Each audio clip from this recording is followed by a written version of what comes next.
I just spent $110. That is to fill up a gas tank nowadays. I mean, it's absolutely preposterous. I wish I were joking. I wish I were joking.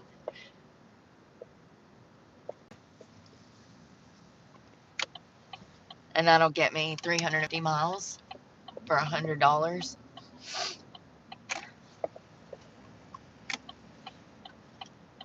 And I don't know why I'm having such gas mileage on the highway, but then I'm going through the city and my gas mileage goes to like somewhere between 5 and 15 miles to the gallon, which is crazy. Like something has to be wrong. Like I know it's a V8, but like, I don't know about that, boss. I don't know about that. I know one thing. I'm ready to get the hell out of this damn town. I've been so bored out of my mind. I can't work out. I can't cook. I can't clean. It's so cold that your hands will literally start bleeding.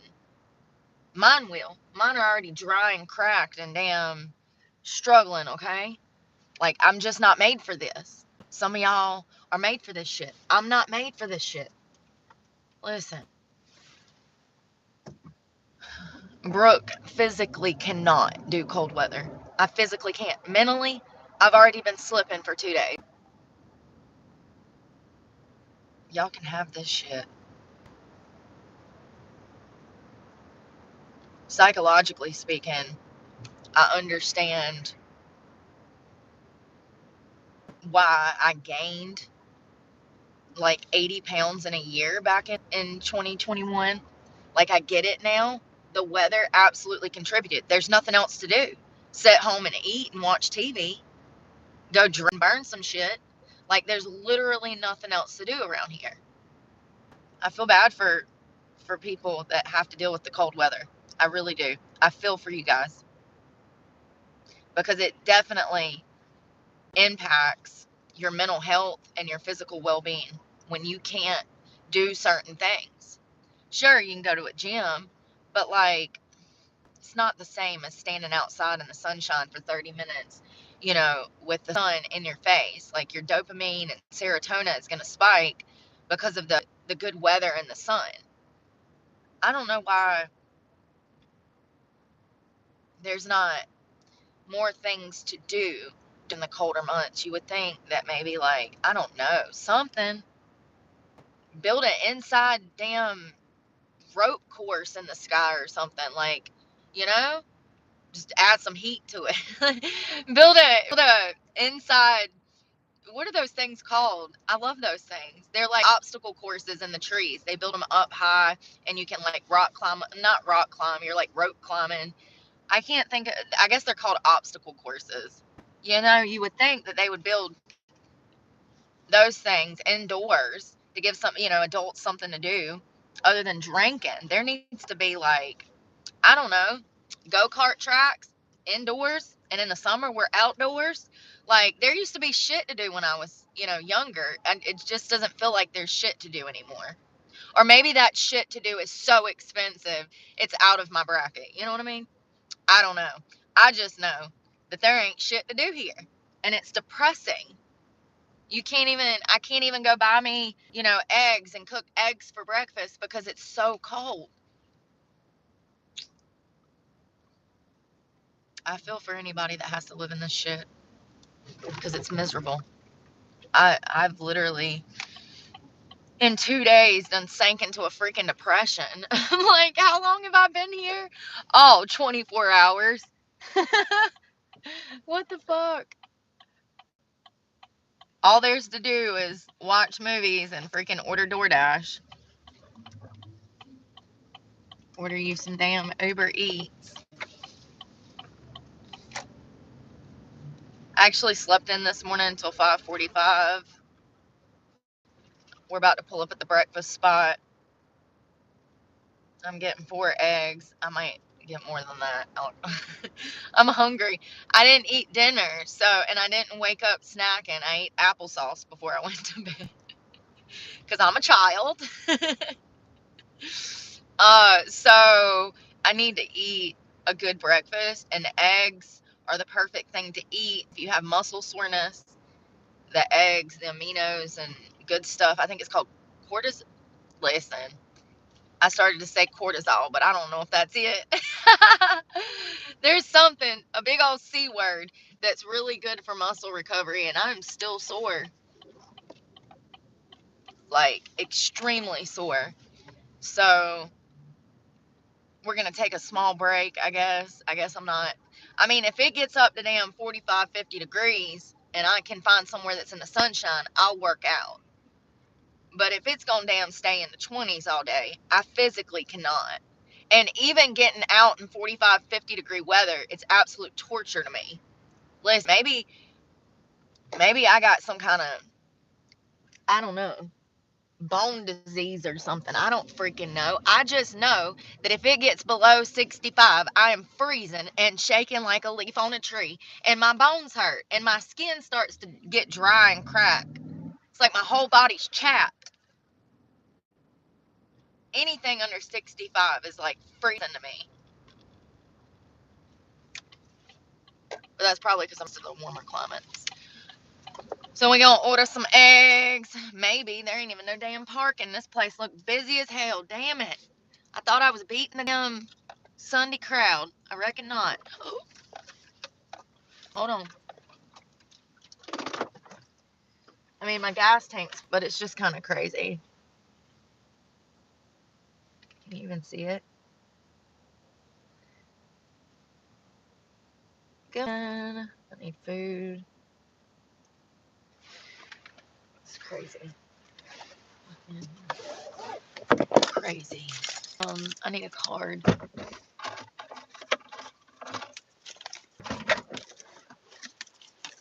Let's see if I can go get this right. 4 eggs. I really need one.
Hell, you get down in the damn Jacksonville area, if you ain't got a card, you can't do shit. They don't take cash.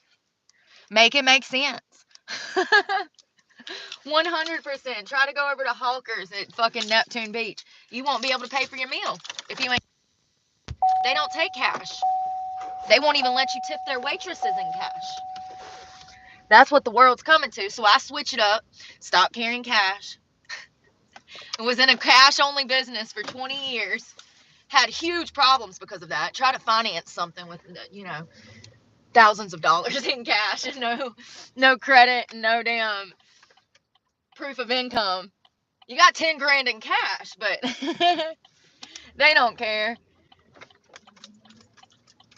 So you switch it up and start carrying a card. And then they're like, oh, we don't take cards. Oh, we got an ATM. Why? So you can charge me? That's exactly why. So they can make money off the damn ATM. Ain't that some scammy ass shit? The owner of the restaurant owns the ATM. Lord have mercy. They usually pay for a service like bars. They'll pay for a company to come in and exchange the money and blah, blah, blah, blah, blah. That's not the case in that place. So you want me to damn take out a $6 debt just to get $20 out the ATM? It's going to cost me 20 something dollars after Cash App. Because it's damn $5, $6 to get $20 off of Cash App now. Did y'all know that? $6 ATM fee plus an additional $2. So it ends up being, what is that, $9 to get $20 out of the ATM through Cash App? It's crazy. We're going to go downtown. Downtown. And you know, I ain't even mad about it because the last 2 or 3 times I've went in that place, I told them that I only wanted eggs. I said, I just want 4 to 6 eggs over medium. It's different every time. And they always upcharge me, put grits in there, put toast in there. I like, what do you not understand? When I said only eggs, I meant only eggs. If you can't fucking ring me up $1.25 per egg or something, then I don't want to be coming in here anyways, because you don't get it. I don't want the grits. I don't want the bread. That's what's wrong with you motherfuckers now. I don't understand why people are so slow. I'm telling you right now, when I take orders, when I'm working and taking orders, I clarify with people what they mean because I care, because I want their order to be right. If they come in and say, I only want eggs, I'm going to be like, all right, so you don't want no grits, no toast, no bacon, no nothing. You just want 4 eggs on a plate. You know what I mean? How hard is that? Common sense ain't that common though, and people don't care. That's the problem, is they lack the initiative to want to do things the right way, which is sad. But I understand now why my parents beat into my head to never do anything half-ass. I get it now. I get it.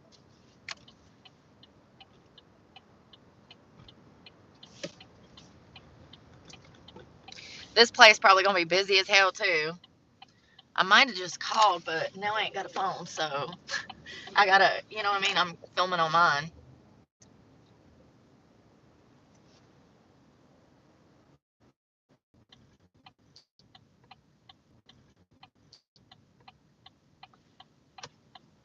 When I got up this morning, I looked at my phone. It says that I have 49 gigs of data.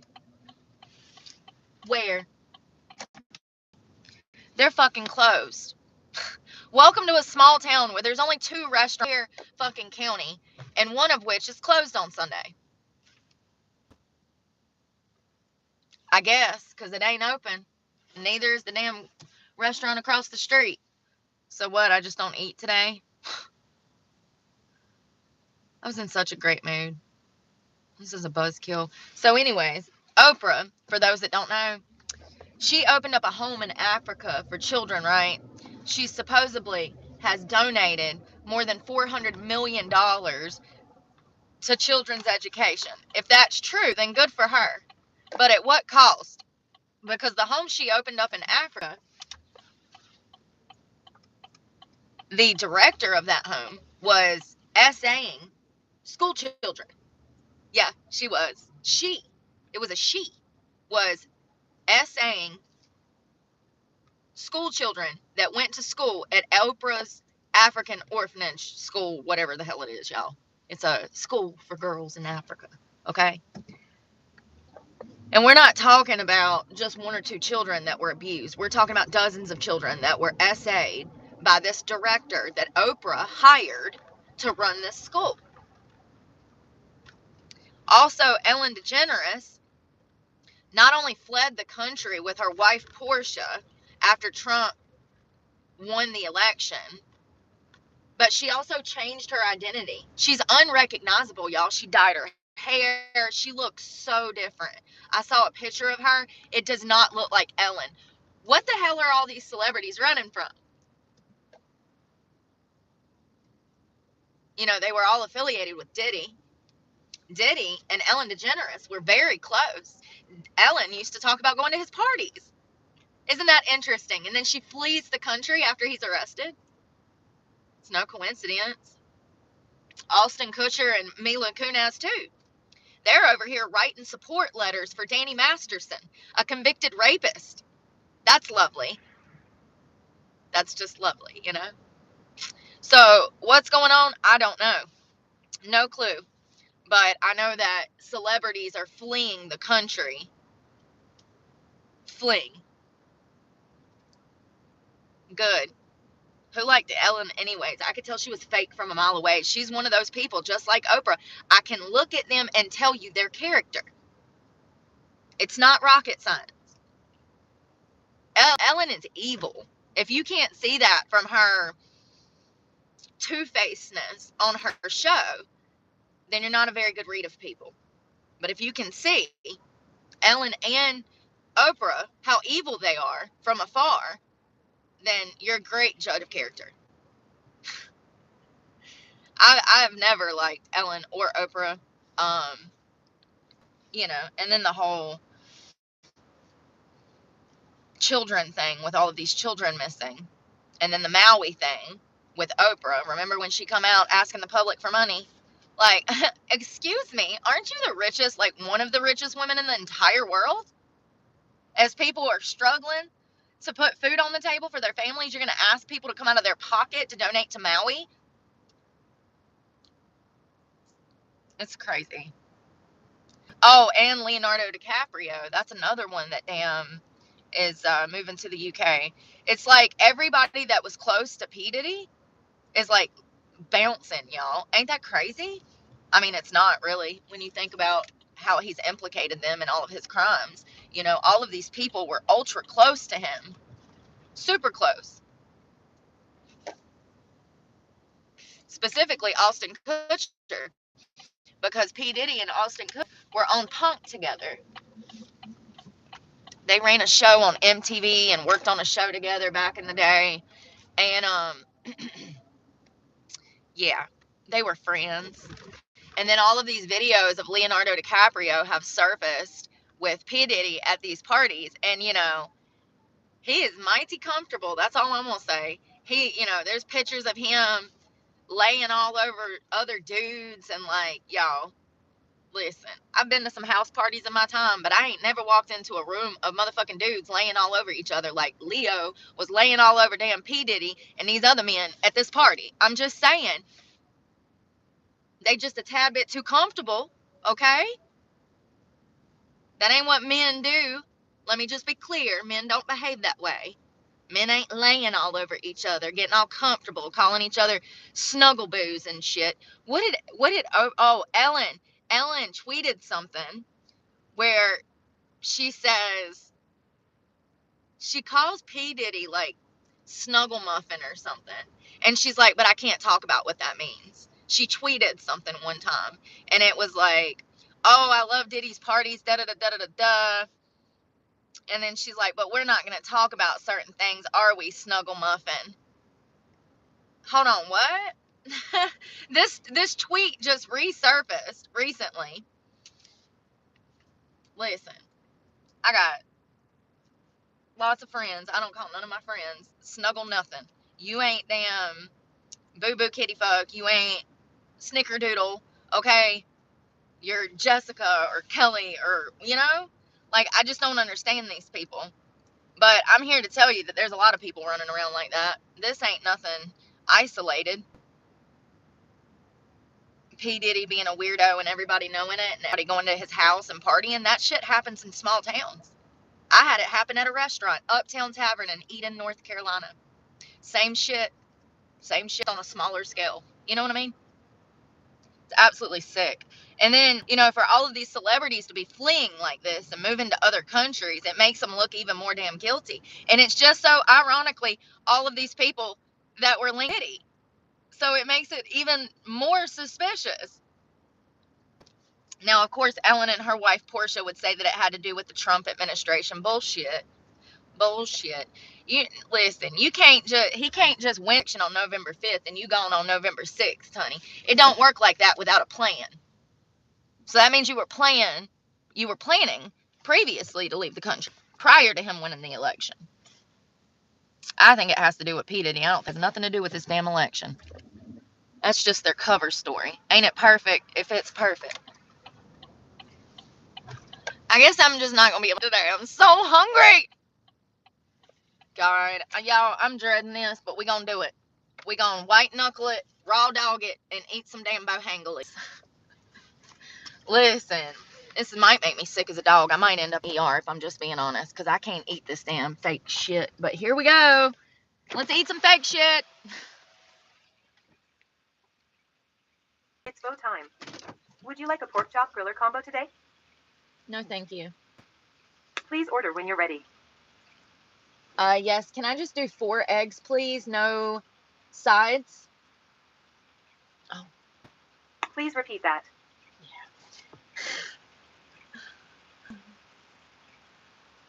I need 4 scrambled eggs, please. No sides. Anything else? Yes, a small black coffee, no cream or sugar. Does that complete your order? Please. Yes. Just to confirm, I have 4 side egg, regular premium coffee. Is that correct? Yes. Okay, I'm working on your order.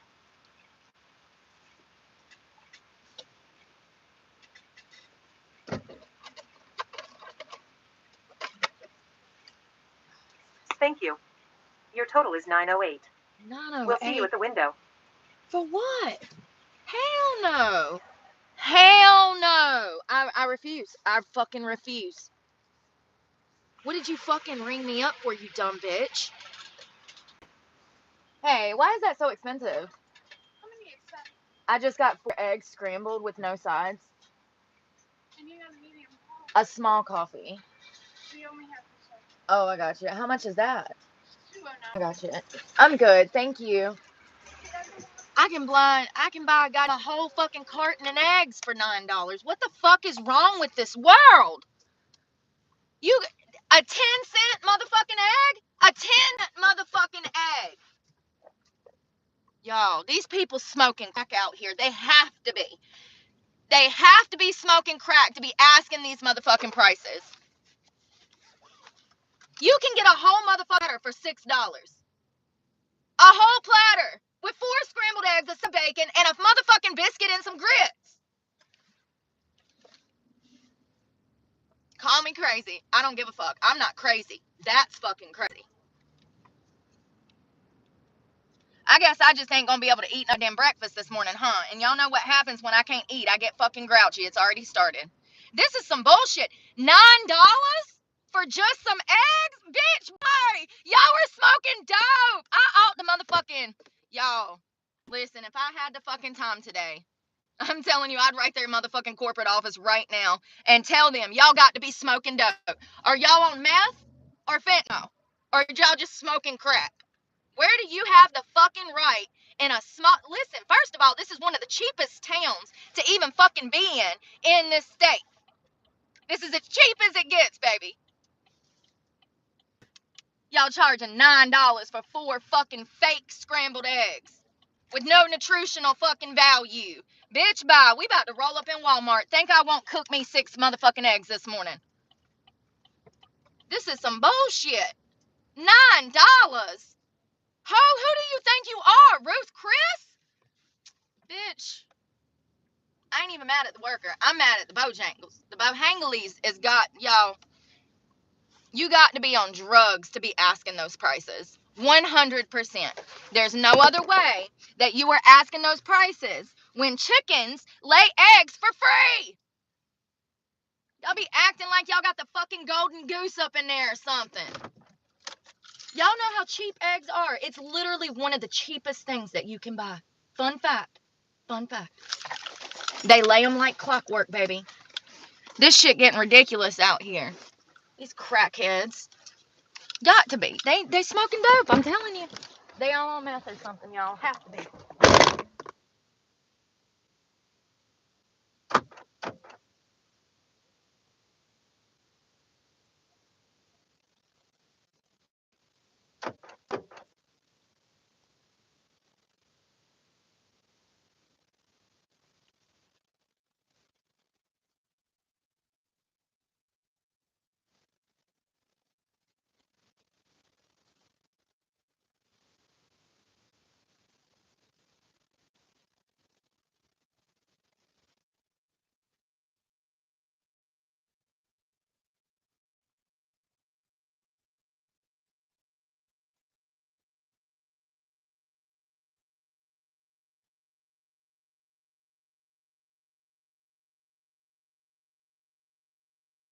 And it weighs 2 pounds.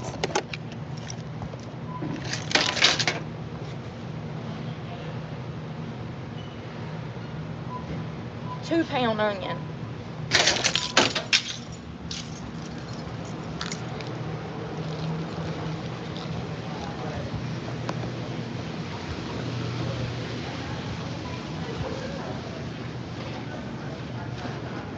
Pisses me off. $9. Y'all see what I be dealing with? Excuse me.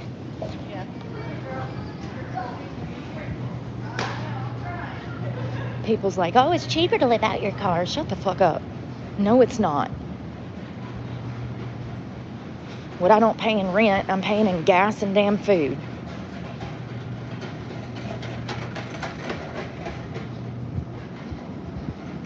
If they don't have a 6-pack of eggs, I'm literally going to lose my shit this morning because I am so hungry. I was hungry when I woke up at 5:45. If I lived in a house, I would have ate a half a pound of bacon and a half a damn carton of eggs.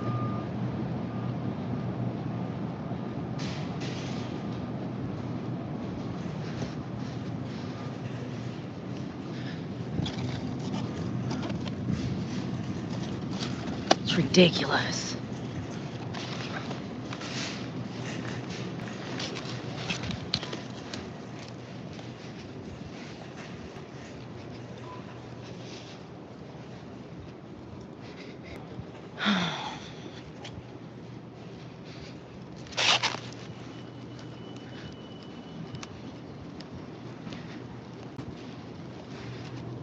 How many places did we just go through? 3. And people are like, why do you get through so much gas? Look at what I just had to go through to find breakfast, bro. We had to go to 4 places. We went to Bohangley's, to 2 other restaurants, and then Walmart finally. Trying to find the cheapest damn option to eat. This is how I go through $50 a day in gas. Look at that. Look at that. For 6 eggs. Bullshit. $9 for 4 scrambled eggs. I wish a damn dumbass would. That's the only person that would.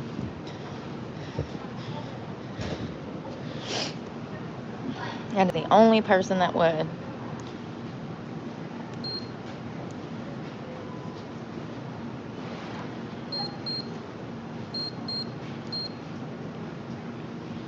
Donkulous.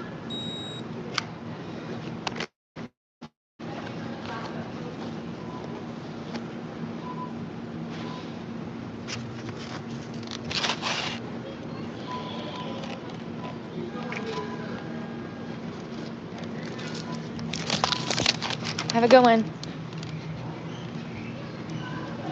Excuse me. Now I gotta go drive to find somewhere to cook them because I can't cook them in the Walmart parking lot. You'll go to jail.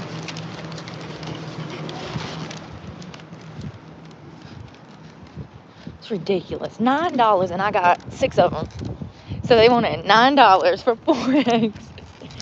Technically would have been $7 because she said the coffee was $2, which is too much for me. And she says, what did you get? I said 4 scrambled eggs. Bitch, it's $1 an egg. What are you talking about right now? It's a damn less than a $5 meal they trying to damn double charge for. I mean, that's some bullshit after tax. What the frick, y'all? Y'all can keep paying these dumbass prices if you want to. The only way it's going to stop is if we put our fucking foot down and stop buying from them. Look at what's happening. Everybody's damn refusing to buy certain shit, and then all of a sudden these companies change their tune real quick. We can do McDonald's Monday where we all go on strike. We can do Taco go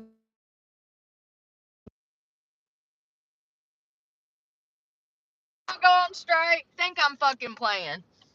Fuck this, man. These companies have gotten so fucking greedy they forgot their place. You know what their place was? Cheap fast food with a service with a fucking smile. You don't even get none of that no more.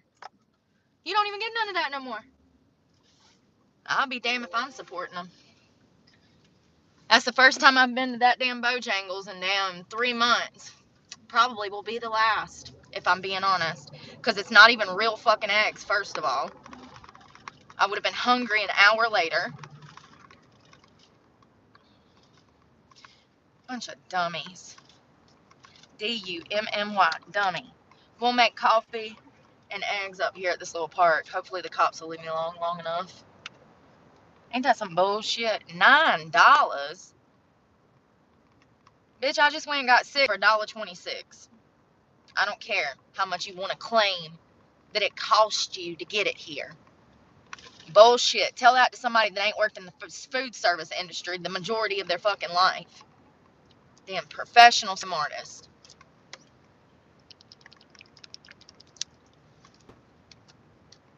Once COVID hit, they tried to say, oh, it's costing us more to get everything here. That was almost 5 years ago. Shut the fuck up. It doesn't cost that much anymore. They just be lying. Import, export. The cost of everything has went up. No, y'all got greedy. Y'all saw McDonald's start charging $20 for a fucking meal, and you thought you could too. That's exactly what happened. It spread like wildfire. Everybody's like, inflation, inflation. And every company jumped on it trying to say that their products were inflated. Their product, like that they're going to sell to consumers, was more inflated. And I'm sure some stuff was. We know eggs went up. But you just saw how much I bought those eggs for. $1.26. So what's your excuse now? What's your excuse now?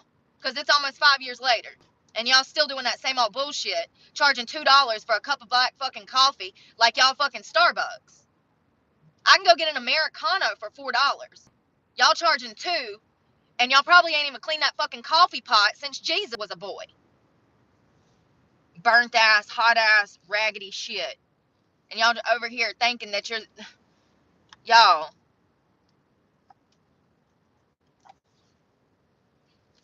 These companies are so grimy.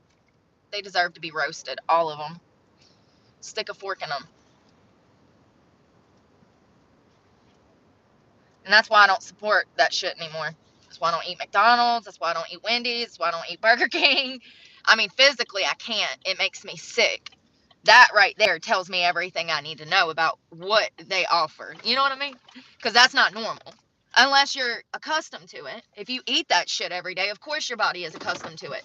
But stop eating that shit for a month and then go try to eat a McDonald's burger and see what happens. Not good. Well, this is the healthiest option, so we're just going to throw them in the pan and try not to catch our hair on fire. This clip is literally 2 combs. It's got 3 little combs. All right, listen, we're going to roll with it. Cheese. If the cops pull up, he's going to have to wait till I get done cooking my eggs because I'm not in the fucking mood this morning. I've already had to go to 4 places just to find breakfast. I'm not in the mood. Fucking put my earplugs in.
Who's that?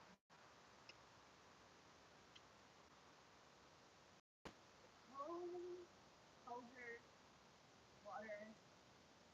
I'm actually going to throw it in the pan. I'm lazy. That will.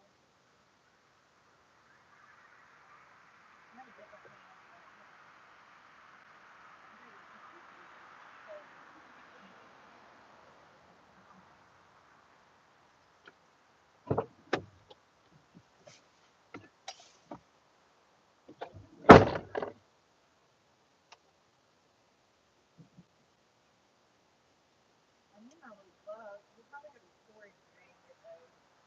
Well, I won't eat them tomorrow. I don't know what to do.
Like an infant, you gotta feed me or I'm gonna start crying. Gosh darn it. That's the first time I've ever had that happen.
Yeah, it would be impossible to live up here. Impossible. There's no food. My fucking stove don't work.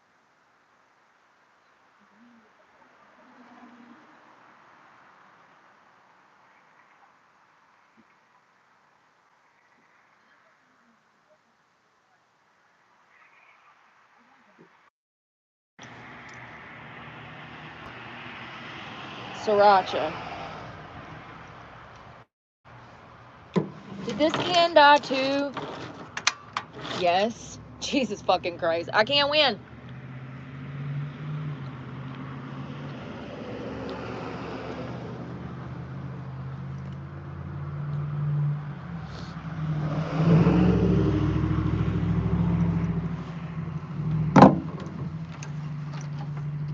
I ain't never had this hard of a time cooking some damn eggs.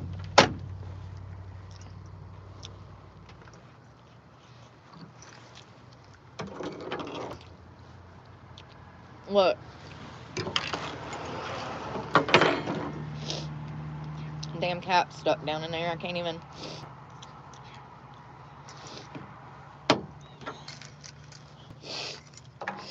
It's not. I'm not a cold weather girly. I never will be, never have been. Alright, they're done now. Thank God, because God knows.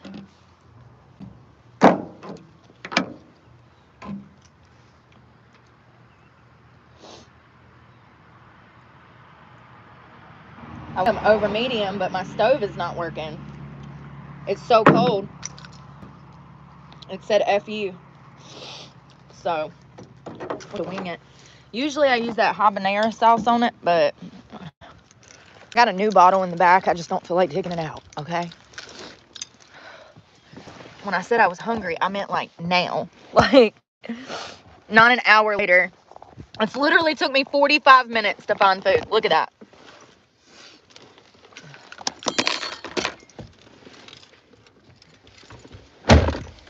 And how many places did we go? 4. We ultimately ended up having to buy our own eggs. Because Bojangles and everywhere else is smoking crack this morning. So, I mean, it's the only logical explanation. They have a drug problem. It's got to be a drug problem asking those prices. That's all I'm saying.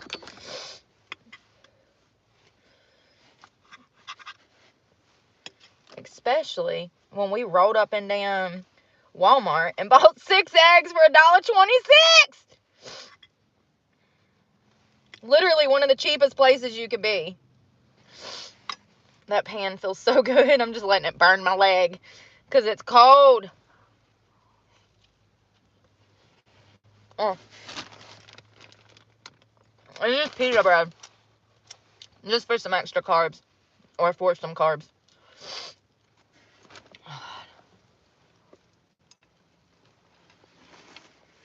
Mm.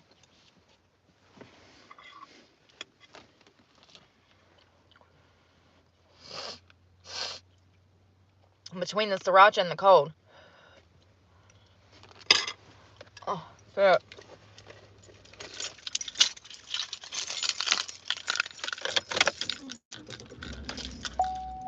Oh my God, dear baby Jesus, please let it get warmer.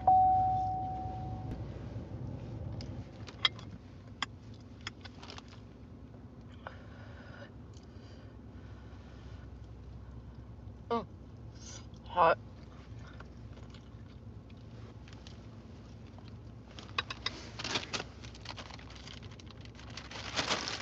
No mas. Only a half a piece. God, my feet. I don't like this. I feel bad for anybody that's homeless in this shit. Like, y'all just don't even know. Like, I have a car and I'm going through it. Imagine not having a car. People don't think about that shit. I think about it every single day.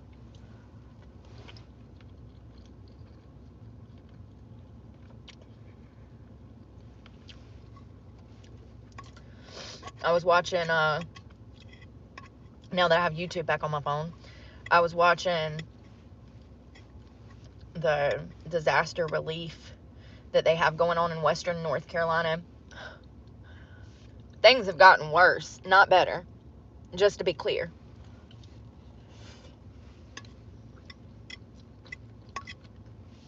Just to be clear. Western North Carolina is destroyed. The community has collapsed. People are homeless, out in the snow, literally.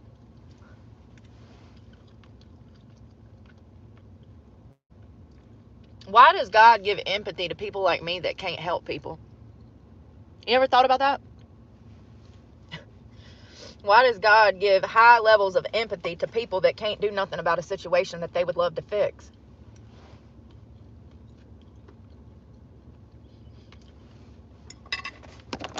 It's so sad. I don't think that it'll ever be the same, at least for another century. That place is destroyed. The news isn't even covering it. Nobody talks about it. Everybody acts like FEMA showed up and helped these people.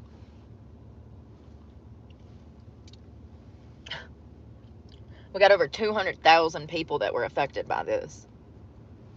Properties, businesses, jobs destroyed. No home to go to. It floated away.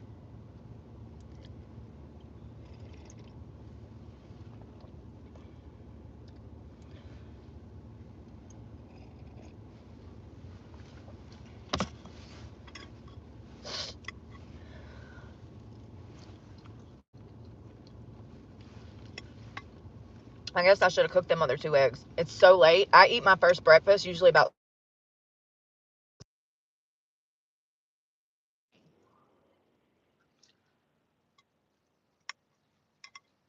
I figured it out. It took me fucking 30-something years, but I figured it out. I'm an infant. I have to eat every 3 hours. 100%. Or I'm gonna lose my shit. Let's go ahead and... damn, I got this coffee. Shit. I was gonna say let's mix up some protein, but I don't even have a cup to mix it up in.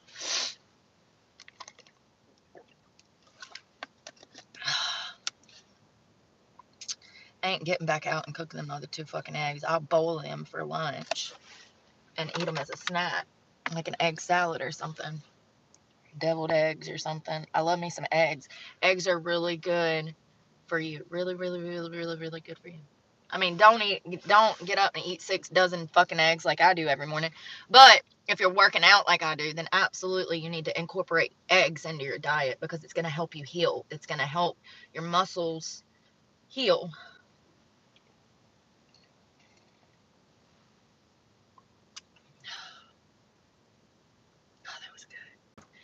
salt and pepper on them and sriracha. I mean, I'm not picky. As long as I got some kind of sauce to make it taste good, I'll be fine. I usually use that habanero. It's really good, just drizzled over top, and I'll just eat them right out of the pan. That habanero, I cannot rave about that stuff enough. I freaking saute vegetables in it. I cook steak in it. I put it over my eggs.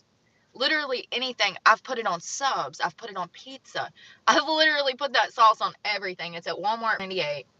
I've shown it on here before. When I dig that other bottle out, I'll show you guys. It is so good. I've put green beans, Worcestershire steak sauce. Y'all know what I'm talking about. W sauce. Worcestershire. It's made out of anchovies. It's so good. I got some right here. I'll show you. I put green beans, Worcestershire, and that habanero in a pan and sauteed some green beans. Oh my God, it was so good. It was so good. And I put Spam in there too. Oh my God. Y'all, I don't even like Spam. Like, that's some new shit. That's some car shit that I got on. Because they sell the single packs of Spam at the Dollar Tree for $1.25. So I can take one of those little packs of Spam and mix it in with my grit bowl. I can mix it in with green beans. I can saute it in with, other vegetables. And it becomes a main dish. It's just like vegetables and Spam with sauce. And it's actually really good. And the tuna and oysters, I am so burnt out on tuna and oysters. I feel like I've been living on these fish for like a month. I've ate more oysters and tuna than I know what to do. I've just been eating tuna straight out of the pack for my diet. I mean, it's high in protein, but you got to be careful because if you start to feel funny, you've probably had too much tuna.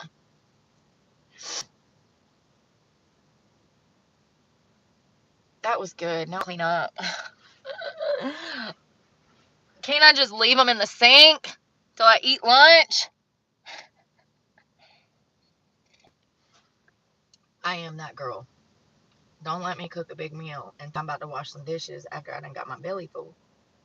Listen, we're going to fill the sink, fill it up with dish soap, and let that shit sit. Or either rinse them off and put them in the dishwasher for tomorrow. Don't expect me to cook and wash dishes. It don't work like that. Don't work like that. Sorry. I was taught from an early age. My mama used to trade off siblings. She'd be like, you wash, you dry, you rinse, you wash. And I have all brothers, so I grew up, doing domestic tasks with my siblings, and they were boys. So there is no excuse for you men out here that don't know how to wipe your ass. I grew up with boys that know how to wipe their ass, so I know that it's possible. So you can tell that damn messy sob story to somebody else. There ain't no excuse for being nasty. Regardless if you live in a car or a house. Y'all see how hard I work to keep this place clean? And it's still always a mess. But it's because I'm in the winter and I'm not used to the winter and I gotta have all this extra shit to stay warm. I got 2 sleeping bags, y'all.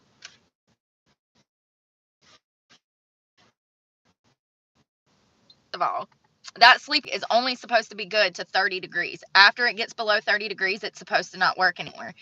It got down into the teens last night, I do believe. And when I woke up this morning, I was warm. So maybe I just don't remember being in this cold weather because I've forgotten. But clearly, the sleeping bag works. That's a Coleman sleeping bag. I think I bought it for $40. And yeah, I bought that one for $40 if I'm not mistaken, and the red one for $20 or $25. The red one is a spring bag. You're going to use that one. It's very light. It doesn't have the same lining as this does. This has a very thick lining. I know you can't see because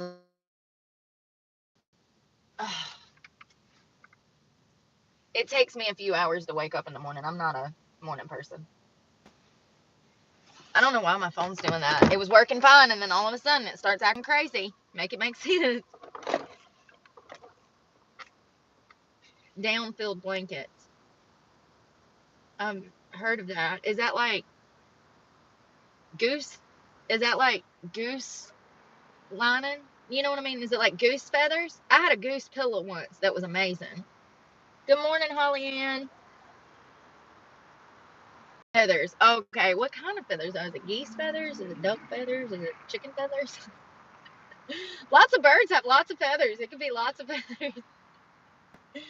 Yeah, I need to get me one of those. Well, I'm not going to be here much longer, so unless I have to be. Listen, shit happens all the time that is out of my control. I've learned to just fly by the seat of my pants. I have to live moment to moment because anytime I make plans, God comes out of the clouds and he says, ha ha ha, girl, you got to be quicker than that. God be playing the damn Geico commercial with me up from heaven. Okay. He's like, oh, you thought you had your dreams? You got to be quicker than that. I swear. God's got jokes, man. He does. Just when you think there's a little bit of light at the end of the tunnel, God says, psych. Or is that the devil? I think it's God. He be directing me. You know what I mean? Like, just, I mean, that's what I'm saying. Like, I can't really plan anything because I don't know what tomorrow brings. I never know what tomorrow brings. It sucks, but you know, you can plan to the best of your ability, but only so much is in your control. So I'm just staying positive and hopefully, fingers crossed, I can go home soon. It's not my home. If anything good came out of that whole experience at Planet Fitness, it was realizing that this place was the problem. I went to, I don't know, 8, 9, 10, 12 different beaches. Not a near problem in the past month. I've been gone. Not one person trying to be confrontational. Not in South Carolina, not in Georgia, and not in Florida.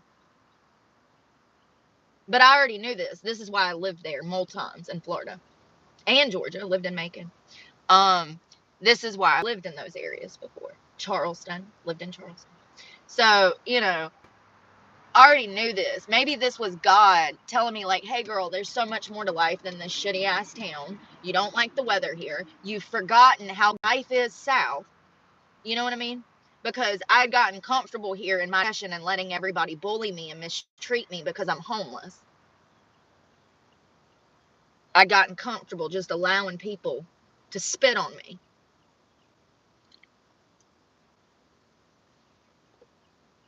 And would walk around with my smile while they just walk around smiling. Like I wasn't in the middle of a dispute. In denial. In denial. I was in denial. I thought I had to be here. I don't know why. I guess I felt stuck here because I couldn't financially afford to go there. You know what I mean?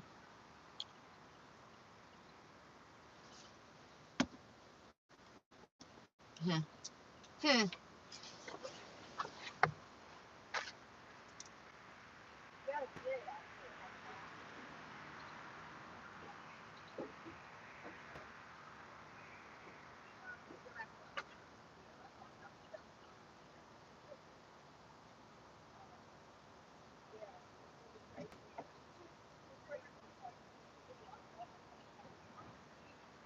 Like, whoa, wait a minute. Hold up. I was the victim of the crime.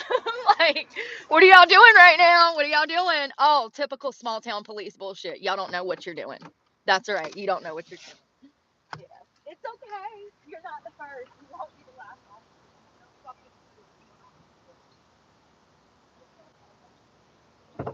Bless your heart.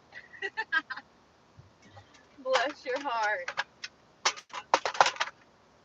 You know, and going back to the whole like cavity thing, fun fact, while y'all are out here swapping spit with people, not all of you, but the ones that are, I just want you to know that you can get cavities that way through swapping spit. So just keep that in mind, because that was the first thing that came to my mind when I saw her mouth, and then she's spitting in my mouth.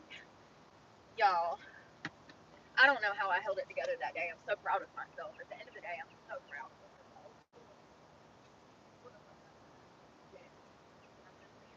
I have a criminal record that proves it. I would have left her and Treasure dead.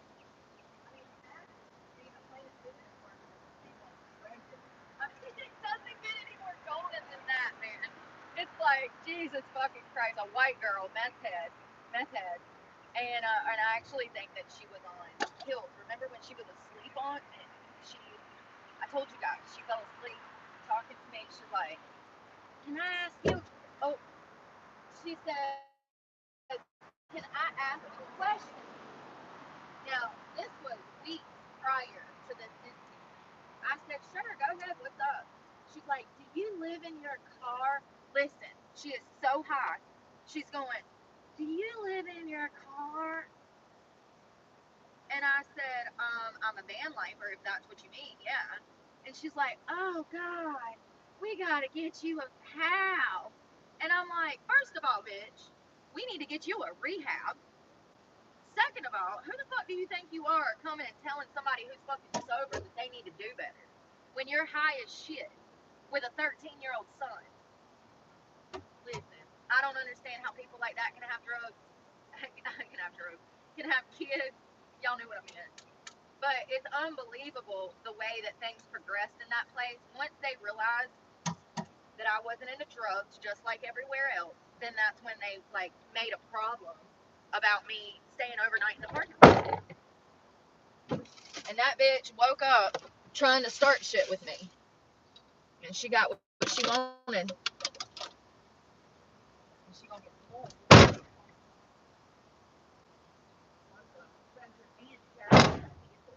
Fucking meth heads. So sick of fucking drug addicts causing problems with me because I'm sober. That's what they're not going to tell you. Once you get sober, all of those drug heads are going to start coming after you, girl. That's what they won't tell you because they're jealous of your sobriety. They're jealous that you have the power to do something that they're completely incapable of doing at the time. That's something that needs to be talked about more. The jealousy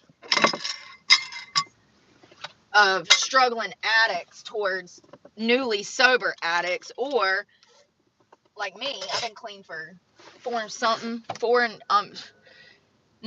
this coming summer will be 5 years. So like when you've been clean this long, you don't really think about drugs or anything until you run into somebody that's a druggie. And I'm telling y'all, I here's the thing, I was clean, years ago. I don't remember drug addicts being this petty. There's something in the fucking air, and it could be the whole world is flipped to immaturity. Listen, I would believe that. A lot of people are completely like past immature. Like they play mind games, they're manipulative, they have their own motives. They're not even genuine people anymore. So it's no surprise that struggling drug addicts would be jealous of somebody who's sober. You know what I mean? It's no surprise because it's human nature to be immature. I mean, unfortunately, nobody's raising children anymore. And some of us don't get the opportunity that would be wonderful at it. It's the sad part. That's the sad part. I know one thing. I wouldn't have my damn 13-year-old son rolling around a damn gym. I'm high as fuck trying to give some lady life advice when I need to be minding my business. Treasure.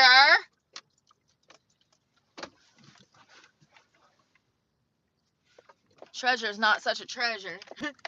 Treasure's a piece of trash. 100%.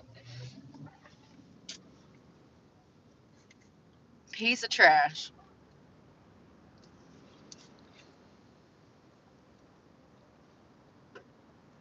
So we're going to run over to this McDonald's because there was a lot of stuff going on this morning, and I'm nosy. I need to know.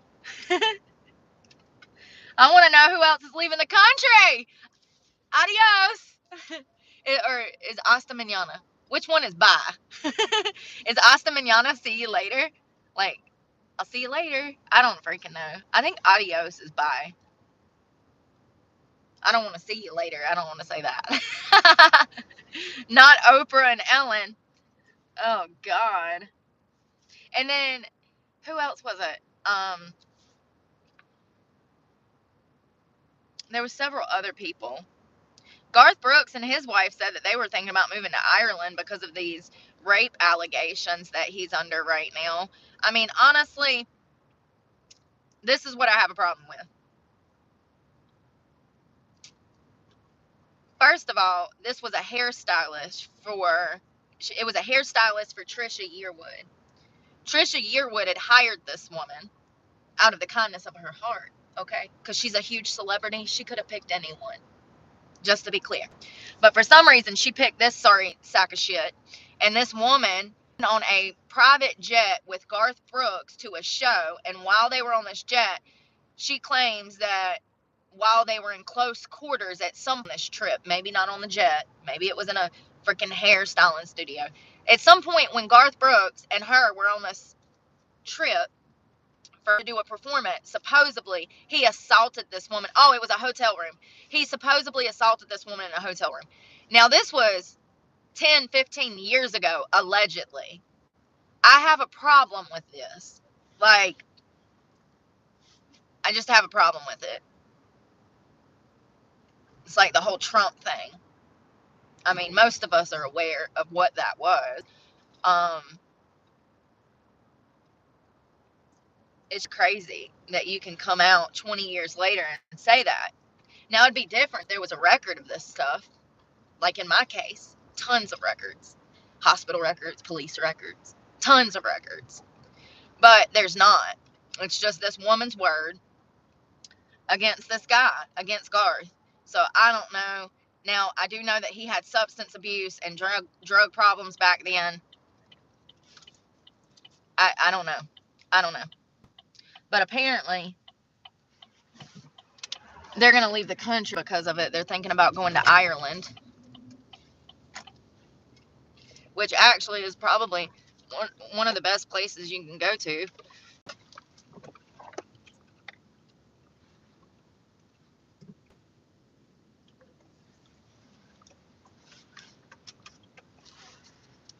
I don't understand y'all in these tiny ass cars. Oh, it's a go-kart, right? A Nissan Versa. It's a go-kart.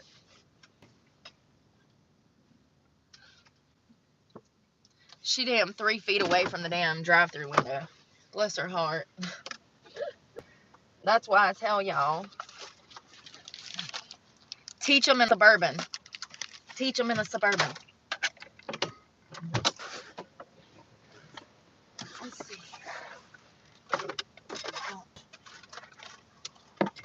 And actually, you should teach them to drive before they're legal to drive. They ought to be on bicycles, dirt bikes, four-wheelers, all of that before damn 5, 6 years old. That's how you create a good driver. You teach them young.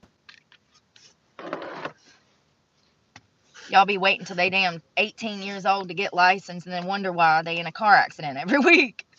Well, he just started driving yesterday. So, what did you expect?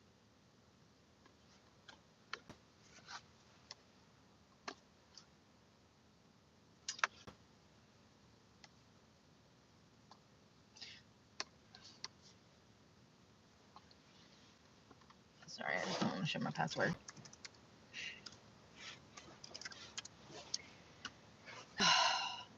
Well, the eggs were good.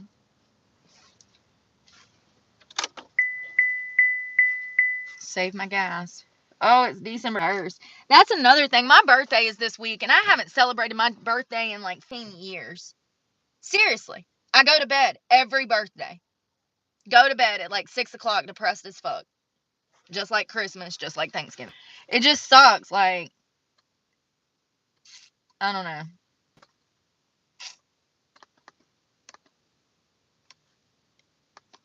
I guess I'm kind of happy to damn have a boring ass life now, but at the same time, I know I'm, in my 30s, but I'm not dead.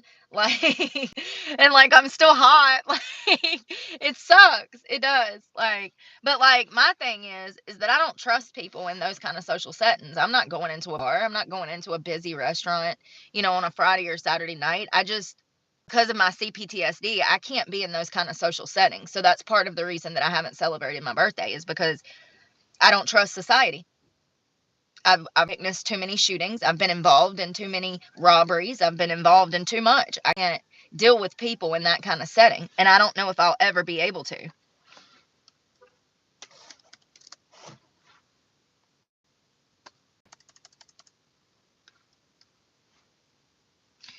My hands are so dry. I wish I had some lotion. I think this is empty, but we're going to scrape the bottom, honey, because my poor little hands are going to start bleeding. So sad. This fucking weather, man. I don't know how people deal with this shit. Like, seriously. No wonder I was fucking depressed last winter. That's when I went through that deep depression in 23. I didn't leave my fucking car for like 2 months. No wonder. I remember now. I remember. This is why. Living in it. It's only 30 degrees right now. What was that? Oh. Okay.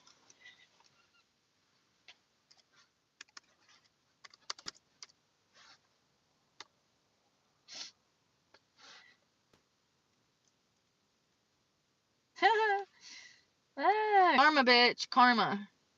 So it looks like Ellen DeGeneres and Portia, her wife, moved to the UK. I feel bad for y'all.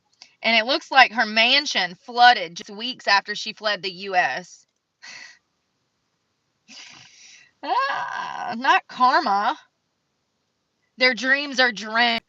Ellen DeGeneres and Portia de Rossi English farmhouse has flooded during a torrential rain. The couple recently purchased a multi-million-dollar pound property in the Cotswolds, I hope that's how you say it, about 2 hours outside of London, and are allegedly attempting to settle there permanently following Donald Trump's election win. No, you're settling there permanently because Diddy was just arrested and you know you're next.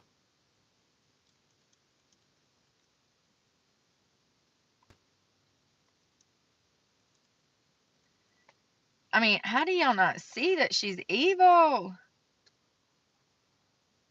People's faces.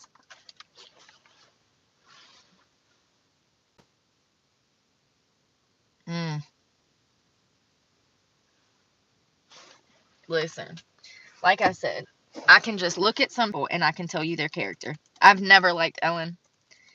I've always thought that she was evil. I always thought that she was two-faced, manipulative, backstabbing, conniving. Just a few words that come to my head. But, you know.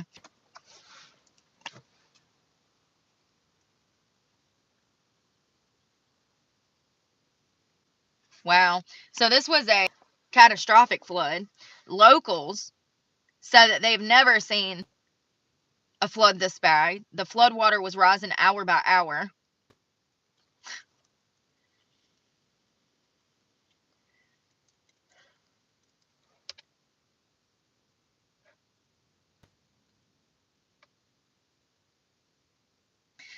So someone close to the couple said that they will likely never return to the U.S. on a permanent basis. Another person said they got the hell out of the country immediately following the president-elect's victory, which left them feeling disillusioned.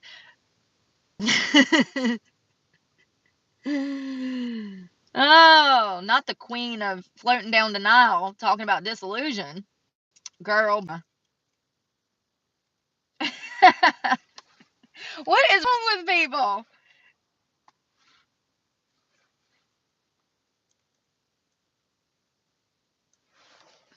So crazy.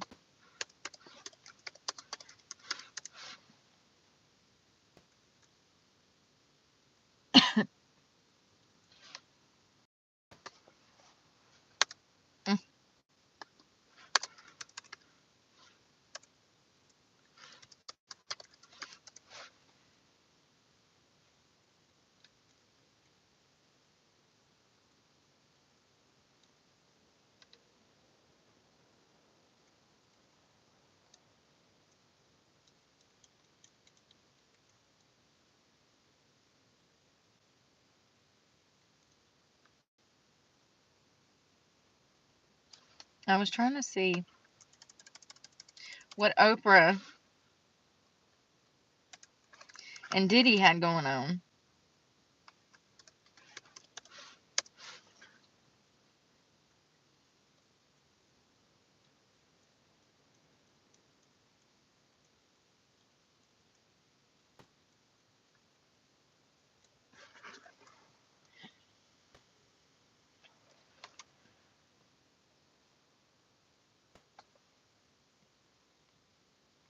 So it says that it's false. I was fact checking to see if Oprah left. It says false.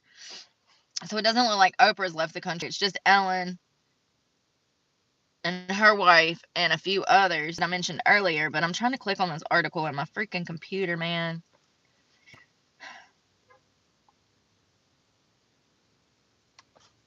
They were close. She had him on, right?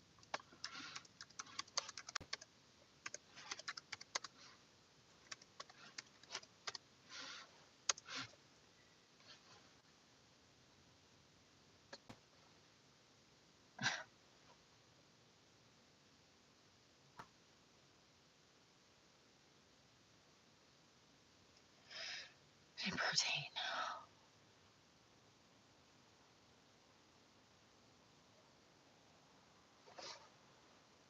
This is another thing. This damn computer.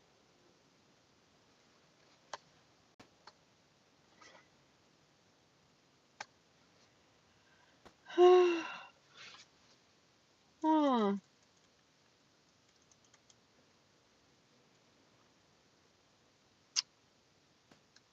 What is this?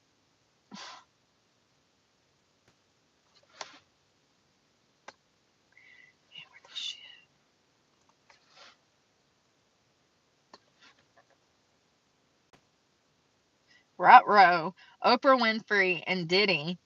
A journey through a friendship together. Right row. When this dollar store opens at... Shit, they already open. I'm gonna go in there eventually when my eggs settle. I've had this dry cough. I woke up having to blow my nose. So cold. And y'all, I've had a headache for 2 days. It's starting to come back. I might have to get me some Excedrin. Come on, man. Y'all acting like y'all gotta damn download this shit from damn space or something. Like, what the heck?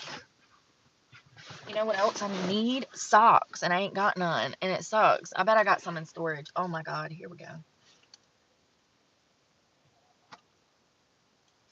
So Oprah Winfrey and Diddy have long been recognized as two of the most influential figures in the entertainment industry. Their dynamic personalities and substantial contributions to the media, philanthropy, and culture have solidified their status as icons. The relationship between these two powerful figures has not only shaped their careers but also impacted countless lives around the world. Mm. Mm.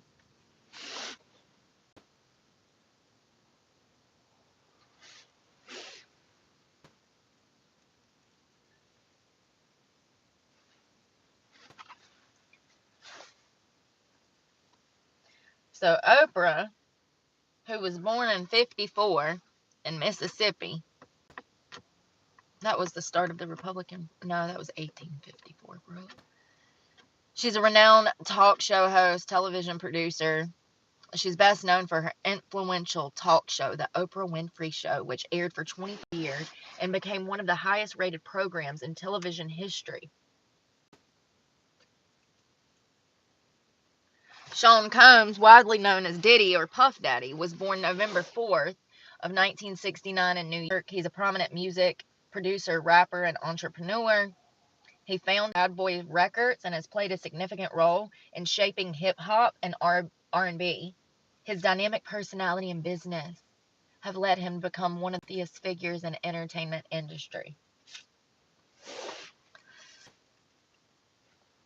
Oh, he was denied bond again, so I guess they can hold him down. Remember? Can't nobody hold me down. He was denied bond again. He's still in jail, and he will continue to be in jail where he belongs. So it says the friendship between Oprah and Diddy is a remarkable example of mutual respect and admiration. These sick people, all of them. Their paths crossed in the 1990s. Since then, they have supported each other in both personally and professionally.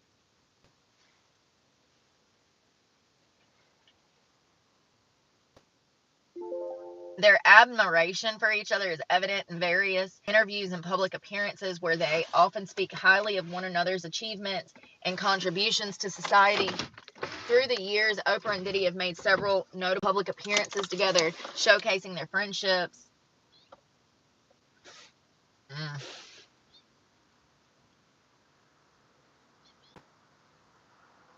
So it looks like Diddy worked on a collaborated project with her called Oprah's Next Chapter, where he shared personal insights and experiences that shaped his career.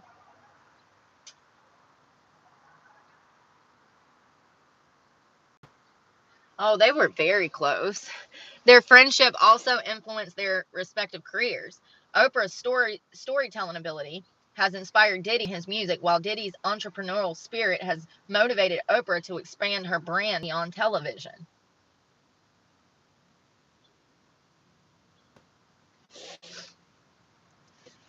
Sorry, I'm skipping over a lot of this because a lot of this is talking about how much great they did for the world. As children were being essayed in Africa. I don't care if she damn gave trillions of dollars to education. Those girls that were assaulted under her watch, she ought to be in jail for.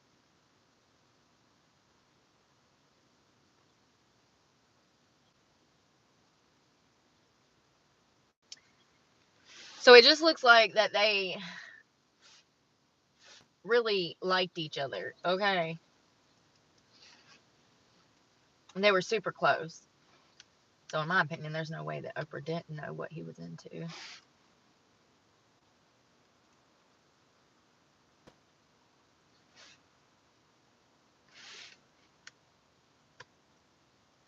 So it doesn't look like she's leaving. But she should. Bye, Oprah.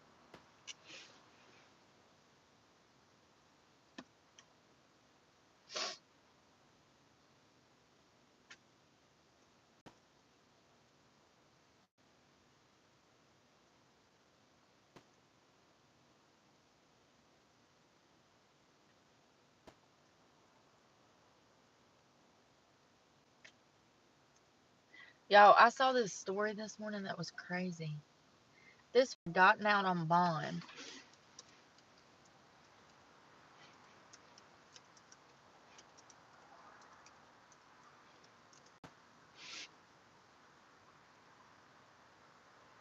Hold on the story.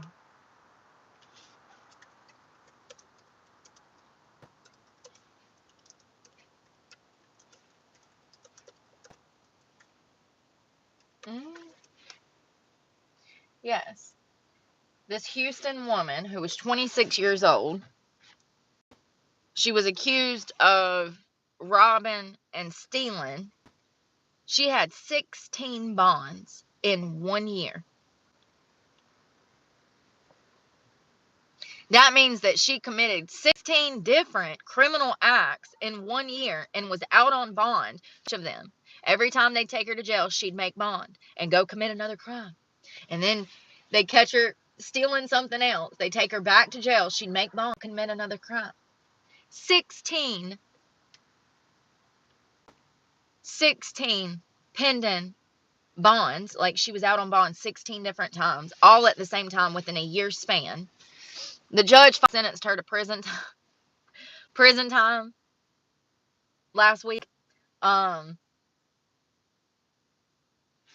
miss Florida. I can't wait to go back. I'm waiting for this to come up. First of all,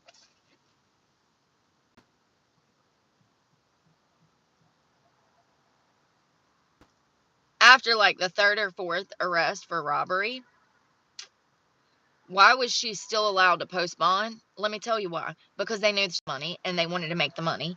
And so they said, screw the public. We don't care that she's a danger to society. We're going to keep out so that we can keep making money.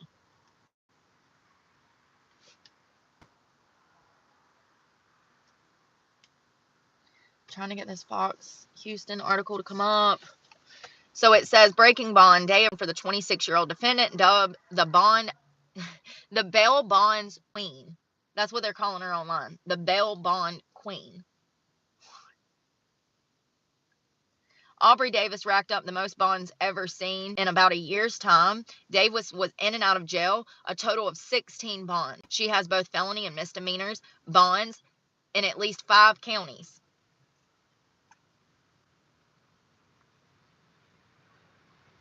Her attorney, the defendant, I'm sorry, yes, the plaintiff's attorney, he says, I've been doing this for almost 20 years and I've never had a client that has had this many bonds, period. Her 16 bonds are mostly for theft and robbery charges. She stole 243 cans of baby formula just last January. Then in March, she robbed a Subway, seriously injuring an employee who tried to stop her and her accomplice. She's a career habitual theft, bottom line.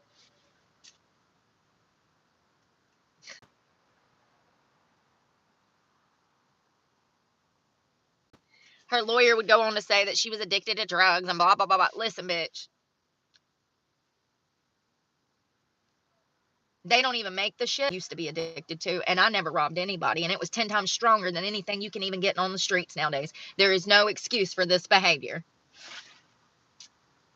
So, all they gave her, guess what they gave her? Guess what they gave her? 180 days.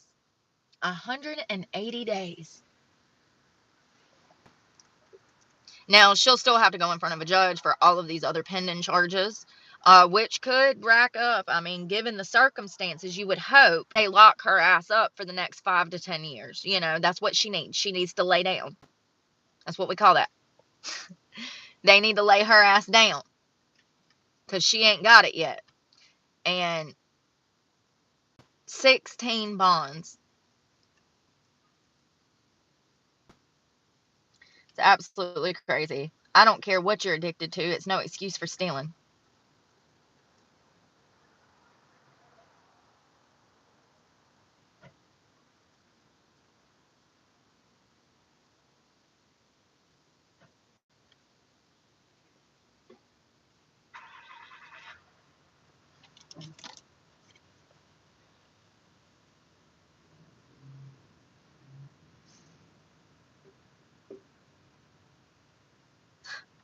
You know what's crazy is I had 38 charges in 1 year. So it's kind of crazy that they're saying that was the high. And I know that I had 38 pending charges when I went for my felony charges in 2009. So it's just crazy because I've been in her shoes, you know. Now, out of those 38 charges, I do believe that it was maybe 8 to 10, maybe 12 bonds. But there's a little different. You know, my charges were drug charges. Clearly, I was suffering in the disease of addiction. Something that's very telling about her case is she doesn't have any drug charges. It's just robbery charges. Wouldn't you think if she was actually on drugs, she would have been possessed? She would have been in possession of drugs at some point. I just figured that her lawyer is claiming she was drug addicted, but she has no criminal charges for drugs. It's all just theft and robbery, armed robbery. So I don't know if I believe her story. People that struggle with the disease of addiction, somewhere in their life, they're going to be charged with possession of something. So I just find it weird that she claims she was addicted to drugs and that people were forcing her to rob people, but yet she was never caught in possession of any drugs. Not 16 times. 16 times.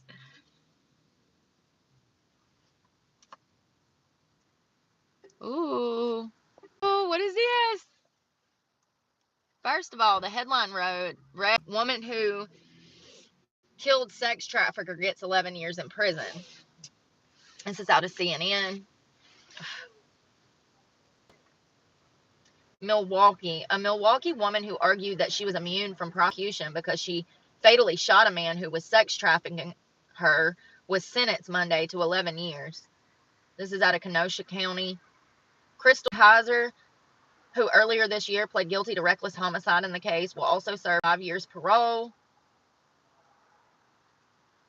So it says the 11 years is minus almost 600 days because she served those away trial. So, and then she'll only do 65. Brooke, you're not this dumb. Y'all, I used to be able to do it right off the top of my head when I was in prison. People would literally come up to me with paperwork. How much time am I going to have to do? And I'd be like, oh, to the fucking day. So she'll probably end up doing 6 to 8 years because she's already done almost 600 days, approximately. So she won't do long.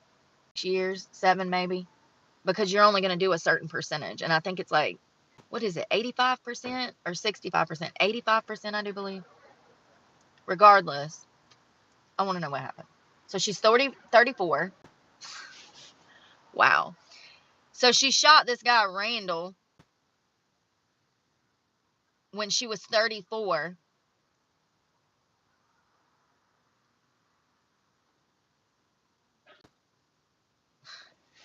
Kaiser shot Randall Valor at 34 at his home in Wisconsin in 2018 when she was 17. I'm sorry, do what? This man was 34 and she was 17 and she's going to prison? I'm sorry, do what? Hold the fuck up. Hold the fuck up. Do what?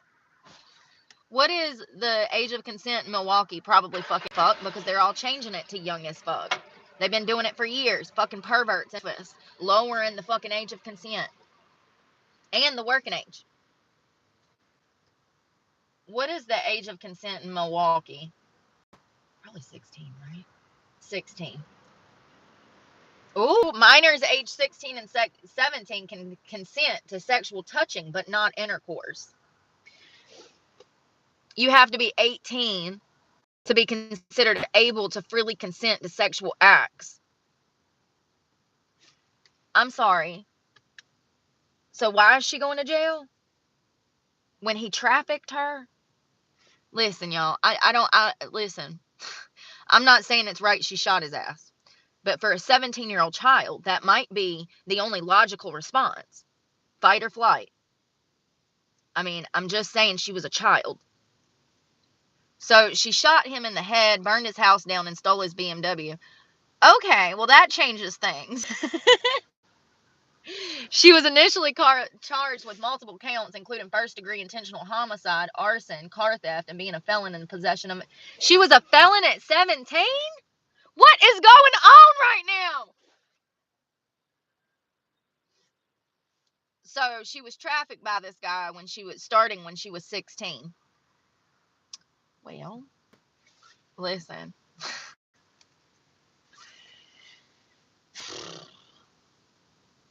Wisconsin Supreme Court ruled in 2020 a state law absolving trafficking victims of criminal liability for offenses committed as a direct result of being trafficked extends to first-degree intentional homicide.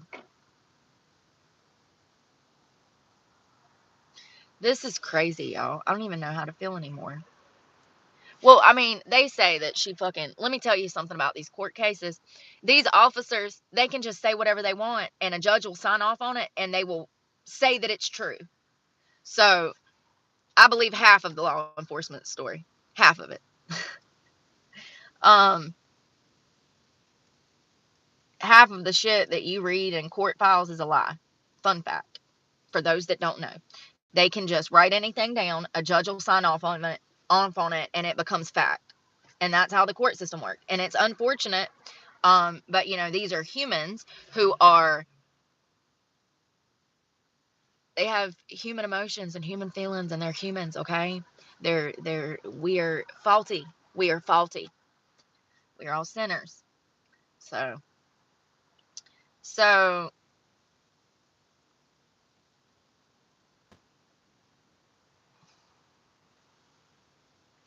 the court ruled that this girl's legal team should have the opportunity to present evidence of the crimes she was charged with, and that they were a direct result of violence that she experienced from this guy.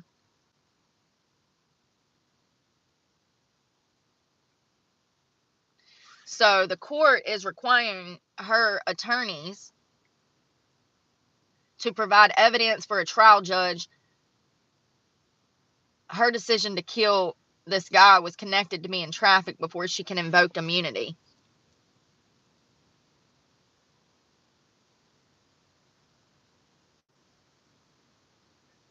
So she maintains that his death was a result of self-defense.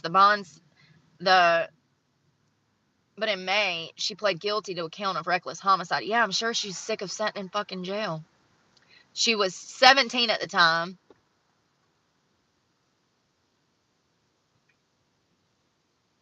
This doesn't even make sense. She was 17 at the time. She put a gun in her book bag in June of 2018 and traveled from Milwaukee to this man's home. She told her boyfriend she was going to shoot him because she was tired of him touching her. Well, I mean, listen, you go to the cops and they take you back to your trafficker. So maybe he's ahead of the curve. I don't know. Like, this is what I'm saying. The fact that she was so young is very telling to me. The fact that he was 34 is very telling to me. You got to be some kind of sick pervert to even be interested in a child, first of all. But also, it seems like there's validity to her story because they're in the proceedings of trying to get her immunity. Her lawyer has been told to get documents together proving this man trafficked her. If they're able to do that, then she's going to be presented with immunity. Listen, if the evidence supports her story, then the evidence supports her story. He shouldn't have been messing with a child. That's karma. You messed with the wrong child today, didn't you, honey? Yeah. He started abusing her at 16. And after a year, she decided to kill him. Burned his house down, stole his car. Listen, all of that extra shit was unnecessary. But I guess if you're going to go on a killing rampage, baby, you better go out with a bang, right? Literally. I don't know about that, y'all. We'll have to stay up to date on that. What was her name? It's not, it just says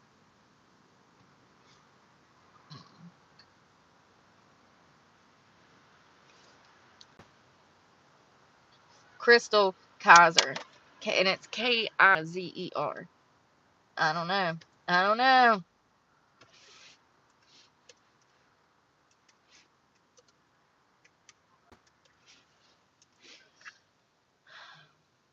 Looks like in August she was sentenced to 11 years. And she took a plea deal to avoid a life term. I love how the media just fucking twist shit. Well, she pleaded guilty. Yeah. It was either plead guilty and get less than 20 years or don't plead guilty and spend the rest of her fucking life in prison. What are you talking about, right? Like, of course she's going to take a plea deal. Y'all, some people, I can just tell they have never been through the fucking justice system. It's not a game. You either plead or you spend the rest of your life in prison. There's no other.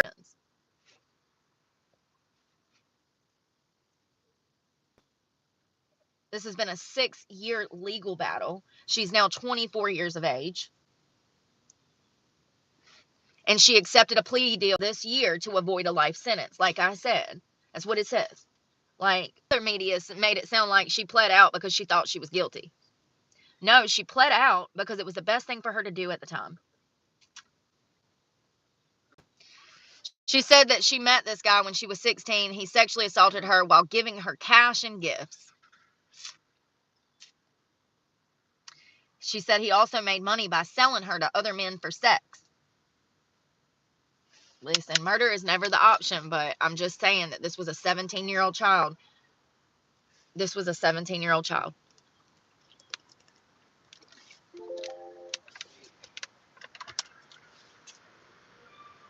Four months before he died, the police had actually arrested him on charges of sexual assault, but released him the same day.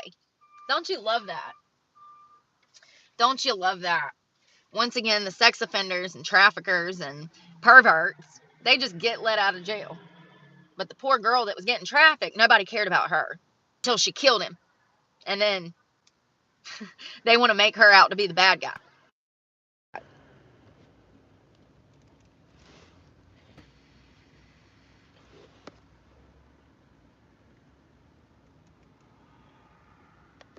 And there was more victims. It wasn't just her. It's some states have, hold on. The protected victims from some charges include prostitution or theft. Oh, this is talking about if you're trafficked as a girl and then you kill your trafficker, you can receive immunity. Some charges include prostitution, theft, or if those actions were the result of being trafficked. So like, you're getting trafficked and you're out here committing crimes and then the cops find out that your trafficker was involved, like you were being trafficked, then those charges can be dropped.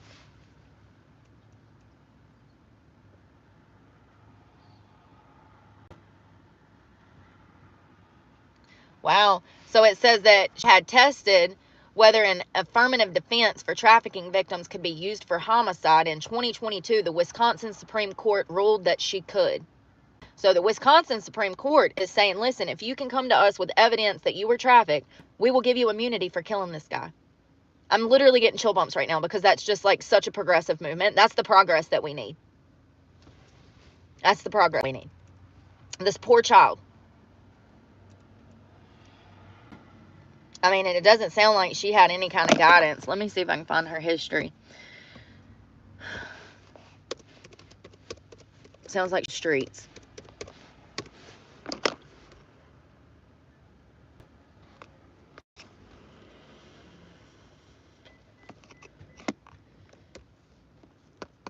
And this is why this case has been going on for 6 years. Because the decision ends a 6-year legal saga that tested the limits of the court's leniency towards trafficking survivors who commit crimes. I mean, if y'all ain't gonna take these sons of bitches off the streets, why can't the victims? Listen, I'm not promoting violence. I'm just saying, this poor girl.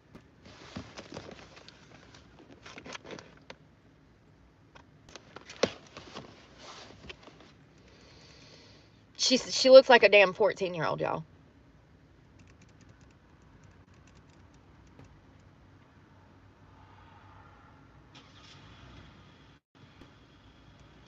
It's not telling me anything about her history. I mean, it sounds like she was on the streets because it said a while ago that she was bouncing from this guy's house to random other friends' houses.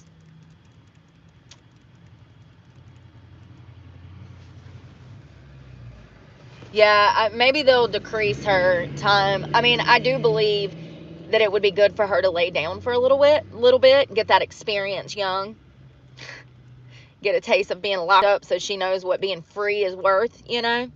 I feel like letting her out too early could send the wrong message to her and make her go a different path to actually killing people and, like, being a psycho or something. I don't know.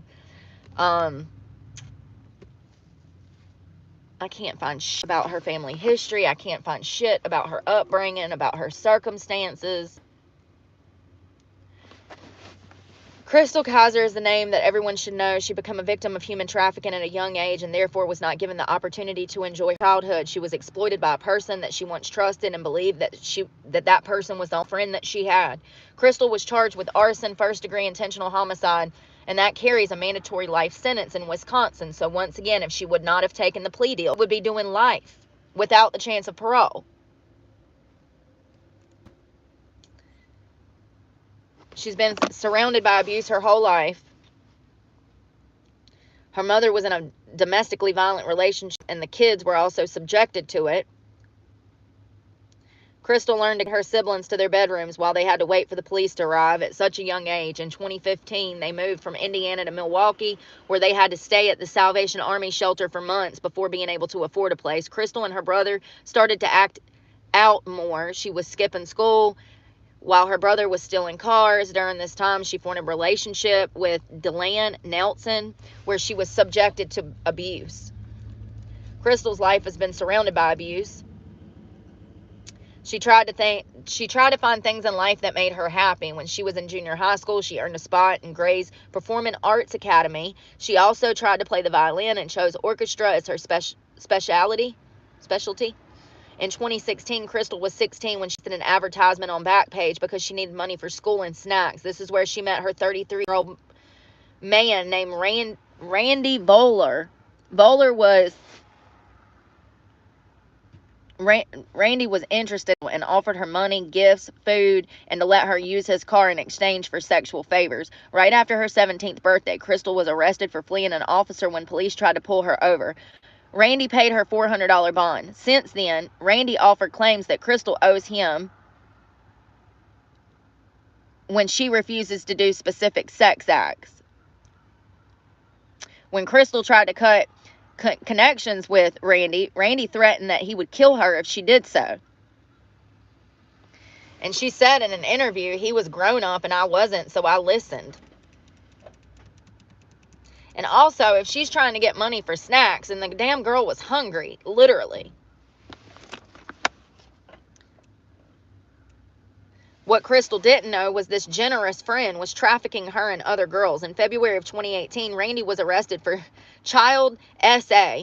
Police found hundreds of pornographic videos in his house. More than 20 of these videos were homemade with Randy and underage black girls, some as young as 12 years old. Why is this girl in jail?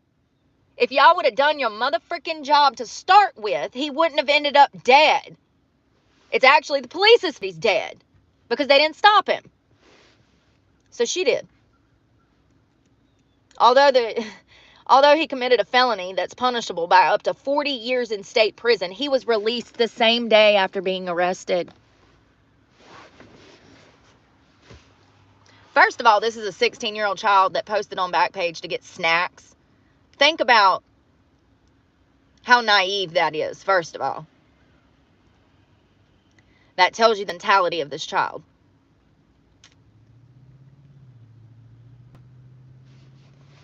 And I have no doubt that her upbringing contributed to her making that Backpage post. How'd she even know what that was? Let's go ask her mama. Listen. He didn't even pay bail. He simply lied to the police that he would be summoned to court and remain completely free. In the videos that he describes himself as an escort trainer. I bet he does. He instructed girls on what they could do to keep their body parts and work in order to be better prostitutes.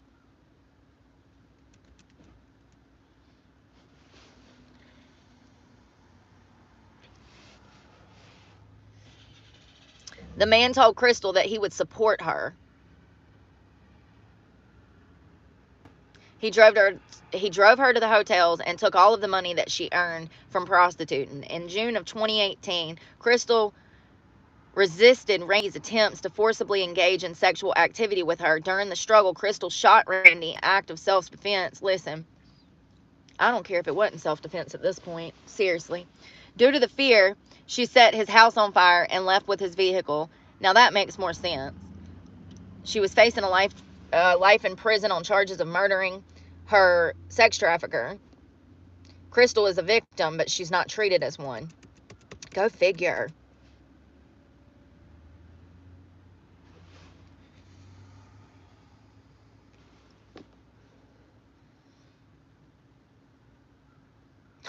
The prosecution agreed that Randy was an abuser.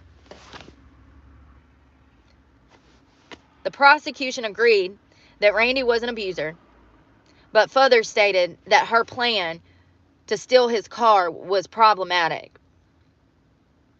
First of all, she's a 17-year-old child. I can't get over that part. Her brain is still not fully developed. It won't be developed for another year approximately. She's 24. She's still a baby. That's still a child. We've got to stop putting so much on these children's shoulders way too soon. I didn't grow up till 32.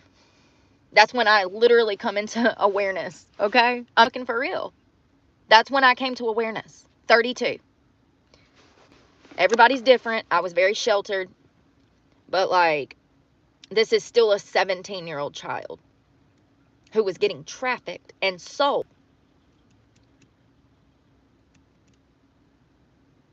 So it says her case received national attention after the Washington Post covered the story in December of 2019. Supporters from around the nation believe that Crystal acted in a self-defense and was a victim of sex trafficking. A combination of community groups and activists, including Crystal's Defense Committee, Chicago Community Bond Fund, Milwaukee Freedom Fund, and Survived and Punished, started raising a bail bond to pay the $400,000 bail to bring Crystal home.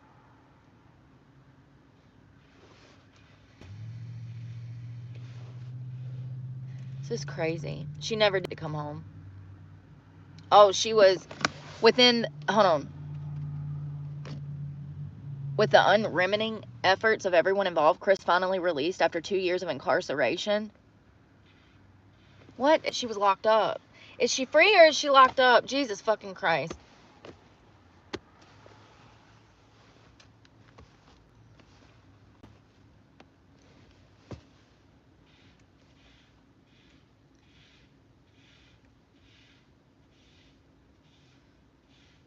So this was the first human sex trafficking case in the United States history.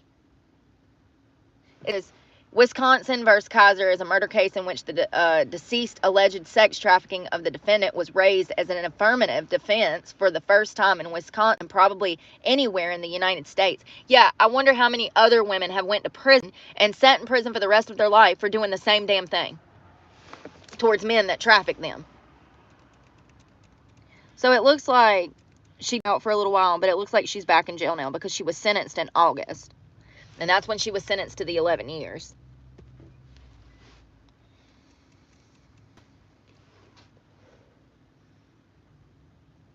Yes, this was written while she was out on bond. It says Crystal still needs our help. Though she's currently out on bond, she faces charges that could result in a mandatory life sentence. She deserves to have all of these charges dropped, recognized. She deserves to be recognized as a victim and set free.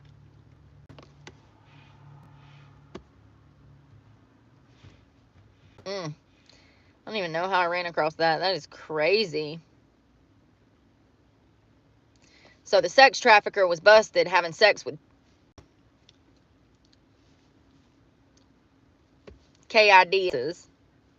And instead of locking him up, they let him sign himself out. He goes to forcibly R-word her, and she shoots and kills him. Steals his car, burns his house down because she's scared. I get that. I don't understand how...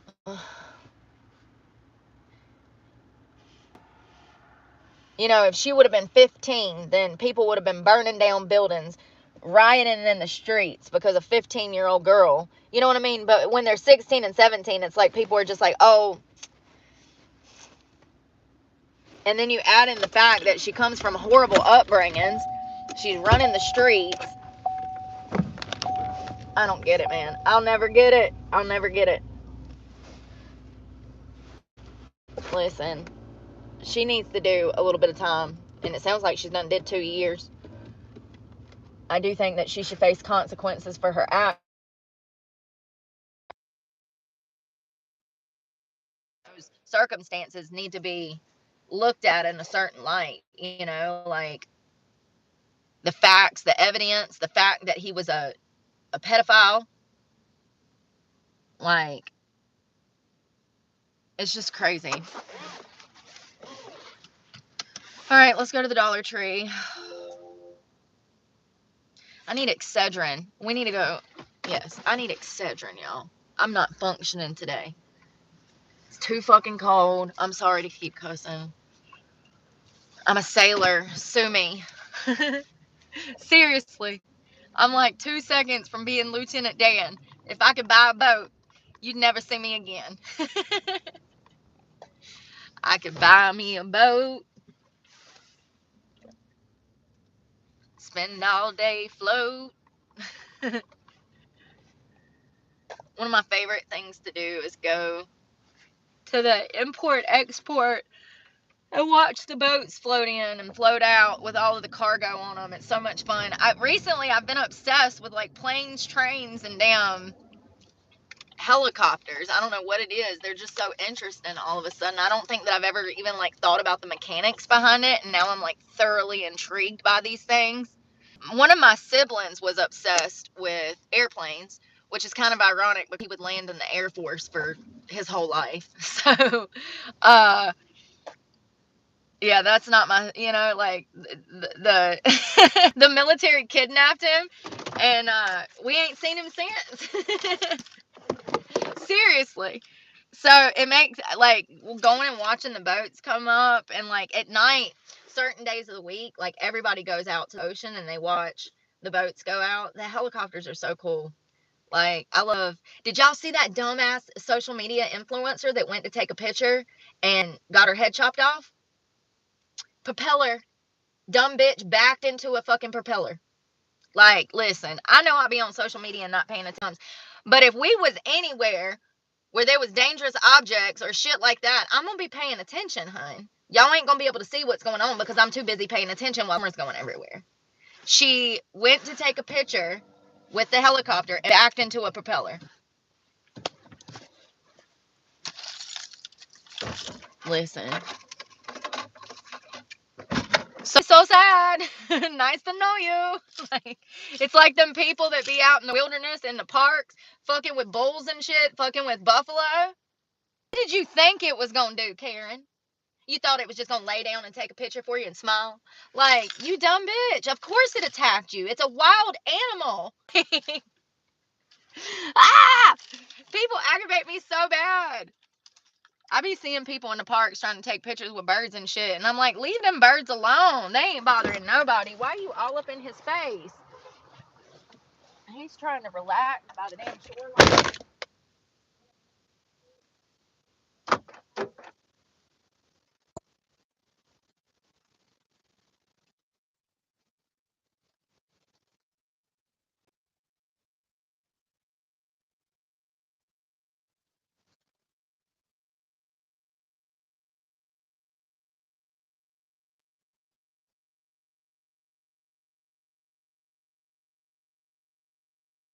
Don't get mad at me. Don't come for me. Y'all know I'm telling the truth. Some fucking white people shit. Just like falling off cliffs. There's all these people that go rock climbing every year. They climb up on these damn rocks. And then they fall off. You don't never see no Asians doing that. I'm just saying. It's always white people. 100%.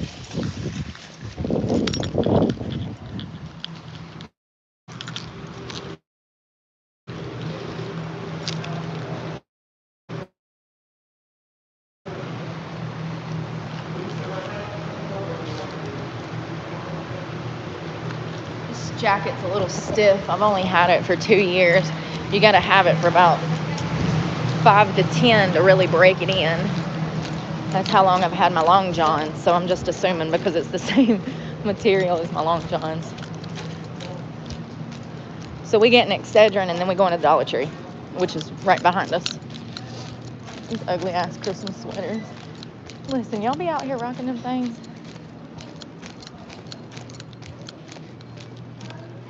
Whatever. Maybe I'm just butthurt that I ain't got no ugly Christmas sweater party to go to. I really don't want to. I don't fuck with people like that. I ain't got time to be fake.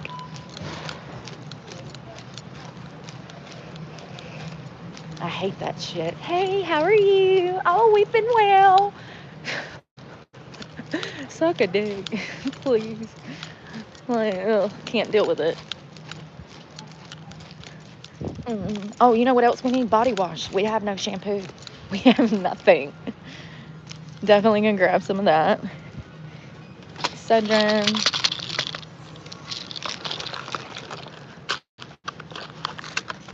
Excuse me.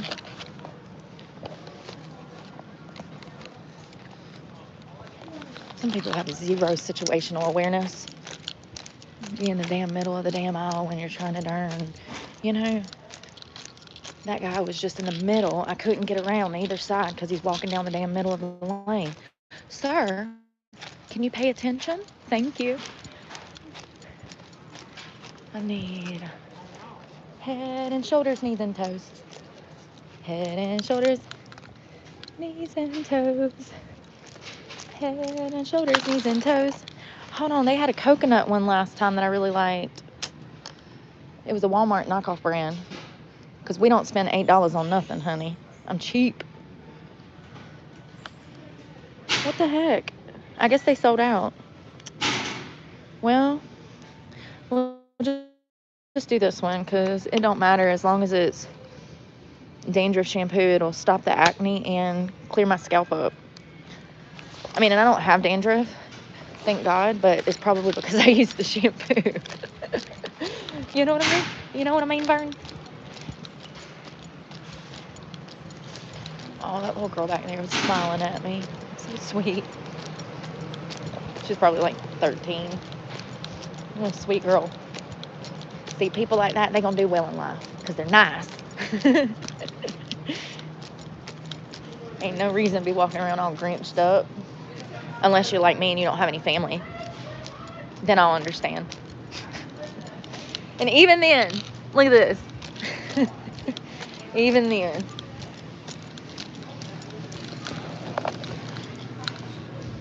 I want to go to the self-checkout.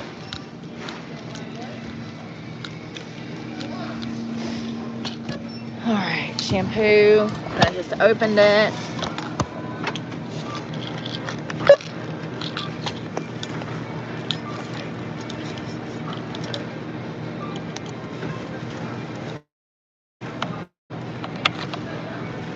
$8.36.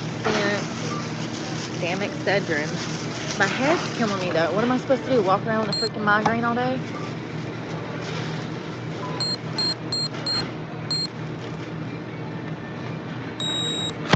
Oh, there we go. Print.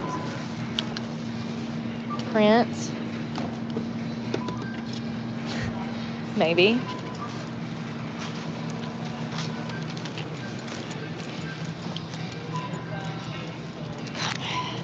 I thought I had one rolling around and I can't find it.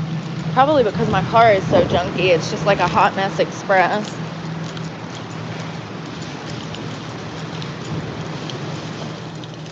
Y'all, tell me why. I don't know who it was the other day. I got on the phone with somebody. Oh, to pay a bill. And that lady at the insurance company, she was so southern. She sounded like Papa's banjo on a Saturday night after he had a fifth of moonshine. You know what I mean? She was just... I said, Lord have mercy. I said, I thought I was bad. I even told her. I said, you know, you got that real southern cut. She's like, I've been told that my whole life. Like, yes, ma'am, I can barely understand you, and I'm from the same area. It kind of had me thinking about my accent when I go to different places, and people are like, oh my God, where are you from? They always have the same look. They're like, where are you from? Like, wait a second, it ain't that bad. I got siblings, okay, that sound like damn the Beverly Hillbillies, so it is not that bad. It could be worse. That's probably why I make up my own words, because my parents, you know, they never used any big words. My family, you know, we're all proud. Gotta embrace the good and the bad and be grateful that you're alive. That's all I know. I don't come from the most educated people. I think I've made it farther than anybody else in my family as far as education wise. Even my siblings, like, we're just different people, you know? We're just different people. We care about different things. We want different things. It's different people. My family is very surface level. They've always been, they're not capable of talking about anything that's real. They know what's going on in the world, you know. They don't know anything about basic human psychology or intellect, or, you know, they're just very simple Christian people. Well, what's left of them? There's nothing left. There's nothing left. Everybody's dead. But, you know, when they were alive, they were just very simple people. They like to cook and eat and watch damn Jenny Jones and, you know. Simple people. used to love me some Jenny Jones. Grandma would let me skip school. Y'all, I'd be, Grandma, I don't feel good. She'd be like, oh, you can stay home, hang out with me. We'd watch the stories, The Bold and the Beautiful, The Young and the Restless. Those were her 2 favorites, you know. And this was the 90s, so, you know, they still cooked back then. Like, women knew how to cook back then. They sure did. Every single woman back then knew how to cook. I'm laughing because it's just so funny to say that. Like, talk about de-evolving. Bitches don't even know how to boil water anymore. They don't even know how to boil water. It's sad, but it's true.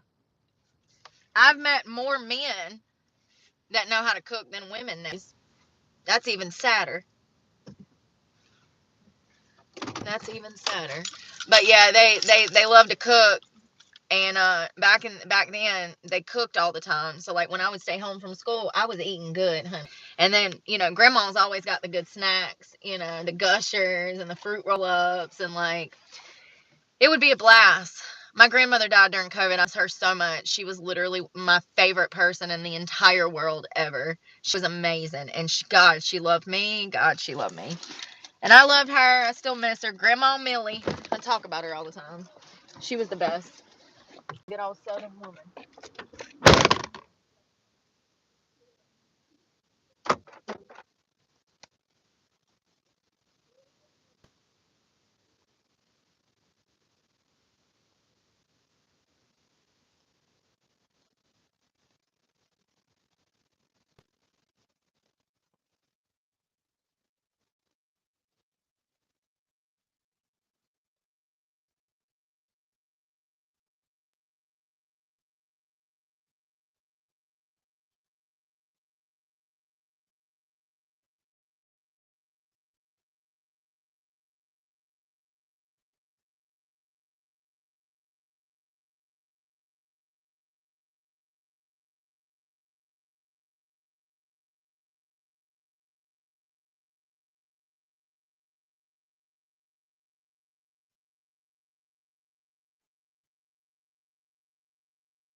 That's what I be talking about, that Apple stuff. Laundry detergent. Where is... There it is. Ooh, it's the big one too. That'll last us like 2 months, you guys. No, it's because my Bluetooth is hooked up to the truck, and then when I get out of the truck, the Bluetooth stays connected, but it doesn't switch over. Let's see. I know I'm forgetting something, y'all, and it's important too because this is the only one I can get it at. There it is. There it is. This is the only store I can get these anymore, and these are literally the best cleaning things. It's like Lysol better. I'm telling you, you can take one of those and clean half your house with it. It's unbelievable how much suds those have on them. Like, they suds up. Okay. Laundry detergent, Fabuloso. 2 of those.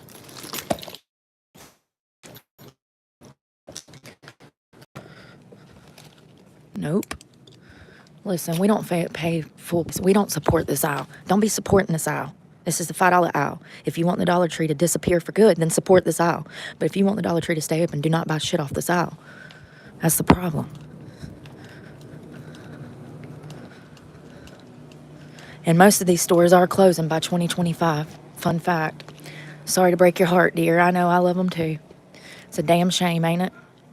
That's what mass immigration and damn inflation brings. First of all, I need something to wash dishes with, but I want it to be handheld, like a little one. And they don't even sell it. They usually have one that's like tiny. And I'm worried that this sponge will stink up my car, y'all. Do y'all think that'll like stink up my car? I be cooking like chicken and like fish and like steak. I'm worried that sponge will... Damn, I've been biting my nails. Don't judge me. I need to do them. They look like crap. I'm just going to stick with the baby wipes. because I'm scared that that's going to stink. Hold on one second. Just trying to see. Sugar-free nuts. 2 of those. Don't get food stamps anymore, so I'm just gonna grab some snacks because I really don't have anything chocolate. I've been craving chocolate. Also, mini pretzels. Y'all know I love those. These are great for like school. If you got a kid, if they're into pretzels. I know a lot of kids ain't, but listen, they're not that bad for you. Excedrin's making me feel better already. Let's check out this, even though I can't afford none of this. First of all, did I tell you guys that this brand is Target? The Be Pure is Target brand. That B, you see how it has a little Target sign in it? So a lot of this stuff is from Target. It's their brand. And it works phenomenal. Damn,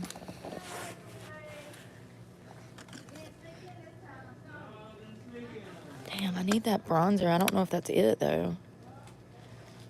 I think this is it. It looks a little dark, I know, but once it goes on, it doesn't. See, last time I accidentally bought the highlighter, and I thought it was this one. It's the only foundation I use currently. They don't really have much of this one. I don't like those crappy mascaras. That's the one thing I do spend money on is good mascara. That actually works really well. I have that somewhere. That's another thing. Before I leave town, I've got to go back to, I've got to go back to storage and rummage through and find things that I need because I have hair oils, more makeup. I have things that I can use.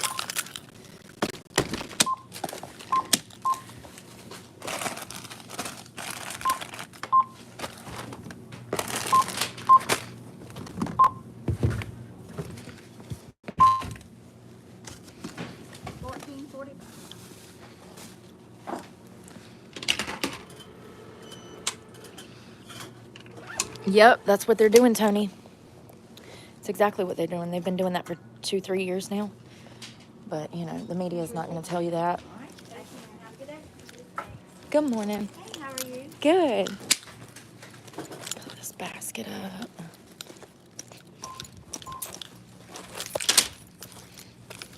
That's been my experience. I was talking to somebody last night. Or no, it was this morning. And somebody said something about jobs.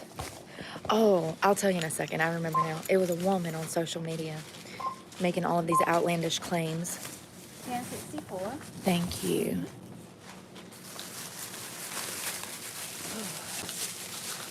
No cash back.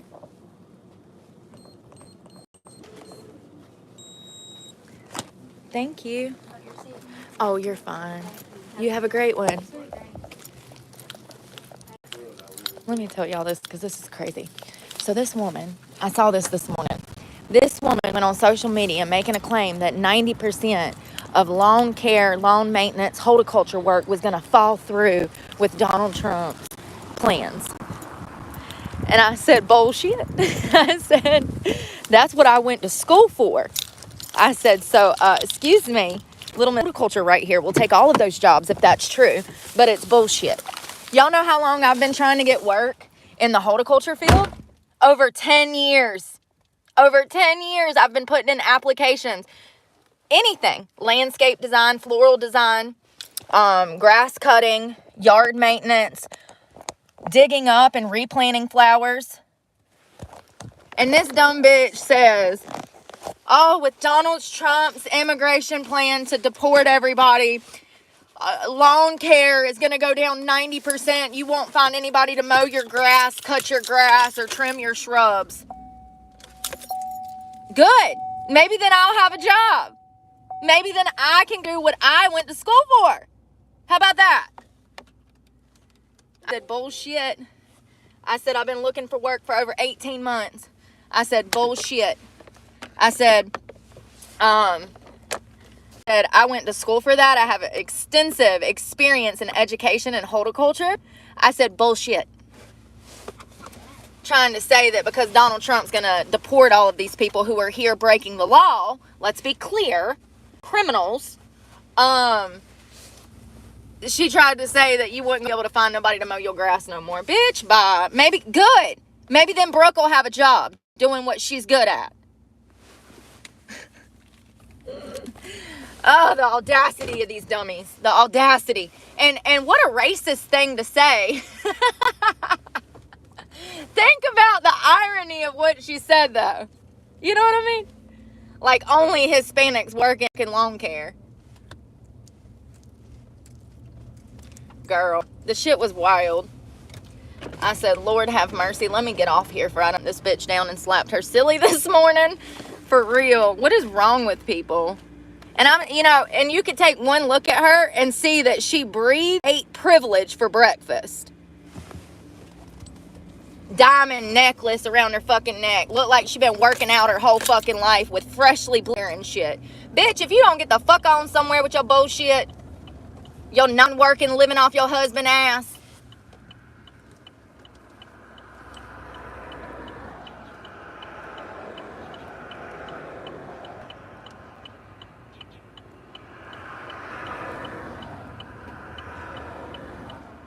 And just to be clear, I do believe that the majority of people that are going to be deported are not even fucking working right now. So, okay, Stacy, whatever you say. Ain't that crazy? No one's going to be able to cut your grass. We can't deport people. What? Girl, what about all the people dying from drugs coming over the fucking border? All you care about is getting your grass mowed, Stacy. As Americans die from fucking drugs being imported over the fucking border. Like, they just don't make no sense. They just want what they want because it's good for them. I'm sure somehow it's financially beneficial for her to have these illegals here. Because she's a Democrat. So, I don't know exactly what the plan was, but they was up to something, huh? It was important votes or important future Democratic voters that would be loyal to them for generations to come. I don't know. I just know that there has to be some kind of money involved for the Democrats to be behind it.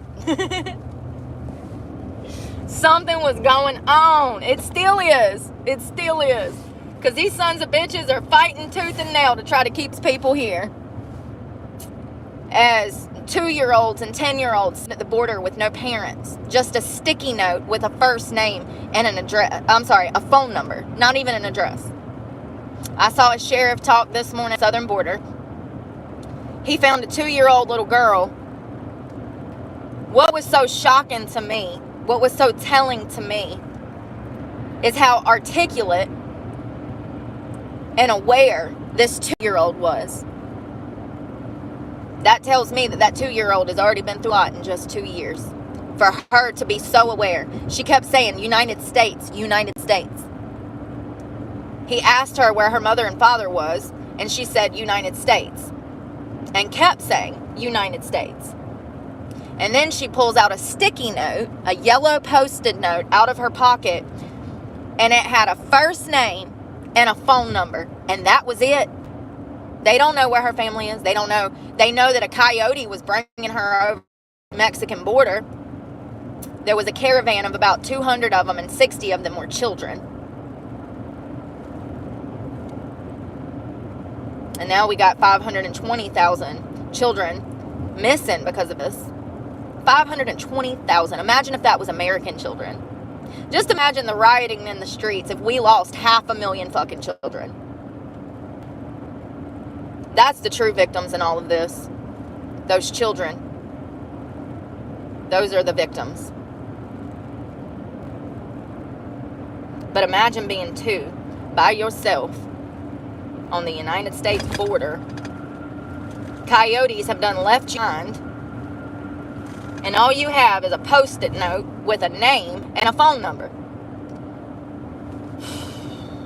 I don't know who that child's parents is, but they need to be in jail because that's abuse. I don't give a fuck that they're coming here for a better life. They're not.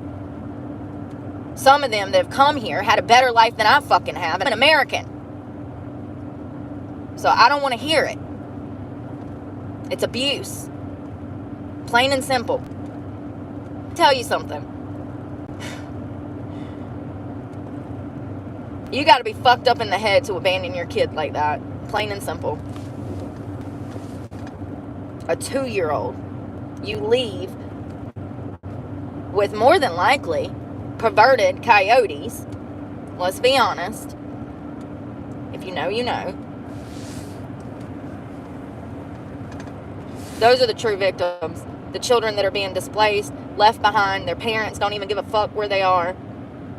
So they can come here, not all, but a lot, commit fucking crimes. A lot. A good portion. A good portion.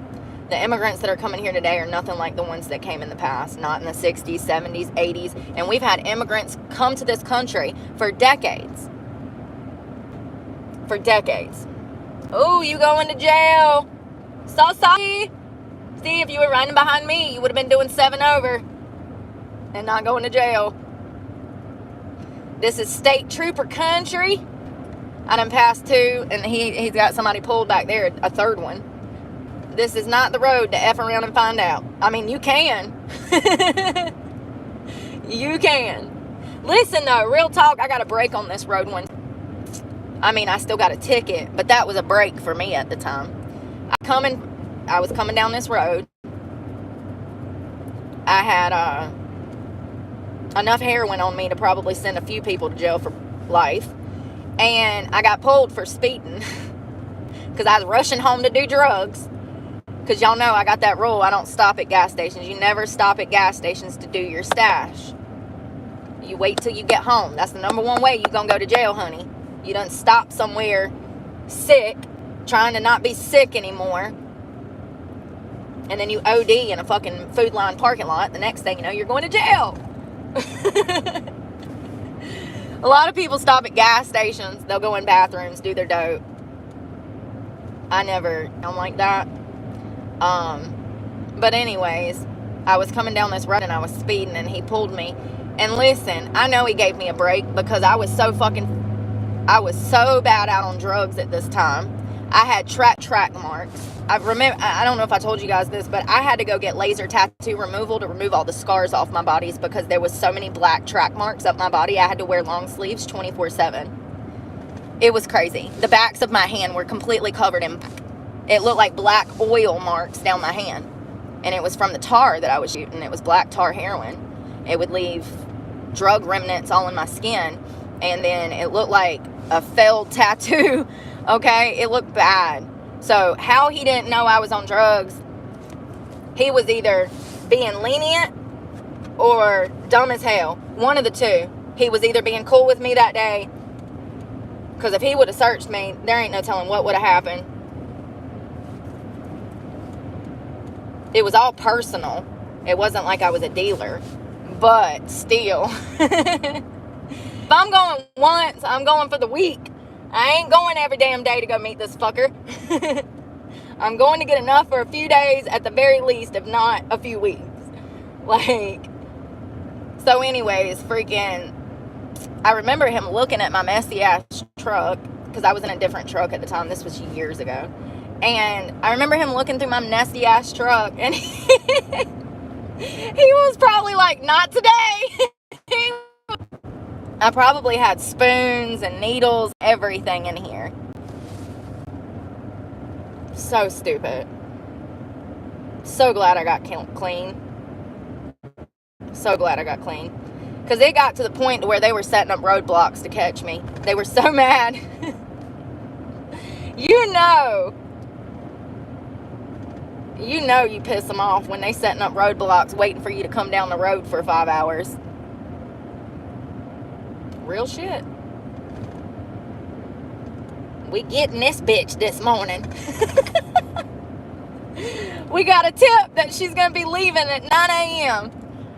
My ass didn't leave till 3 p.m. They was still sitting out there waiting for me. I rolled up. I immediately said, I ain't got no license. I said, these motherfuckers set me up.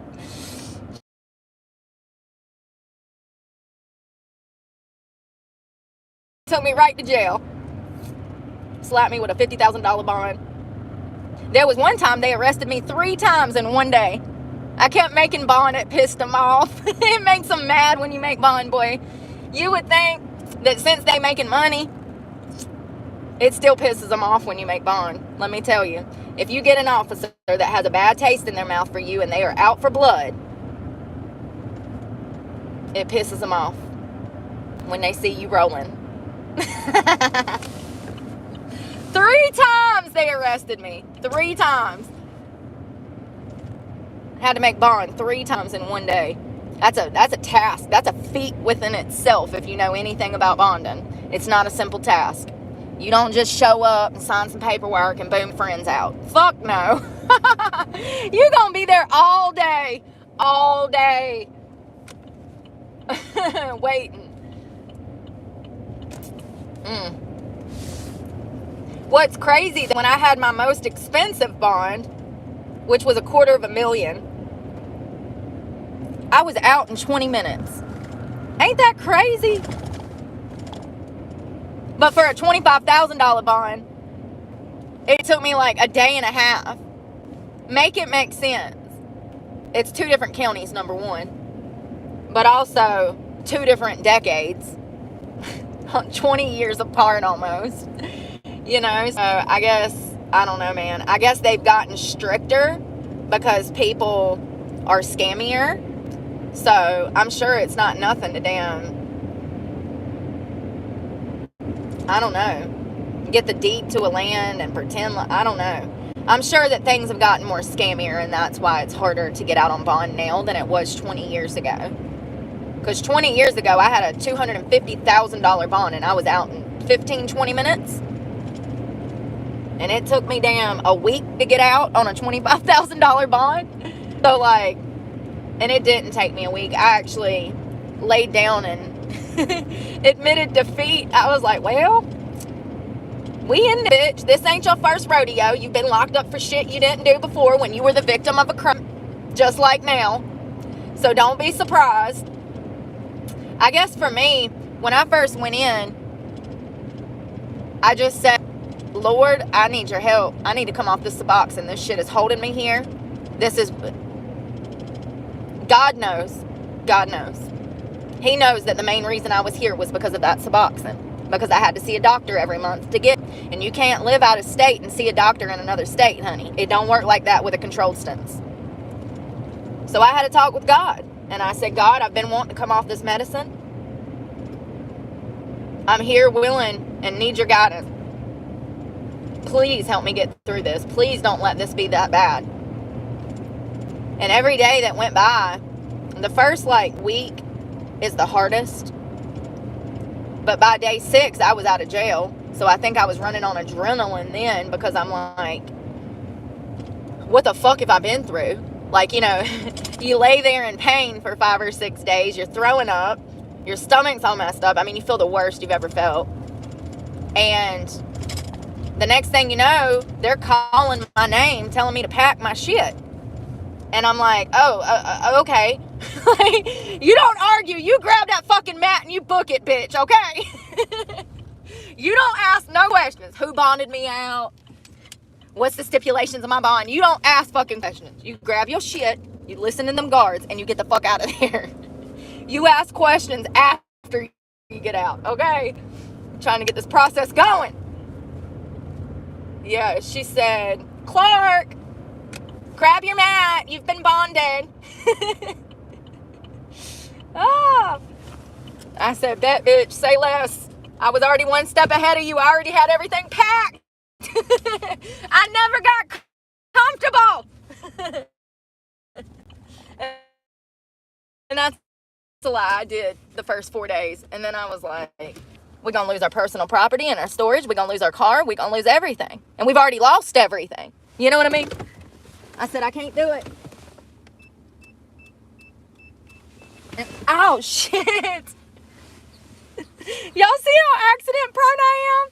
If you ever find me dead somewhere, if you ever find me dead from blunt force trauma, just make sure that it wasn't myself that did it, because I'm telling you, I'm accident prone. Yeah, day 6 and 7, or day 5. That's when I really started to try to get the ball rolling and contact bondsmen, see what I could work out, because I had to get the fuck out of there. I got too much to live for.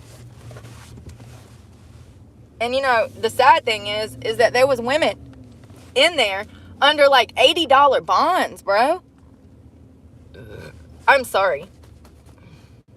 Under $80 bonds. Who the fuck have you pissed off that somebody ain't got $80 to come get your bitch ass out of jail? Listen, if my bond would have been that cheap, I would have been out in 2 hours. I could have bonded myself out. You know what I mean? $80? Babe, I think that if you come to a point in your life where you done fucked so many people over doing them drugs, doing that methamphetamine, you can't even make an $80 bond on a damn simple larceny charge. You need to evaluate your life. Like, hard, honey. Hard. That's just crazy to me. I said, girl, how about you stop stealing? Like, for realsies. All right, let's see here. You know, the crazy thing is I've got to come back by here in the morning. Right now, I know I've got oatmeal, chia seeds, and some other things that I need out of here, so I'm going to look for them. But y'all have seen this building. I need to, like, I guess when it gets, slow down, Brooke. I'm literally on 4 different wavelengths right now.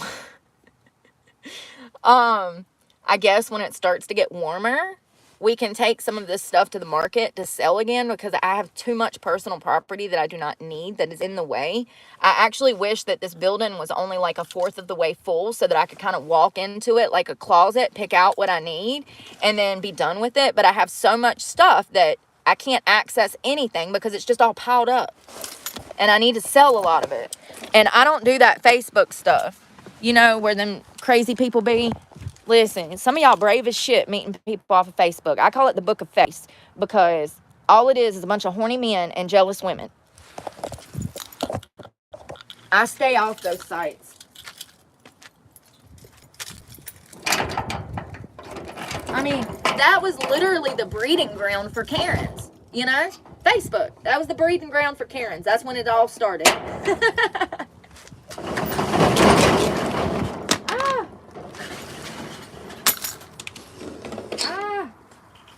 Oh my God, these stink bugs.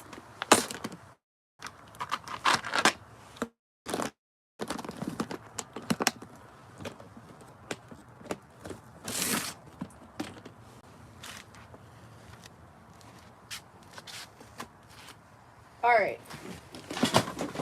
My God. Is it working? Okay. A lot of these shirts I could wear while I was up here. Oh, yes. It's that Nomad. It's got the dry stuff in it. Like, this is what you want to wear when it's cold outside anyways. You're not supposed to wear cotton when it's cold. It makes you sweat and makes you colder. So if you can find anything that's polyester, like this, to wear under your clothes, it'll actually keep you warmer. Fun fact. Especially if it's got that WeatherTech dry, you know, like the Nike dry fit shit.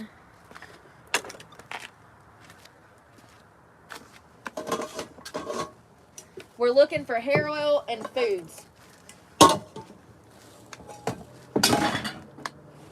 And we're going to try not to break anything.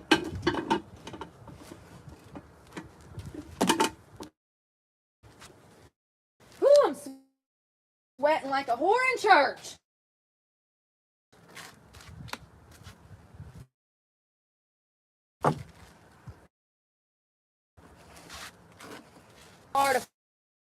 First, I might end up doing what I did last time, making my way slowly down the coast, because that's the cheapest route than driving. Like, here's the thing. I can start at like Myrtle Beach and go all the way down the eastern coast coastline, it takes like a week and a half, and I can stop in like Charleston, and then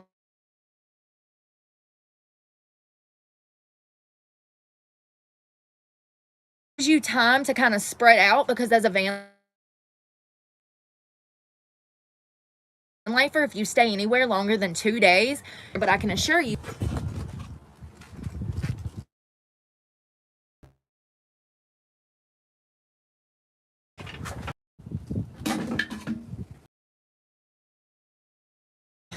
who's being creepy?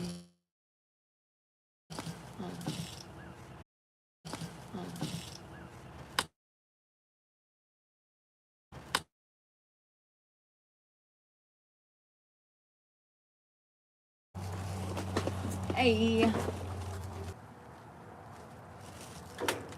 box of tissues, box of tissues.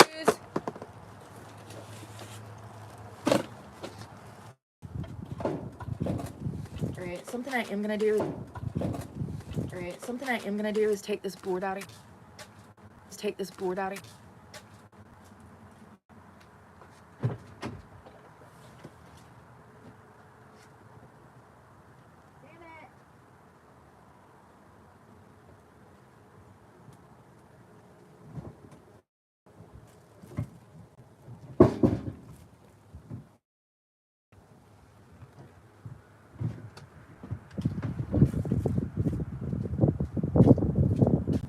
I just broke a fingernail.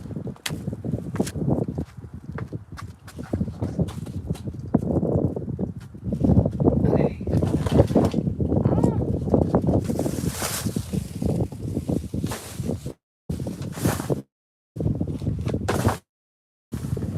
I just broke a whole fingernail. I literally broke the whole end off. Look. Damn it. I don't know where that hair wheel is. I don't see it. Fuck. It's fine.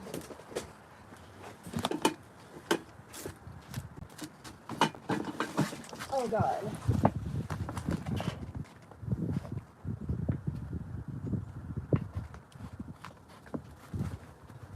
Okay.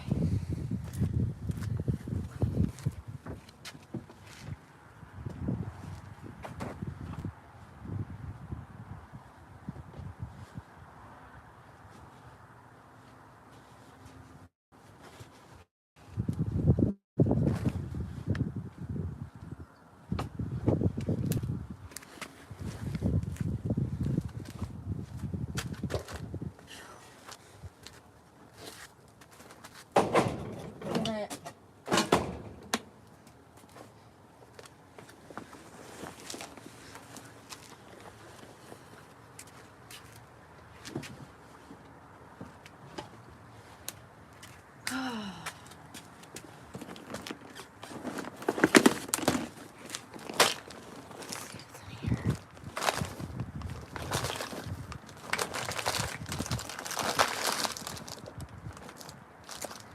Nope. Where the hell did I put it? There's some oatmeal. Hey! Shut the front door. Y'all, they stopped making my razors. Oh, hey. Gas money and socks. Thank you. I know, do they look that bad? You're probably like, what is that bitch doing with them socks on? They don't make these anymore. And I just found 2 of them. Which is upsetting because snacks. Snacks.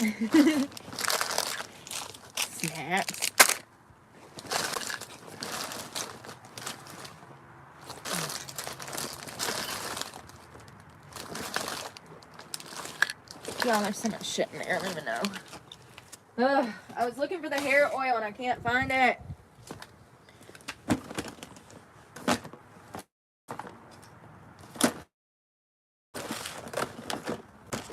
Negative, Space Captain. It's not here. It's okay. It's not a big deal. Not a big deal.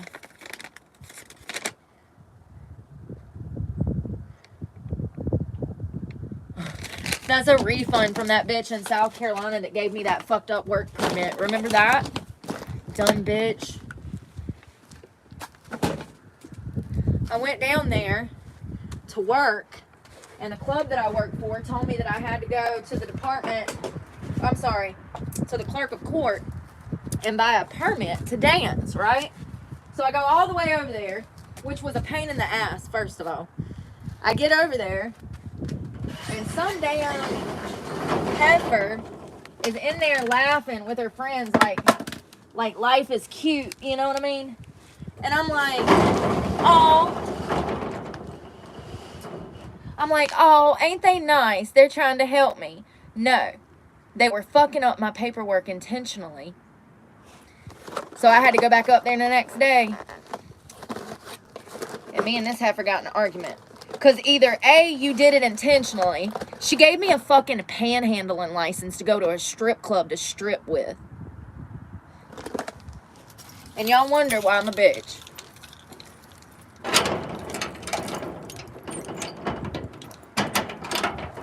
Next thing you know, they got the sheriff out there. I'm showing my ass, demanding a refund because this bitch done fucked up my paperwork. I took that shit into the strip club. He said, Brooke, what the fuck is this? I said, I saw it said panhandler, but I verified with the woman that this was the paperwork I was supposed to have. He said, fuck no. And he pulls out a dance license to strip in South Carolina. And it looked nothing like the license she had given me. She fucked it up on purpose. So me and Julie had words. Because Julie is a dumbass.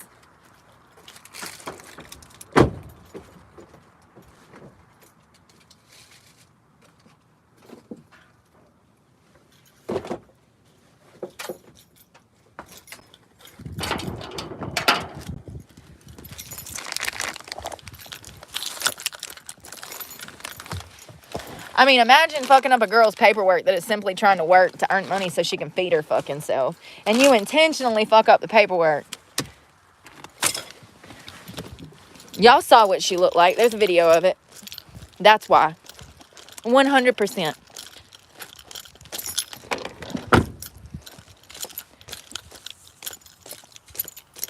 I got it. Riddle me this. Why don't no cute, fit, self-assured people be out here starting shit with me? Why is it always some Karen? Why is it always the same suspect? Listen, you just have to pay attention to what's going on in society. That's all I'm saying. You probably knew that I was a homeless stripper, you know, because that's what society says, not me. Yeah. It was crazy. Fuck up my paperwork, take my money from me. Because it costs. And then I have to spend money the next day to go all the way back to clear 30 minutes across town to get the situation fixed. And we had words. Fucking huzzy. First thing in the morning. I'll be back. And I was. Lord, they done got the sheriff out there and everything. Like, here's what I'm saying, though. That sheriff should have said, oh, what's the problem? Oh, she fucked up paperwork? Let's go fix that for you. No, it was none of that. Just two different officers surrounding me, telling me to sit down, sit down. No, how about you go get Julie to do her motherfucking job right? And y'all shut the fuck up. Because you ain't even in this. You out here drinking Kool-Aid and you don't even know the damn flavor. You don't know why I'm in here mad. But if it was you, you'd be in here mad too. If you had a backbone and you wasn't used to taking it up at the ass every day and being complicit in evil, the audacity for you to be in the wrong, surrounding me, telling me that I'm in the wrong.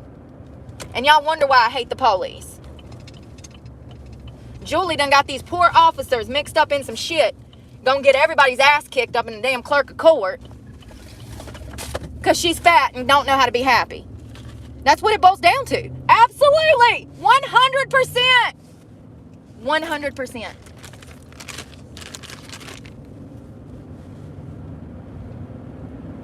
100%. You don't see me trying to come over. This girl's partying. They're cute. Oh, she's in the passenger seat dancing. They got a little trailer hooked up. It looks like they're headed up the mountain. Oh, y'all made me sick.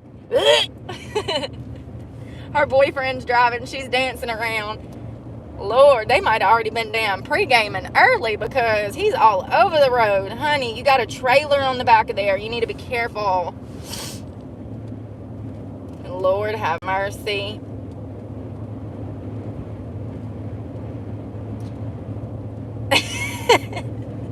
He's probably like, it's not me, it's this crazy bitch driving. She probably got the radio blaring. He can't focus. Ask me how I know. Because I am the music villain. What'd you say? I can't hear you. Let me turn this up some more. I am that person. We gotta have music, you know what I mean? Like, we gotta, I don't care if we just cooking, doing laundry, I don't care what it is, I have music. Am I the only one? Because I feel like my life revolves around it. When I saw Ronnie cuss everybody the other day, it made me so happy. I was just like, okay, I'm not the only one. He called all of his fans spoiled brats. I love it. I love it because it's so true. All of these bands take times. Fuck, Adele canceled. Didn't she cancel a huge concert one time? Remember that? Was that Adele? It happens. A lot of these artists cancel. They get sick. The venue, they have issues with the venue that they were supposed to perform at. There's a multitude of reasons why they go. And he had been doing these shows all over the place for other parts of the world. This wasn't just America. He's flying all over the world to perform with Falling in Reverse. Or is it, y'all, I be getting two bands mixed up. Bring Me the Horizon and Falling in Reverse are like two of my favorite bands ever. And I get them mixed up. Anyways, he's performing and one thing led to another. He had to cancel the show. So he made a statement on like Instagram. He's like, sorry, we're going to have to cancel, blah, blah, blah, blah, blah. All of the fans that were supposed to go to the show ended up coming after him. And he lost it. He's like, fuck you, fuck you, fuck you. You know? And he cussed everybody out. He said, why is it that other bands get months off for mental health reasons, but I didn't even list the reason why the show was canceled, and y'all are coming after me. He said, y'all are a bunch of brats that don't understand what goes into stage work, doesn't understand what goes into music production. Y'all don't understand anything. Y'all are just instant gratification. Y'all want what y'all want when y'all want it, and when y'all can't get it, then you turn on the one person that you were supposed to support, you know? And he cussed everybody out, and rightfully so. And then I find out that it's because he's sick. It was an illness. But good for him. Good for you, Ronnie. Cuss them all out. Fuck them all. Feed them fish heads. About time. You know, that's why I have respect for certain people. Like Tom McDonald. You know, there's some of us still out there that have backbone. Some of us. Some of us who ain't gonna roll over and take it. I'll be damned if I ever. The Popo is out. Just to let you know, there's two of them down here, and he's already got another one pulled. But go on. Go for it. Go get you one. Use this road like it's a damn track. Pretend like you're a track star, honey. Race towards that ticket. Go off. I'm hungry again.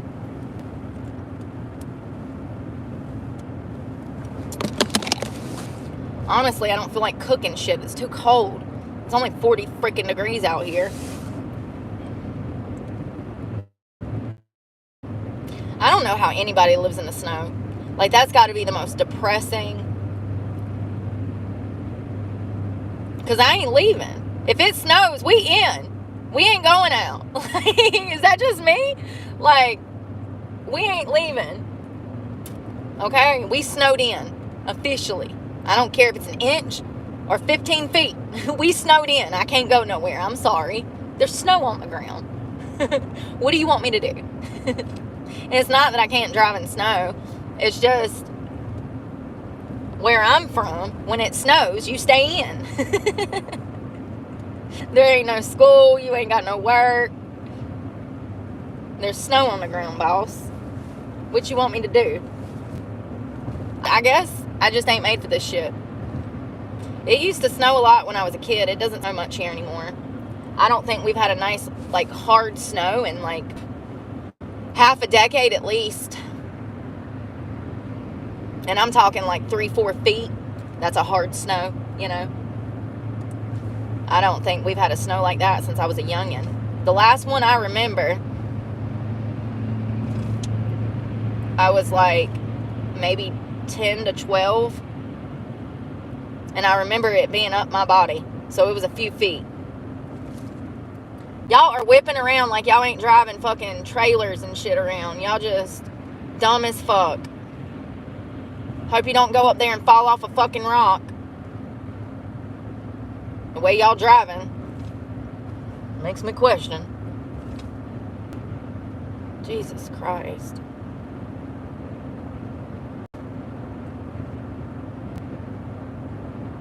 I'm just saying, when you're towing something, you need to be more cautious, okay? Lord, you can't drive. I mean, I guess you can. Clearly. I didn't know you could. I didn't know you could drive a damn truck with a trailer on the back of it like that, but go off. I see you. So crazy. When I'm towing shit, I'm like looking out the mirrors. I'm going 5 miles under the split. Hey, I told you. There he is. I told you. Y'all don't listen. If you, let me tell you something. If you ever see me out on the roads and I'm slow poking, that the cops are up ahead. Because I always do 7 to 8 miles over. Always. Unless I know the cops are going to be. Then I'm doing 5 over. Because I'm smart.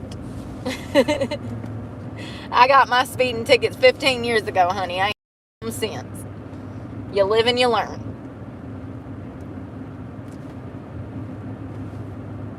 They out today. Because they know people still partying from Thursday. They can rack up them DWI damn bonds and get that bond money.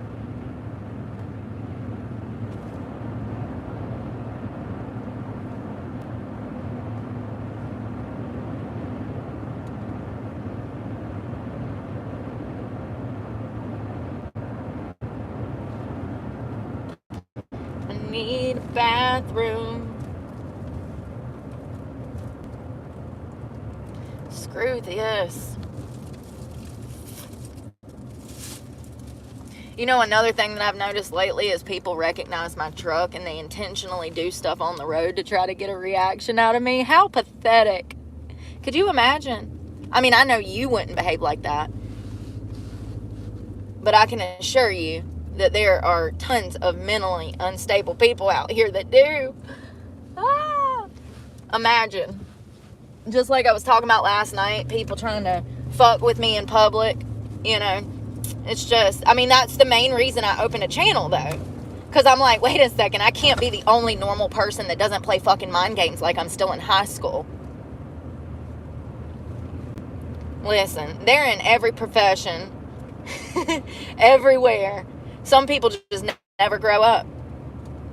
It's a harsh reality that I'm learning to deal with. But I really felt it when I was in jail. And I noticed how the officers behaved. I was like, what the fuck? I was like, where is the FBI, the CIA, the State Bureau of Investigation? Anybody? Anybody? Okay. Okay. Like, it's crazy what was going on in that jail. Watching that guy or woman get waterboarded? What the fuck? What is this 2024 or is this 19? Like, you know, is this 1604? Like, what is going on here? There's literal laws against this shit. Y'all in here breaking PREA laws. Y'all in here waterboarding bitches, starving inmates, leaving them to sleep on the fucking concrete. Like, wild. Wild.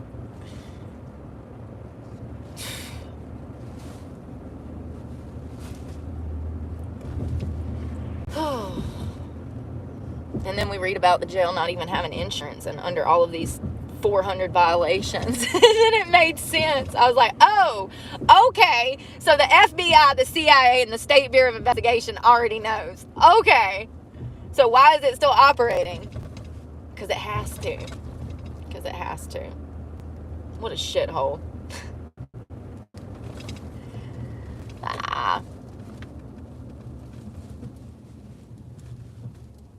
Sheriff looks rich as fuck, though. I'll tell you that much. Google the sheriff of Rockingham County, North Carolina. He looks like he's rolling in it. Must be nice as your jail sets with no fucking insurance. As inmates are starving to death getting waterboarded. It must be nice to live a life of luxury just because you're the sheriff of a town. Must be nice.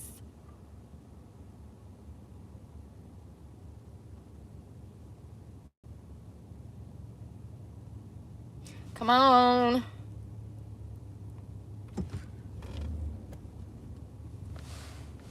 Oh, there we go. Got to set the sensor off, I reckon. December 7th. I won't be here. So sorry I can't join your Christmas parade.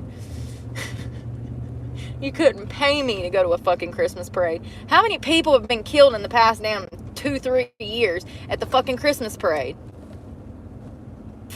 Ain't it Sunday?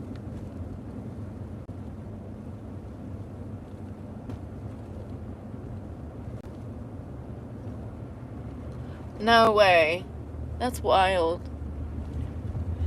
They got a liquor store right next to a church. That's why I said ain't it Sunday, because it looked like the liquor store. It was all the people from the church. I mean, good thing they're closed, so the temptation's not there.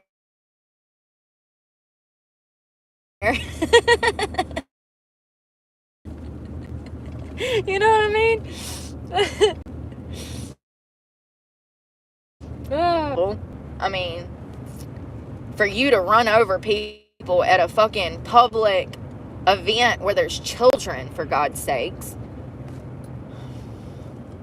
He was let out on bond days before he would damn use his car as a torture device to run over people in a parade. He should have never been let out on bond. He was already a violent offender that had tried to kill his girlfriend, if I'm not mistaken. I could be wrong. We'll look into this one day when I got Wi-Fi. But he had already... Oh, God.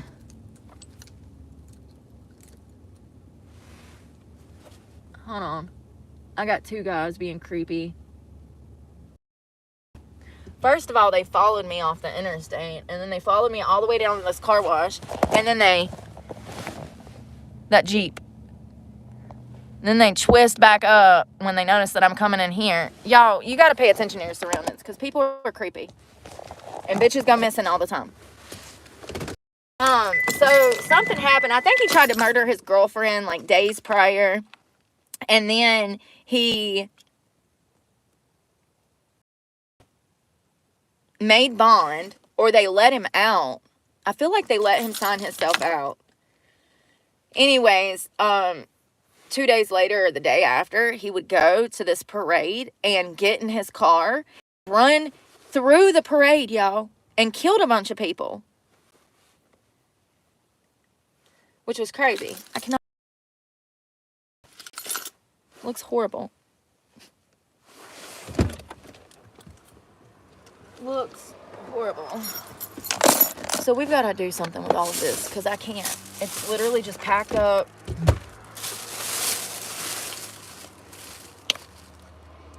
$2.98. It'll probably last me about a month or two. It's got that. It's good for acne, body acne, and also like if you have like psoriasis. First of all, if you have psoriasis, you need to stop eating processed food. That's what it's coming from. Second of all, if you use dandruff shampoo as body wash, it'll clear up acne, any kind of like bacterial, like there was this girl that I knew that had issues with her armpits in prison, and I told her to use this, and her issues under her armpits stopped. So if it worked for her, and she had, I don't know what it's called. It was like a skin infection from her not shaving and properly maintaining her hygiene. I don't know. I would like to say it's a bacteria, but I don't know what it was. But anyway, she started using this, and it went away within 2 days. And this was after she had done spent tons of money going to the infirmary trying to find a medication that would work for her. They kept giving her all kinds of creams and shit to spread under her arms. And I was like, girl, no. Dandruff shampoo. Works miracles. Miracles. You'd be surprised. Don't knock it till you try it. I can't believe I found these. I'm so happy. Oh, God. Here this shit goes. I ain't got no room to put nothing in nothing. I want to have my truck set up for tomorrow. I'm hoping that I can push my Wednesday appointment up till tomorrow. I'm going to call first thing in the morning and be like, hey, can I do this today instead of Wednesday? Or maybe Tuesday?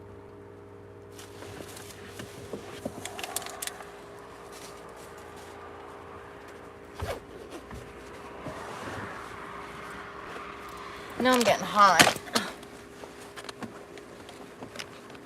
Damn it. I'm trapped. It's like an origami finger trap. I don't know where all the snacks are going to go because I don't see room. And I bought this oatmeal. It's supposed to be good. I'm supposed to set it up like overnight oats. Eczema. Fragrance free. Everything. Yeah, I know a lot of people that have sensitivity skin issues. It's gotta be that was allergic to laundry detergent. I was like, listen, honey, you ain't living right if I can't wash your clothes with the detergent. Like, what am I supposed to wash them with? He said vinegar. Listen, you can wash your clothes in vinegar. I'm gonna wash mine in Tide. I was offering to do it. He made such specific demands. I didn't know how to take it. He had to do his own damn clothes. You know what I mean? I'm scared I'm going to fuck it up and give you a rash. Your sensitive ass. Because I will too. I'll forget. I'll be running my mouth. And he'll be like, you swear you just washed this with vinegar? And I'm like, oh yeah. Sure didn't accidentally pour the whole cup of damn Dawn in there. Detergent, damn Dawn. You know what I meant. Tide. Alright. So I had 2 bags of pretzels left, so I'm glad that I grabbed these. Chocolate. Oh my God. They snuck them sons of bitches. I guess when I grabbed this, I thought that it was all nuts because it all should be, but I grabbed York peppermint patties instead because they didn't stock the shelves right. You know, if this is on the outside, then you're just going to assume that all the ones on the inside are the same, but they weren't. Go figure. Not the Dollar Tree being scammy. I ain't been able to find these damn wipes in over a month, and I've been going insane. It's Lysol wipes. And y'all, when I tell y'all that these things are juicy, y'all don't understand. I can take one of these wipes and wipe pretty much the whole inside of my car down. Like, it's like wet. And look the suds. 10 out of 10. 10 out of 10.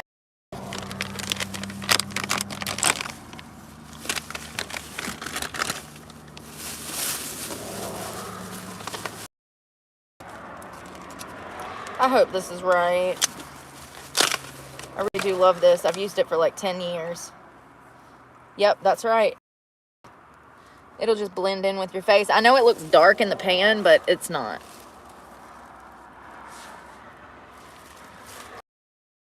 Bronzer, but I use it as a foundation.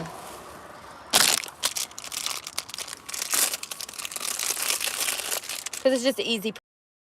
breezy. And when I'm in Florida, I don't even wear makeup like that. Y'all notice, like, I'm putting on some eyebrows and some mascara, but I don't need it. So it's not that big of a deal. I want to save these bags, so I'm going to throw them. God knows you can never have enough damn water bags.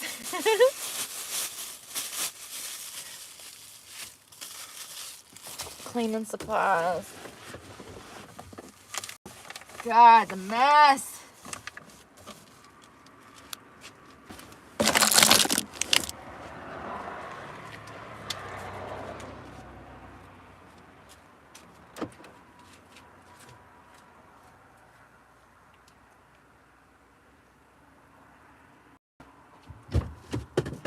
Damn it. Y'all, this whole front seat is just packed up with stuff.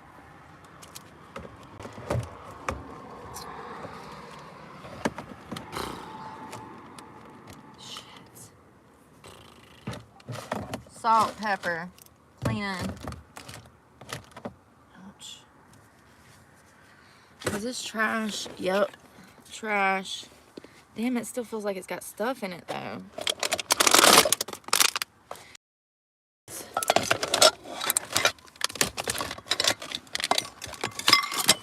I'm about to get annoyed.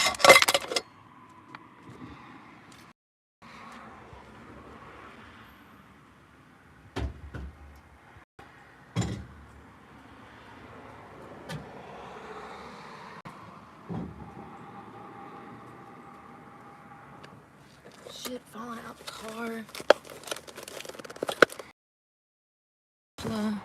Dirty ass cup. Listen, I know I said I was gonna boil these eggs, but I'm not because I'm egged out. That's what I was saying. Like, what's for breakfast? Eggs, and more eggs.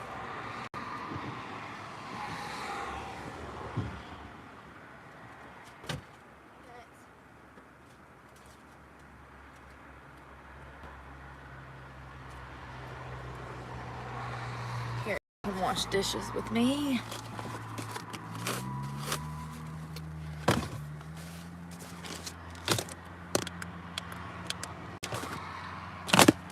Trash. It's just never ending.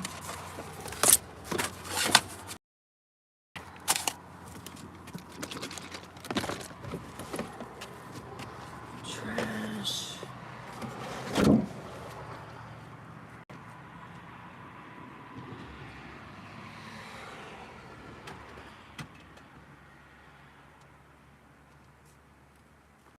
So what I do is I just take a little bit of this. Damn it.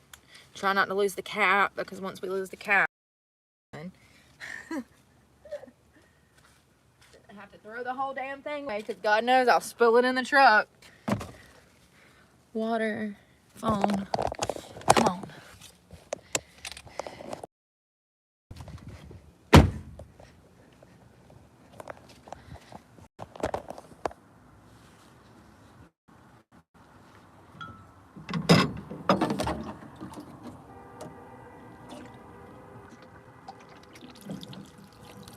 Ooh, road rage on a Sunday. Not the Lord's Day. Y'all wake up, choose violence on the way to church?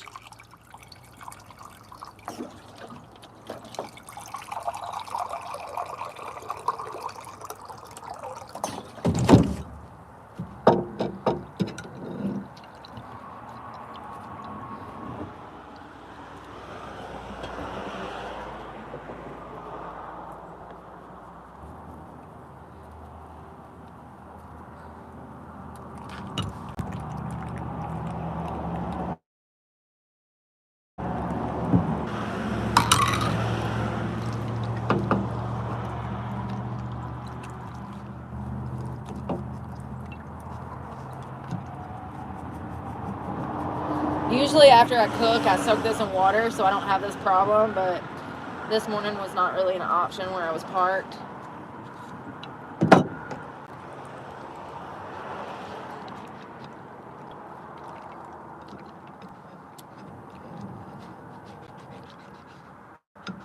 Oh, there comes the police. Oh, Mr. Police, don't take me to jail for I don't have any money for bail. I've been a good girl, don't send me to hell.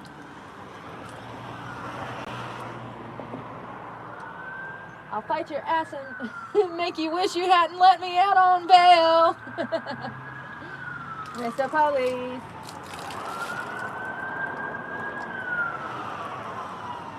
Oh, that's the ambulance.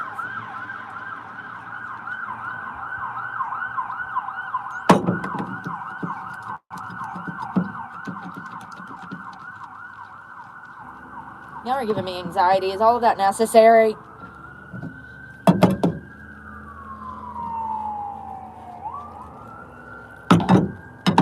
Damn, I got eggs all over this son of a biscuit.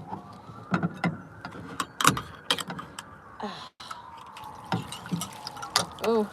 Usually I wipe the truck down. Now that I have my towels, my good things back, I can.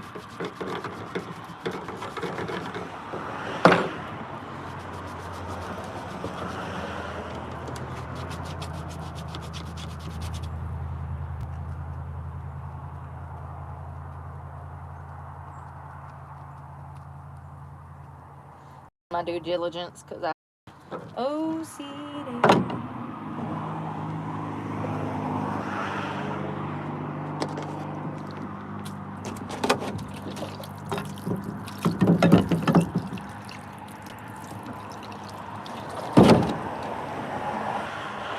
Maybe I should have brought that scrubber. I typically don't have this problem though. I typically wash them right away, so it's just so fucking cold. That's what I'm saying. And now I'm standing out in the cold even longer, trying to deal with my cold bullshit, you know? If it wasn't cold, they would have been washed first thing.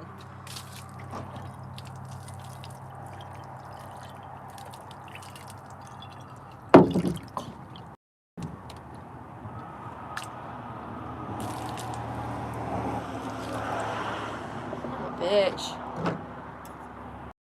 Eggs in there.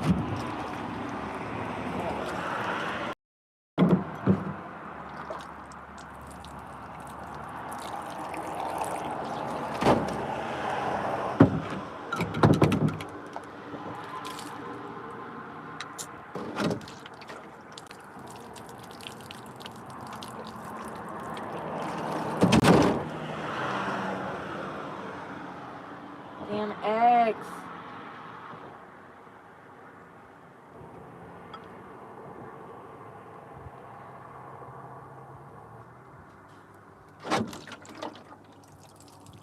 That's a towel.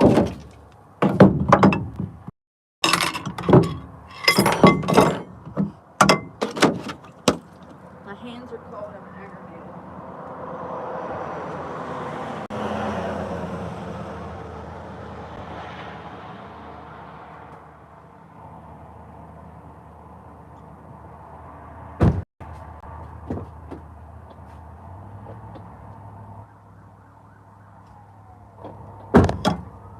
Damn it.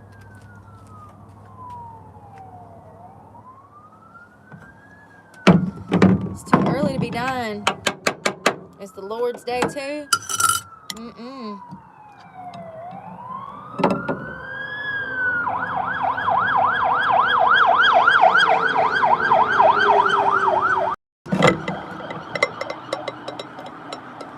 Lord have mercy.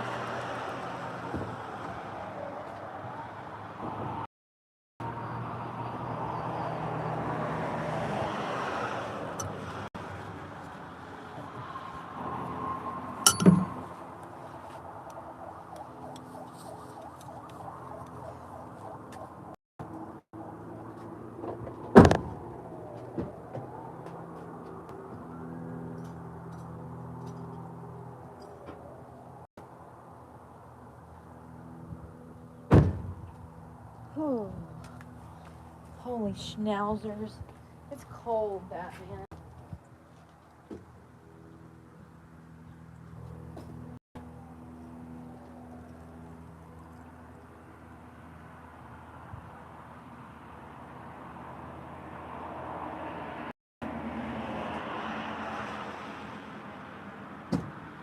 Alright. We gotta go find a bathroom because I'm about to pee on myself.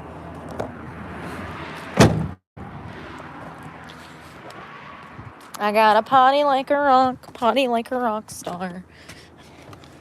Oh, God, it's so cold. It hurts. Does it not hurt?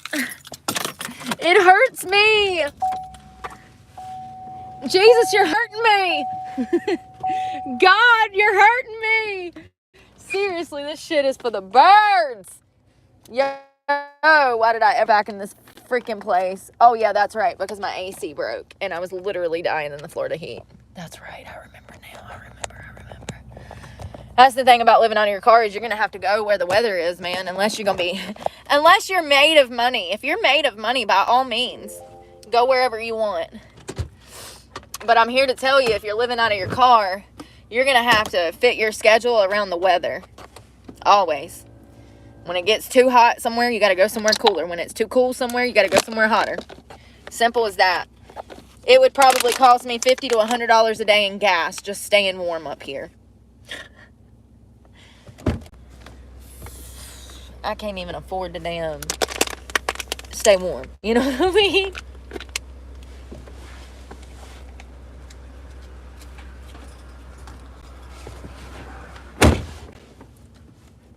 Papa said he's going to wash his Lexus. Glad I don't have those problems. Every time I see y'all out here in these Beamers and shit, I'm like, okay. Okay. Let me know how that works out for you in 10 years. I had a few luxury cars. One of my favorites was my Escalade. And I'm here to tell you, trash. Throw the whole truck away. That's why you don't see them on the roads, because they're not worth a fuck. Go figure. They're pieces of shit. I gotta find a bathroom. Will you come on?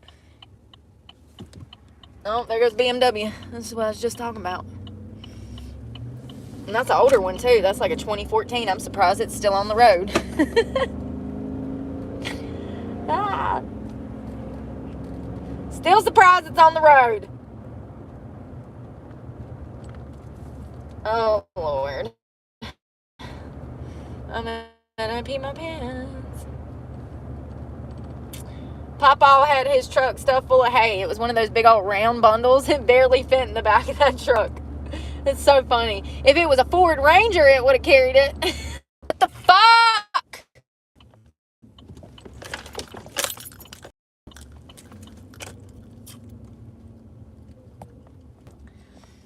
You ain't paying no attention, are you, sir? Yeah, I see. You're gonna do a pissing ditch. We're gonna pee and bounce. And actually, we're gonna pee, put on a bra and bounce, because Lord knows, I'm running around.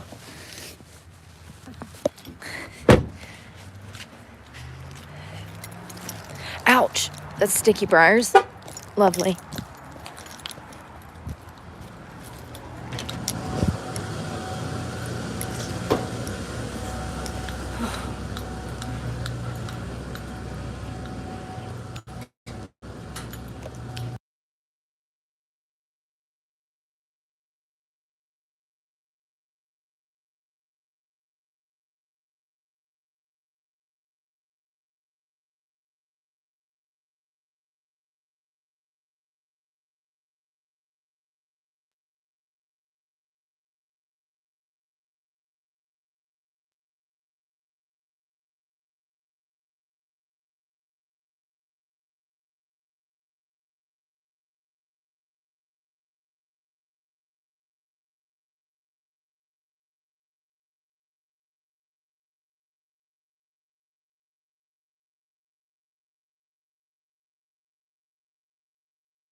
Whew. No soap. I guess I'll just rinse them. Alright.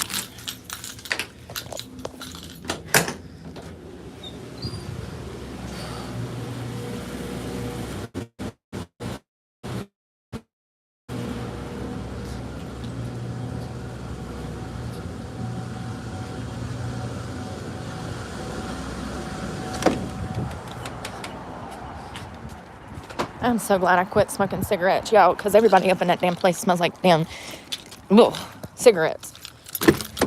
One good thing about vaping, you don't never stink. Ugh, the only thing you gonna smell is my body spray, baby. It's just crazy the way that it sticks to your body. It sticks to your clothes, your hair, your nails. Like, you can go wash your hands, but you're still gonna smell like a cigarette. All right, we pottied like a rock star and bounced. I'm wondering what I should eat. I need to eat something. Me no. I don't know. Shit. For 2 days, I have planned to wake up. My plan was to wake up, eat. Hey, cat. Sorry. Tony G. Hello. My plan was to wake up, wait for it to get warm, work out, put my makeup on, film some stuff. Not in this weather, honey. I can't make no damn plans in this weather. This weather's so damn cold. You just want to retreat back to a fireplace. It's freezing. I fucking hate the cops, y'all. Some pig just drove by me.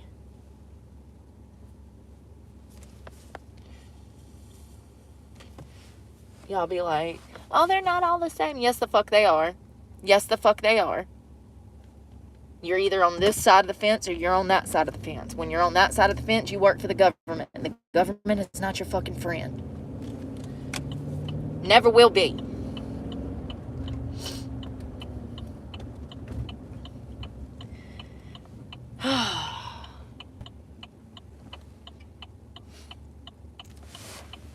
I don't know what I want to eat.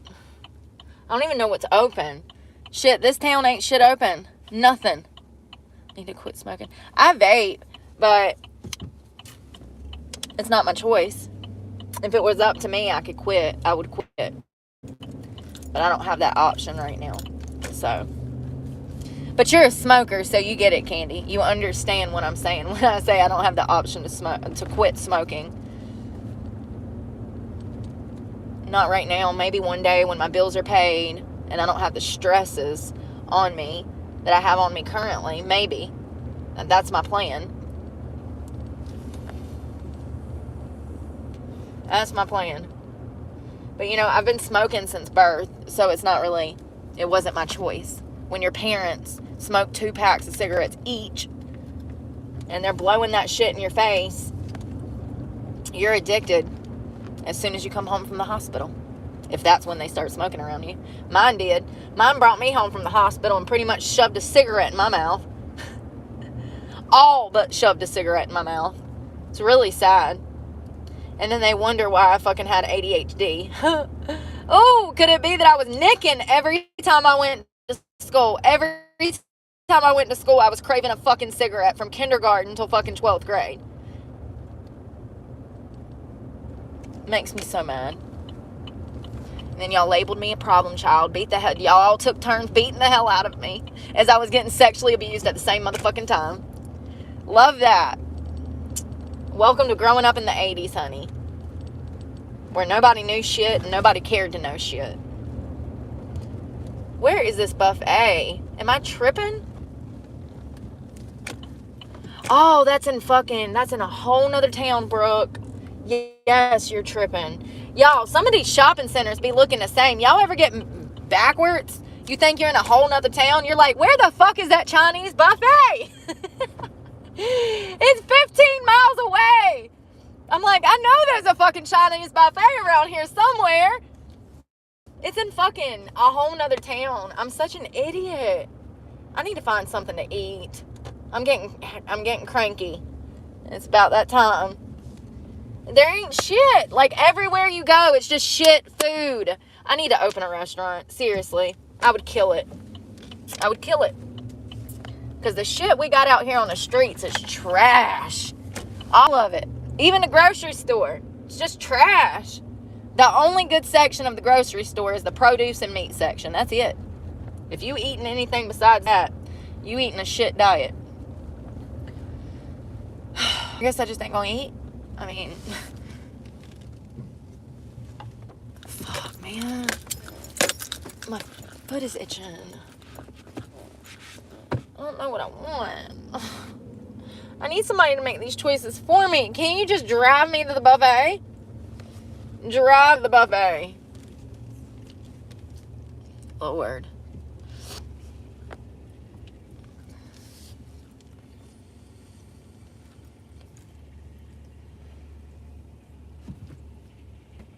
I seriously don't know. I'm getting aggravated. Because I'm a food desert. You have McDonald's, you have Hardee's. That's it. That's it. That is it. What time is it? I wonder when that other buffet opens, if they even do today. And it's probably like 3 o'clock when they open.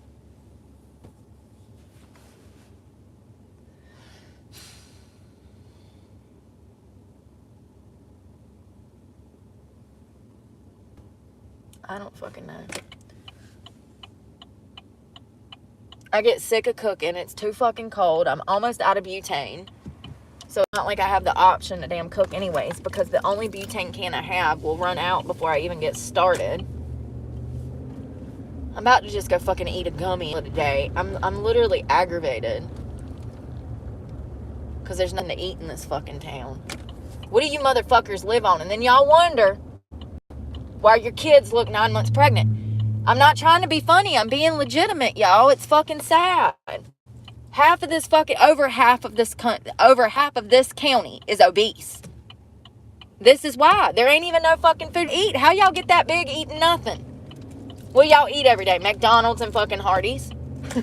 McDonald's and fucking Hardee's. This is 2024. I should be able to stop in somewhere, get me some little street tacos. You know what I mean? Like, this is 2024. Where is the fucking Moe's? Where is the damn...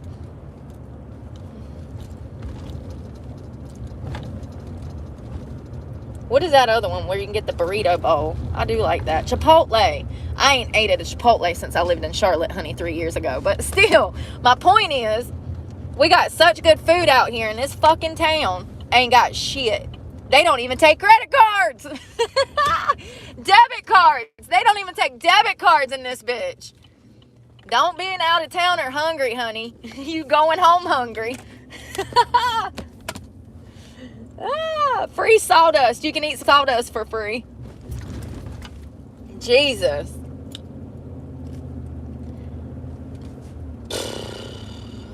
I could go to that little Mexican spot and get me a damn chili Reno. It's a stuffed pepper with cheese. It's like $3.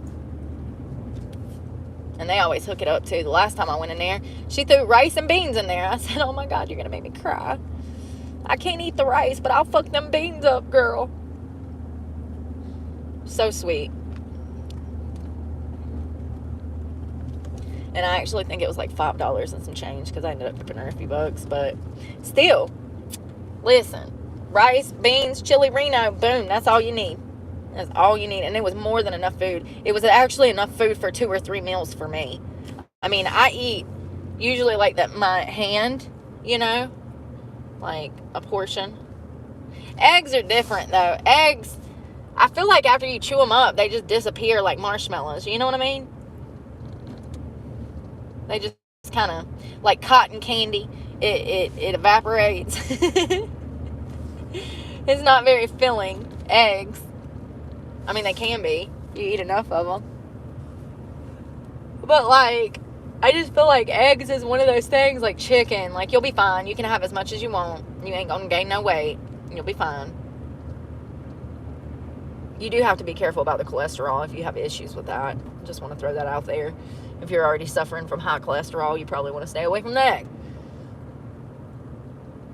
But if you're like me and you're pretty healthy, you'll be fine. Damn, man, it sucks. There ain't shit to eat in this freaking town. Literally, that's it, y'all.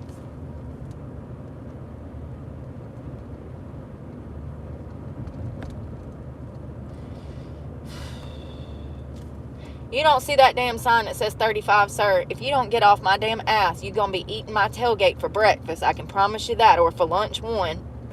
You're choosing. I'm already going damn 10 over, sir. And I didn't even notice. I slowed down now. I'm going 5 over. But he got to ride my ass.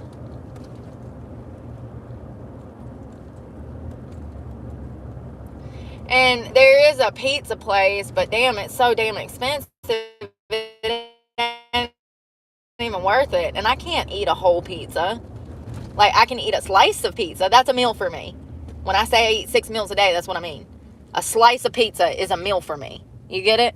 A yogurt and a banana. That's a meal. Because that's a meal. Absolutely is. A slice of pizza and like an orange, that's something that I would eat. Or like a cup of grits with an avocado and some bacon bits. Like, I don't need a stack of pancakes, 2 eggs, hash browns, a biscuit. Like, whoa, what the fuck? And then people be like, I'm on a diet. Bitch, you just ate an all-star breakfast from Waffle House that had 3,000 calories in it, but you're on a diet. Okay. If it makes you feel better, whatever you say. No, a diet is ordering a side of sliced tomatoes, 3 eggs over medium, and maybe a half of an English muffin. That's a diet. That's actually a full breakfast. See, I don't know what it is about America. Y'all see normal portions, and y'all are like, oh my God, she's starving herself. No, that's a normal portion. America is just gluttonous as hell. That's what it is. But that's also why 70% of Americans are overweight, along with over half of children. How sad. All right.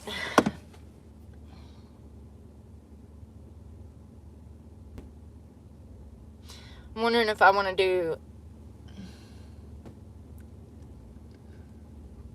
a chili Reno or if I just want a side of some beans.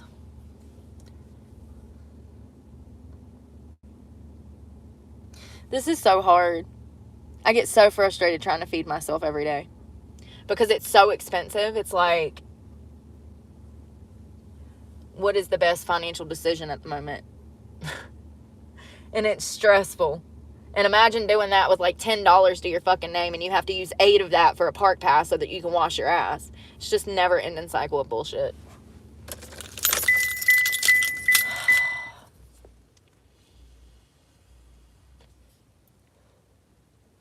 Fuck it. I gotta eat, right? I gotta eat. Where'd my card go? Oh no. There it is. Wondering. I think I'm just gonna do the chili Reno because it's ouch, ouch, ouch.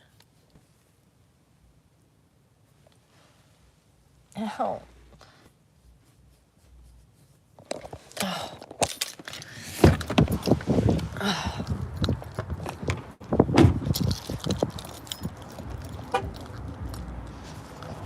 It's a huge pepper that they stuff with cheese and then they like, I don't know if they bake it or what they do with it, but like they do something with it.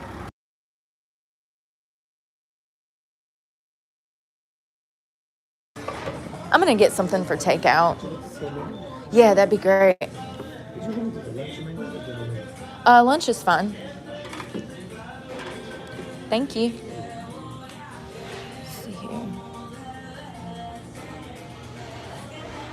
The chili Reno, it comes with just cheese, right?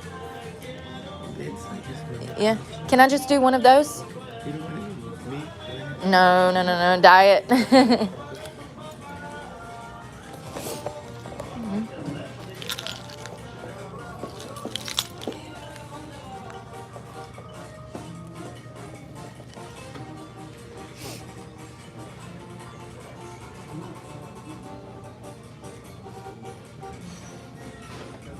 Oh my God, the music.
So it was $7 and some change, and I'm gonna get a YouTube violation for that fucking music. Pisses me off, man. Everything, just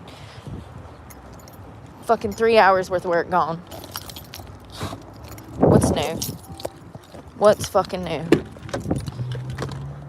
It's not like I would have made any money off of it anyways. I went and looked at one that I had 50,000 views on, didn't make a fucking penny.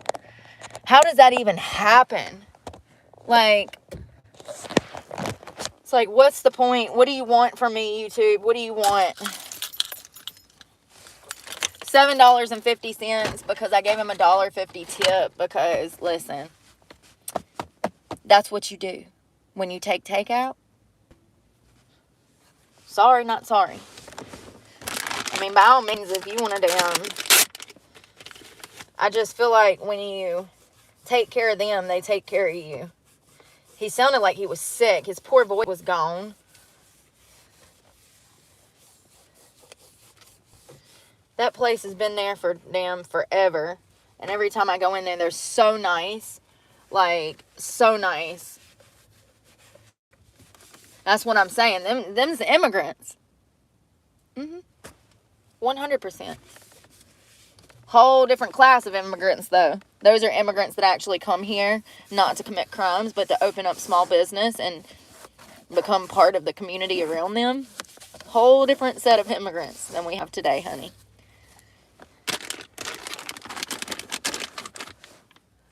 There's another woman that come here.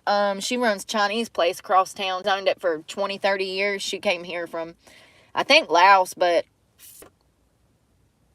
she owns a Chinese restaurant, but she's not Chinese. She's of some other descent. But she came here and opened that place, and it's thrived in this small town. And now she's a millionaire. Legitimate. Like, she's rolling in it, honey. Rolling in it. That small little Chinese place for like 30 years she's owned. She used to come into the winery.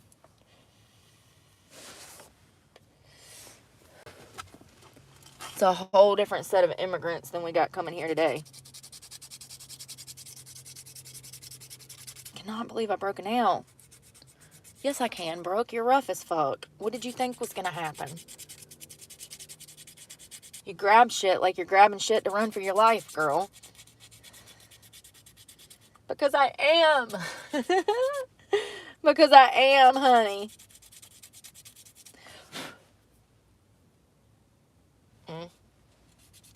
Well, I need to cut these damn things, honestly. I don't think my nails have ever been this long. Like, they're long. Especially my little pinkies.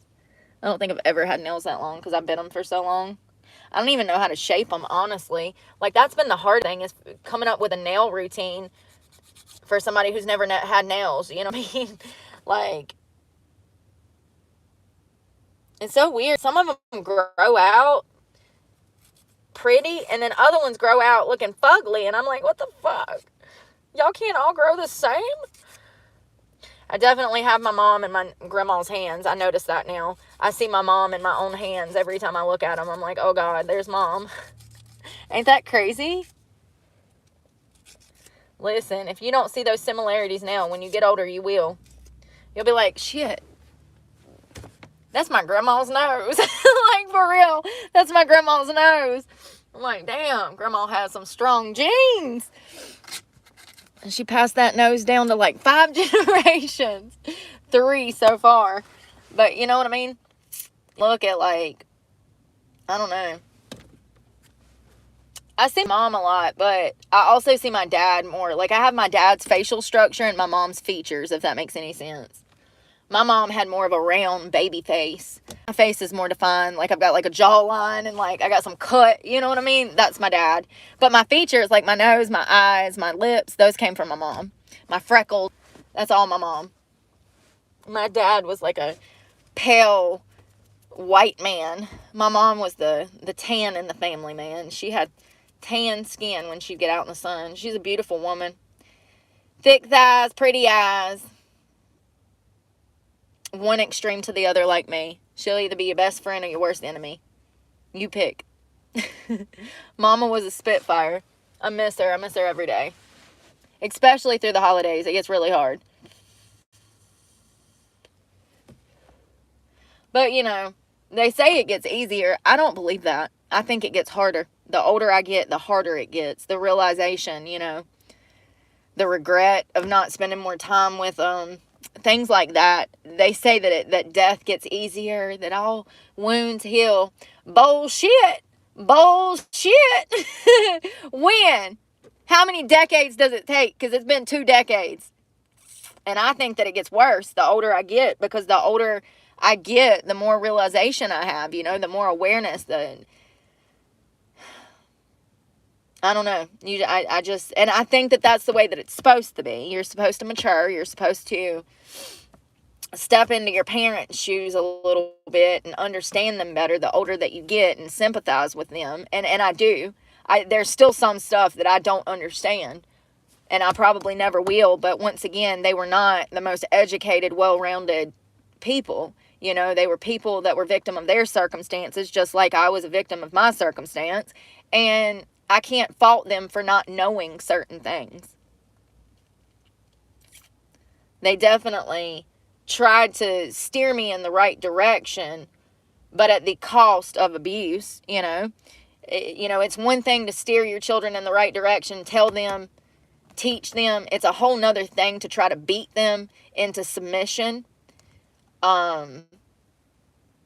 So I just don't agree with the way that they tried to raise us. Me, specifically. My brothers did not have it as bad as me. My brothers don't even remember half of what I remember, because we're several years apart. I was the oldest. So, yeah. My older brother did not grow up with us. He was adopted. So we lived in 2 separate households. So I was the oldest of everybody. So I remember things that maybe some of them don't remember. I think that by the time they got to high school, my parents had kind of stopped being so strict. When they seen what that done to me, they changed their the way that they were parenting. You know, I feel like the older sibling always has it the worst, and then the middle child, and then the baby sibling, they have it the best. You know what I mean? They're the baby. So, I don't know. I think that my parents were super strict with me also, because I was abused sexually by my bio father, and so that made them really sketchy about me having friends, about friends spending the night. I never spent the night at a friend's house growing up. I never had sleepovers. I never had birthday parties. I never had those normal things that children are supposed to have in order to develop their social skills, number one, but also to acclimate them into society. There's a reason that we have, you know, these things, that things have been set up this way. And we know that it's actually good for the development of a child for them to have social interactions at a very young age and continue to have those social interactions throughout high school. However, I didn't have those social interactions. My parents didn't let me fucking go nowhere. Nowhere. To school to get beat, to home to get beat some more. And, you know, finally the state stepped in and took me from them. I think it was a combination of the abuse that I was receiving in the home, and also the behavioral problems that I was having at school. You know, it came to a point where people were getting injured, and the state had no choice but to take me and try to guide me in a different direction. Honey, I hope you ain't gonna eat all this, because you're gonna have a damn heart attack. This boy's got damn 1, 2, 3, 4, 5, 6, 7, 8, 9, 10 freaking pizzas. He's about to walk right by me. Oh, he's putting them in the trunk. Y'all, I hope you got a soccer team at home or something, sir. Probably. Damn it, it's not even a good pizza. That's a shitty pizza place. Anyways, they didn't let me do anything. And I'm sure that had to do with being abused and them being scared of more abuse, or other children saying that they were abused, or, you know what I mean? Like, it freaked them out. And so they didn't let me do shit. But by the time my siblings were going to school, they could do whatever they want. As soon as they got a license, they were gone for days at a time. Make it make sense. I said, you know what happened? I went buck fucking wild and took off and ran away. And so they said, we got to change something, because what we're doing is not working. Let's loosen up these reins a little bit. And, you know, my siblings pretty much came out fine. I mean, all but one or two of them. One or two of them is in and out of jail on drugs. A couple of them came out okay. It's like half and half. It's half and half. Oh, they only fucked for 4 of us up out of... I wish I were lying. I wish I were lying. Listen. Some of them made it out. Some of them made it out. But most of us did not, now that I'm thinking about it. It's really sad, actually. Listen, this is why I talk about these things. This is why I talk about these things. People like Ed Gein and my parents. I mean, there's a lot of similarities in the way that we were raised, unfortunately. You know, my parents, they built in my head that, you know, sex was marriage and marriage was sex, and you don't have that until marriage, and that you're gonna catch on fire and burst into fucking holy flames. You know? I mean, and that's not a bad thing to teach your children. I mean, maybe in that context, absolutely, that's dangerous. It's some Ed Gein shit.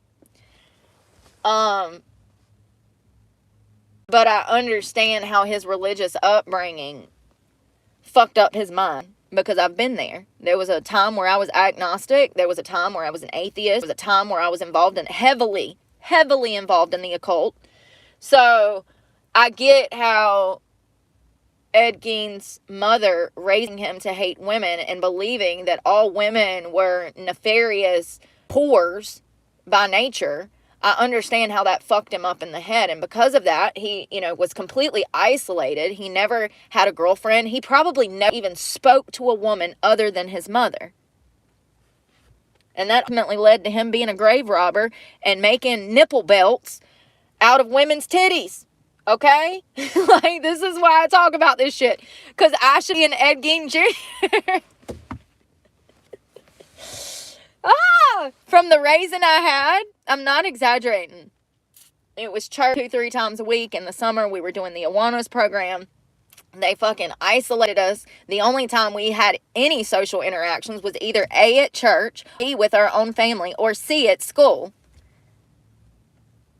It's not too normal. That's all I'm saying. It's not normal to isolate your children like that and stuff the Bible down their throat. They have a tendency to grow up to make lampshades out of dead bodies. That's all I'm saying. We need to talk about these things so it doesn't happen anymore. Nipple belt. I said that in another live, and somebody said, "Did you say nipple belt?" And I was like, "Yeah, bro. Yeah. Nipple belt. 100% made out of dead corpses' nipples." Y'all, when I saw a picture of that damn thing, it was long enough to go around my waist.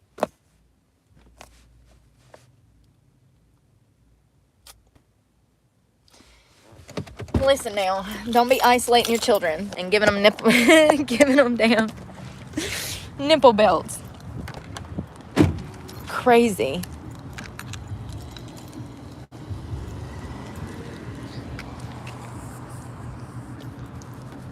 These people up in here are some of the nicest people you'll ever meet, y'all, which is wild.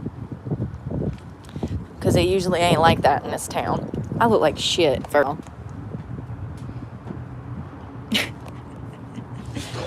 No regrets. Hey, I had a takeout order. He said it might be like 10:15.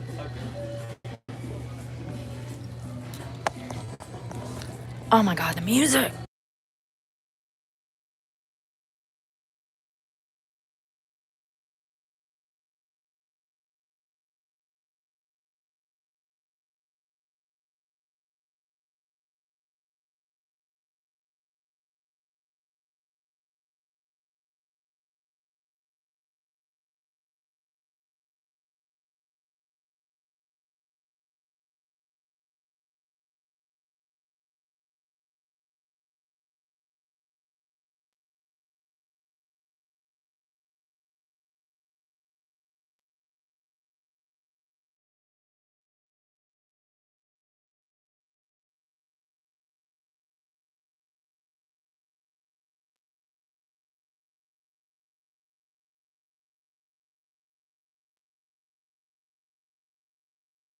so nice up in there. I mean, they could be gaslighting me and spitting in my food, but I don't know. Who cares? We all gonna die anyways. What's a little damn spit? Listen, y'all. I just know the natures of people, okay? Don't be, oh my God, who would do that? Are you for real right now? You need me to go pull up some news stories of people that recently went to jail for doing nasty shit to people's food? It happens every day, honey. If you've worked in the service industry, then you know. Alright, let's go to this McDonald's. Damn, they stuffed chips and everything in here. So this is the Chili Reno. We're gonna pull up. I don't want all this. I didn't need all the salsa and chips, but thank you so much. I can't eat it. I can't eat salsa and chips. I'm about to eat cheese, and I ain't even supposed to eat that. I mean, and it's not like I'm on a restrictive diet. I'm in a bulk right now. I'm just being conscientious of what I put in my body.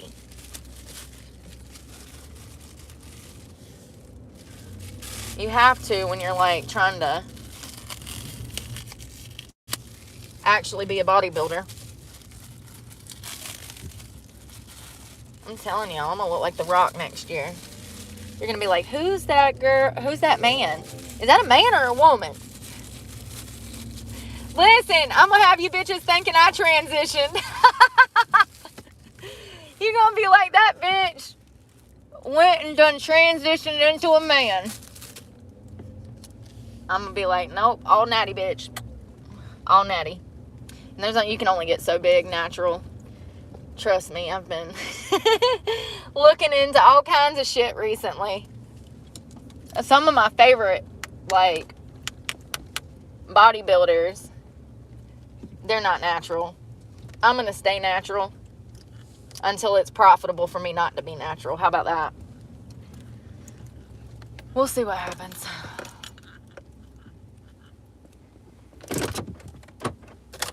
There's worse things I could be doing than steroids. I can promise you that. I ain't never done them. But I know some people who have. Let me tell you. I used to go down to the barracks to visit this boy. God. How long ago was that? 15, 20 years ago? And the whole fucking unit would be high, y'all. People smashing shit in the hallways. Where was that? Fort Bragg, maybe? I don't remember. But they'd all be damn juiced up, wild, wrestling each other in the damn barrack hallways and shit. Listen,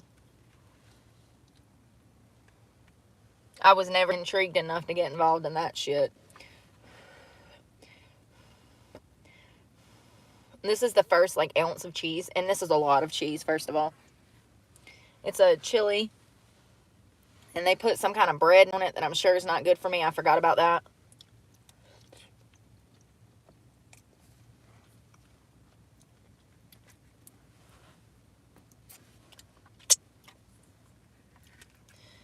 Weirdly, it's cold. But, you know, shit happens. I really just want the chili. There we go.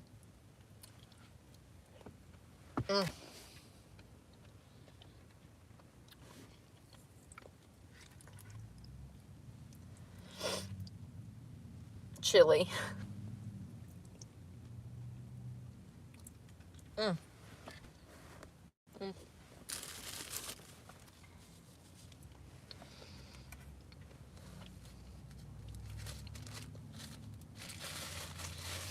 Y'all don't think $7 for a chili is a little steep? I mean, it came with chips.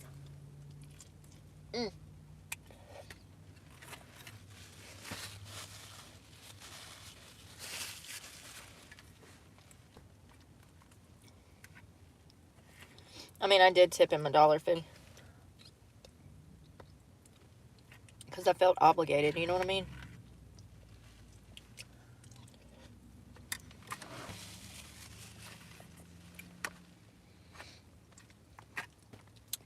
Well, that was good.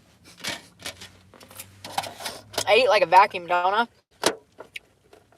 Yep. Welcome to growing up with strict parents. Alright. Oh, in prison. When you only got 3 minutes to shovel some shit down before they're making you walk back up the hill. I am going to try one of those chips. One of these chips. One of them won't kill me. Or it might. There could be arsenic in here. Who knows? Woo, life is fun.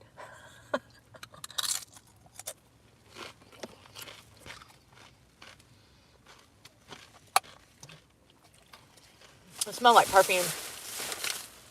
Anyways, that was...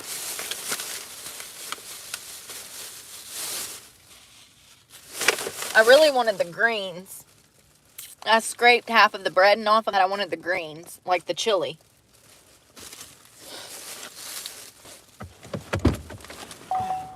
Girl.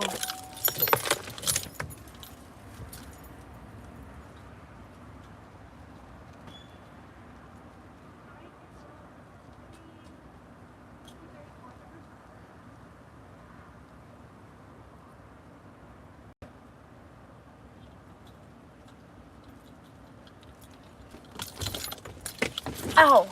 I stubbed my toe. Russian roulette. Yeah, it is. Eating that stuff. Yeah, I know, Laura. Yes, like fresh meat, fresh vegetables. Like, that's what I'm saying. American culture has just gotten so unhealthy. Everywhere you go, it'll be like loaded French fries, and they done put like a whole platter of fries with cheese and bacon and sour cream and all this shit on it. It's like, whoa, wait a minute. Like, that's enough for 4 people. You know that, right? Oh, you're going to eat that and a burger and another side and then have dessert. And it's just like, whoa, wait a second. Like, how did we get here? Call me crazy, but I see exactly why the obesity problem is so bad in America. Like, you go to other countries, like when I was in Mexico, y'all, they had the best damn food. Like chicken and shrimp and crawdads and freaking fresh vegetables. And like, there was a whole hog's leg. You could carve your own meat off. About the only place you're going to find good food like that is like the Brazilian steakhouse, where they come through and they shave meat off and you can get good sides. I just feel like everything is so ultra processed and super starchy. Like, everywhere that there's food, it's starchy. It's not fresh vegetables. It's not, you know, even when you think about the Mexican restaurant, the vegetables are kind of, you know what I mean? They're few, far, and in between. Yeah, if you get fajitas, you're going to get green pepper, red pepper, onion in that meat. But, like, if you're not getting fajitas, you get rice and beans and tortillas. You know, it's not the healthiest. But Mexican food can be healthy, actually. If you eat low-carb tortillas like I do, and you mix in a good protein and some vegetables, you can make them healthy. And the more vegetables, you know, the crazy thing that people don't understand, when you're in a bulk or, like, even weight loss program, if you switch to eating high, ultra-processed foods, such as French fries, or anything that's, like, super starchy, like potatoes and stuff, if you switch over to clean vegetables and fresh meat, like fresh vegetables and clean meat, you can pretty much eat whatever you want. You can eat as much as you want. Fruit too. You can wake up and eat a whole watermelon for breakfast and you ain't gonna gain no weight. And matter of fact, you'll probably lose it.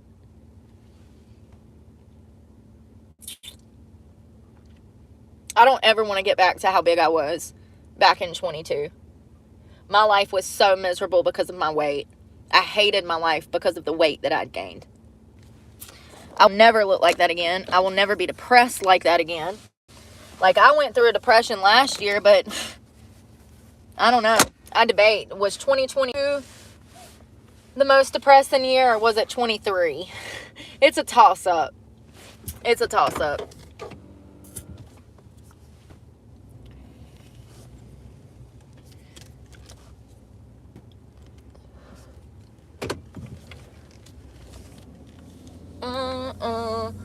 stuff in my teeth always. So annoying. Oh. Man, I'm gonna get a damn violation from that damn music. It pisses me off. What a bunch of assholes. It's not their fault. Come on, motherfucker. This weather is depressing, y'all.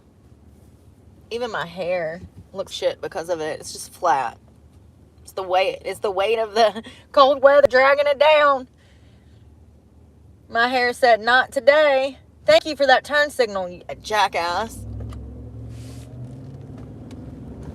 You know, turn signals are not, they're not meant to be optional.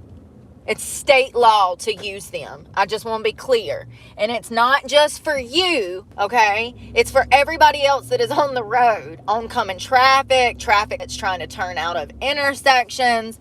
Like, can we please agree to use our turn signals? Y'all just piss me off so bad. It really does. Because the amount of times I've almost been in a car accident because some asshole wasn't using his turn signal, or the amount of times that I could have turned if I knew that you were going to turn beside. You know what I mean?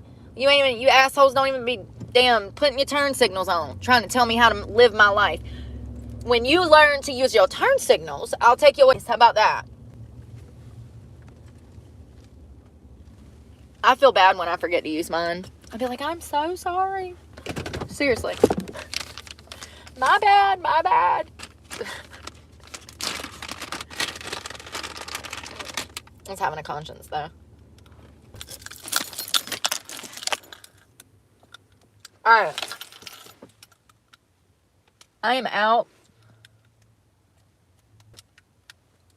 of butane. So we're going to go in here and see if they have that 4-pack. Oh, my God, y'all. Y'all wasn't going to tell me I got damn chili Rinos in my teeth. Ah! Ow. Y'all. I got my hair, chili Reno.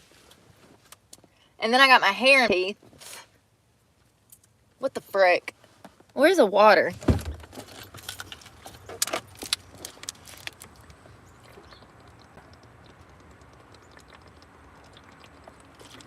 Okay.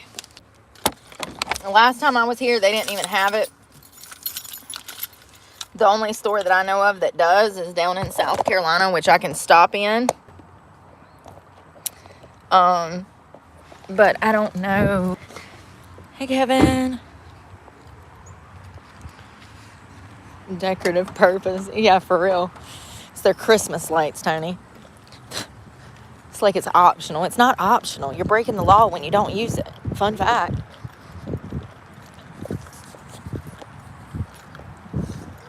It's literally law. Y'all ever seen that video of that dumb girl? Her boyfriend sends her in to get blinker fluid, and she comes out mad. She's like, he says it doesn't exist.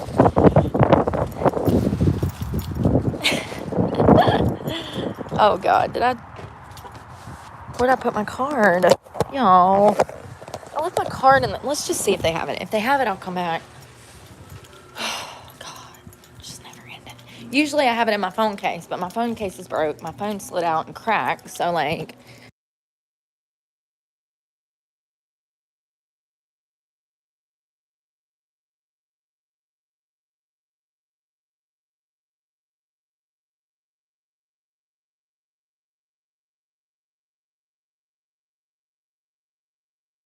so they do have it, but they only have the single cans, and I'm not buying this when you can get a 4-pack for the same price.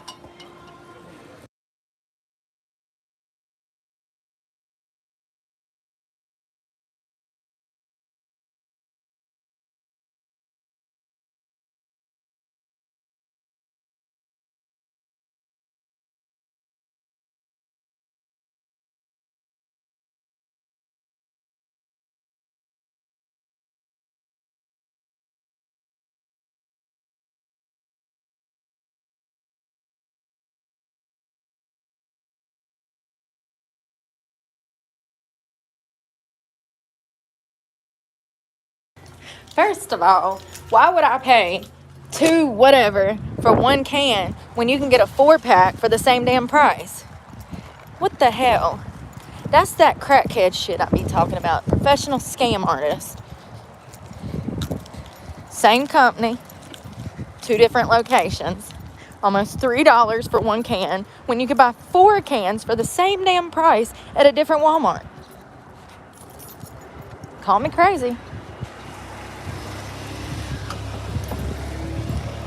And y'all see lamb chop? I completely forgot she even existed until I saw that. Literally took me back to my childhood.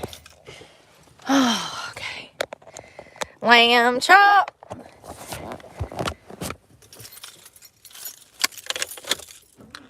Oh, God, it's cold. Freak this. I don't want to live in this weather. I'm going to bed so early tonight. Like, this shit is miserable. It makes you want to go to bed early, especially when the sun goes on at like 5 o'clock. You're like ready to go to bed. This shit is wild. So bored when I'm here. Like, so bored. So bored. This godforsaken town. Now I see why everybody out here is alcoholics and drug addicts. I get it, y'all.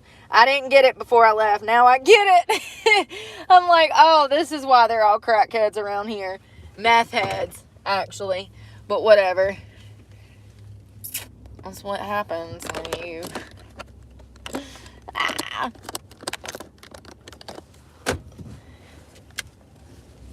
Glad I never got involved with that shit. I don't need it. I'm freaking naturally high.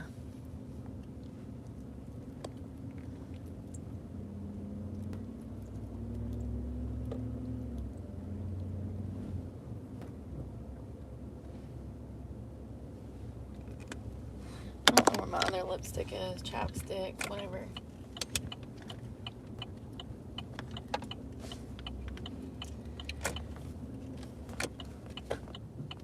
I guess I'm about to go back to my parking spot. You were here first, so come on.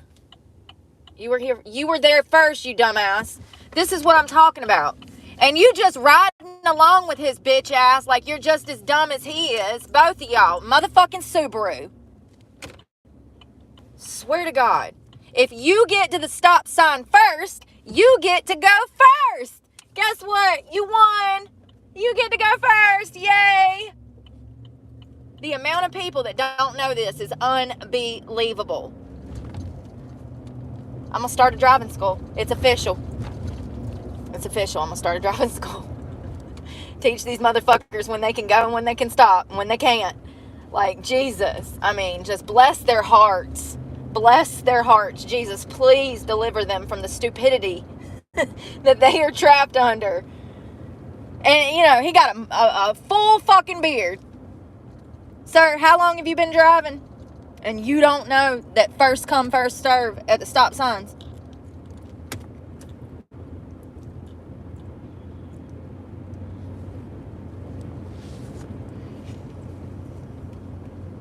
The Walmart parking lot.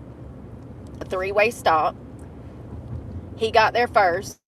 I was there next in another car. And his dumb ass was just sitting there until I said, go ahead.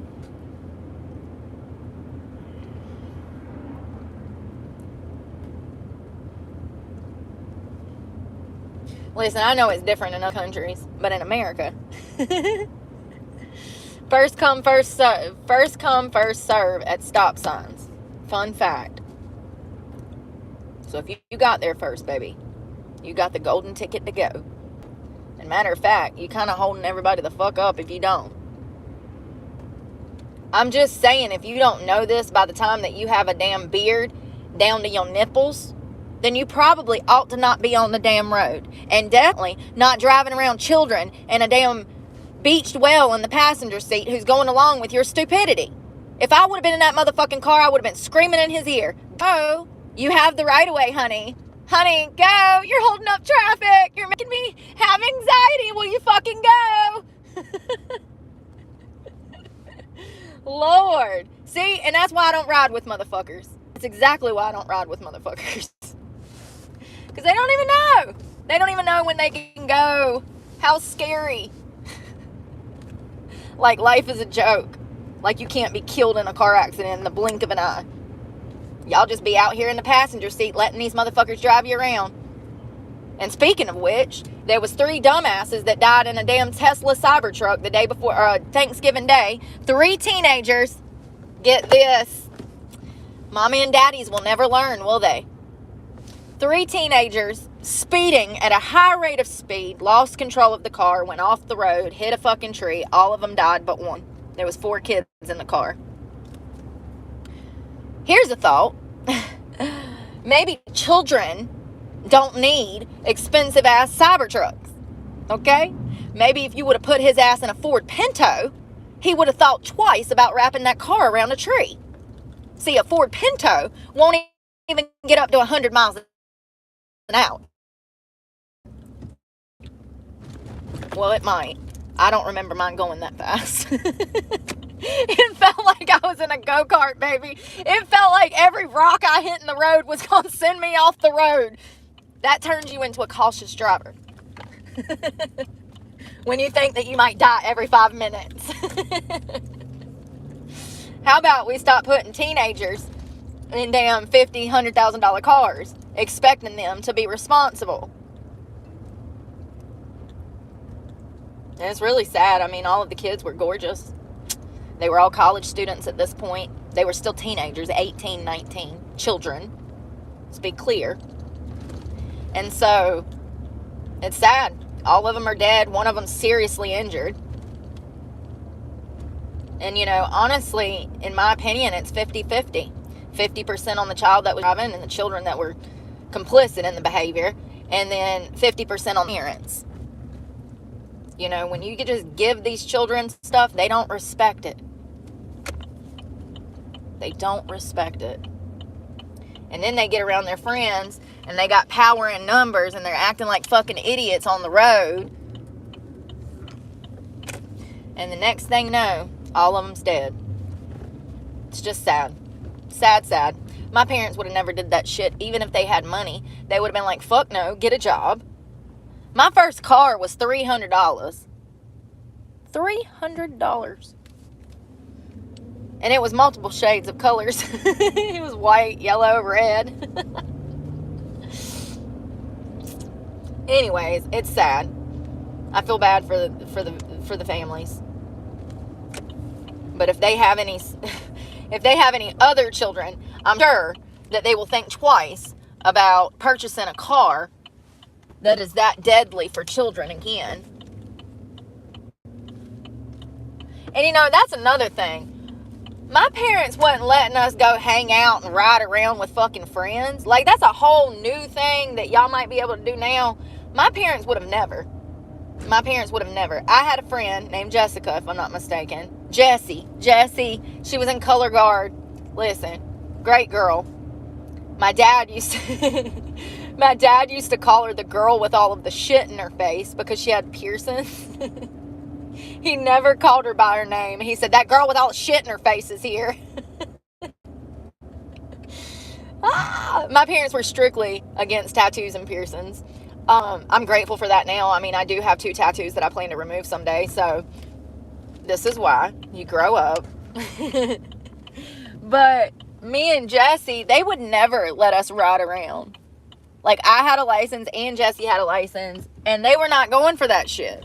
Now, my mama would, you know, let her come over to the house. At this point, I'm working a job. I'm in college. Like, I'm a grown-up. So, at that point, mama would let her come over to the house, and we could play in the yard, color guard.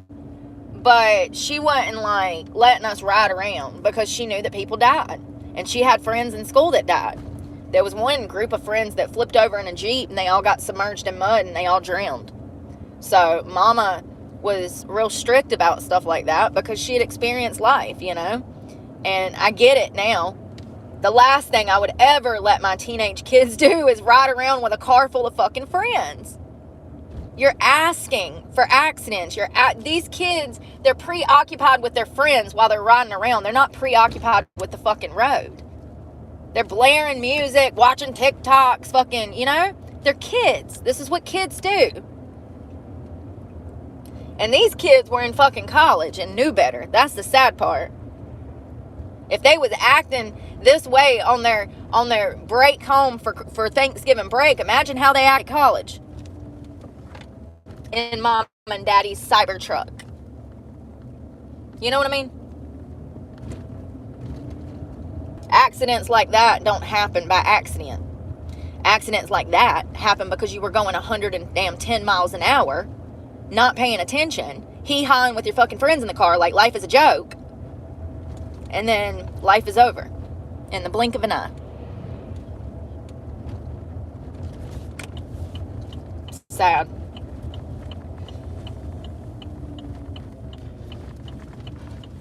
Sad.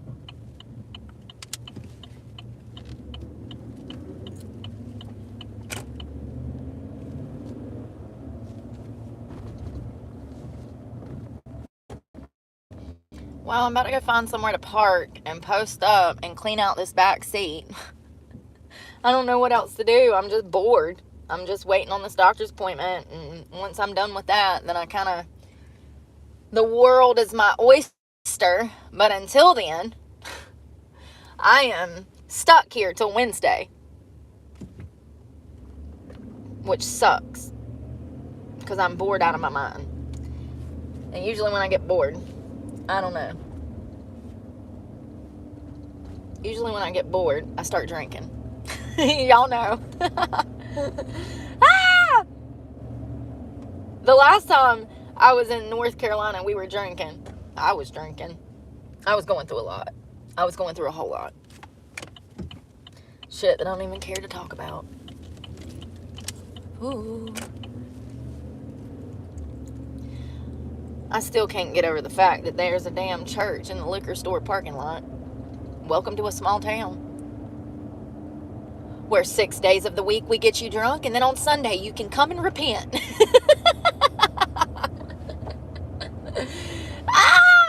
Can't make this shit up. It's so true though. It's literally a church in the same parking lot as the liquor store. When I went by there earlier, I said, what is the liquor store doing open? I look up and it's a church sign that says, welcome Sunday guest. I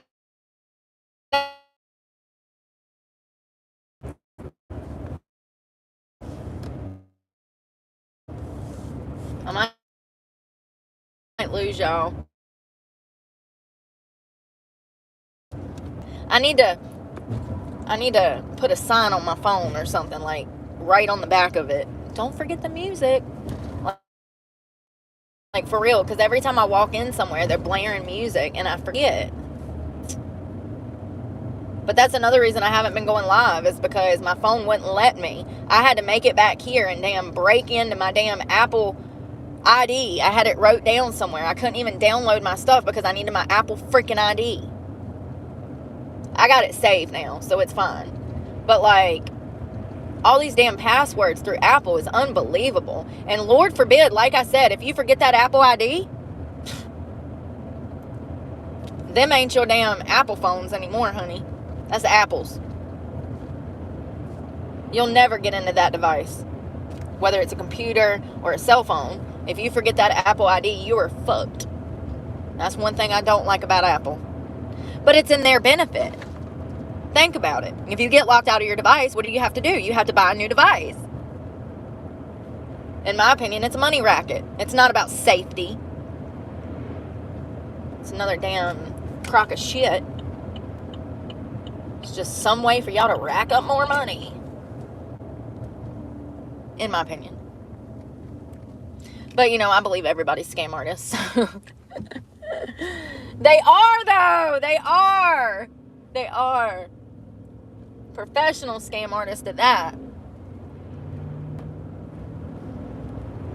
When that girl at Metro PCS was trying to charge me $250 to switch phone services, I wanted to look at her and be like, oh, is that how you got them veneers? But I didn't, y'all. I shut my fucking mouth and I walked out of there. It literally says on their website, free to switch with a free phone.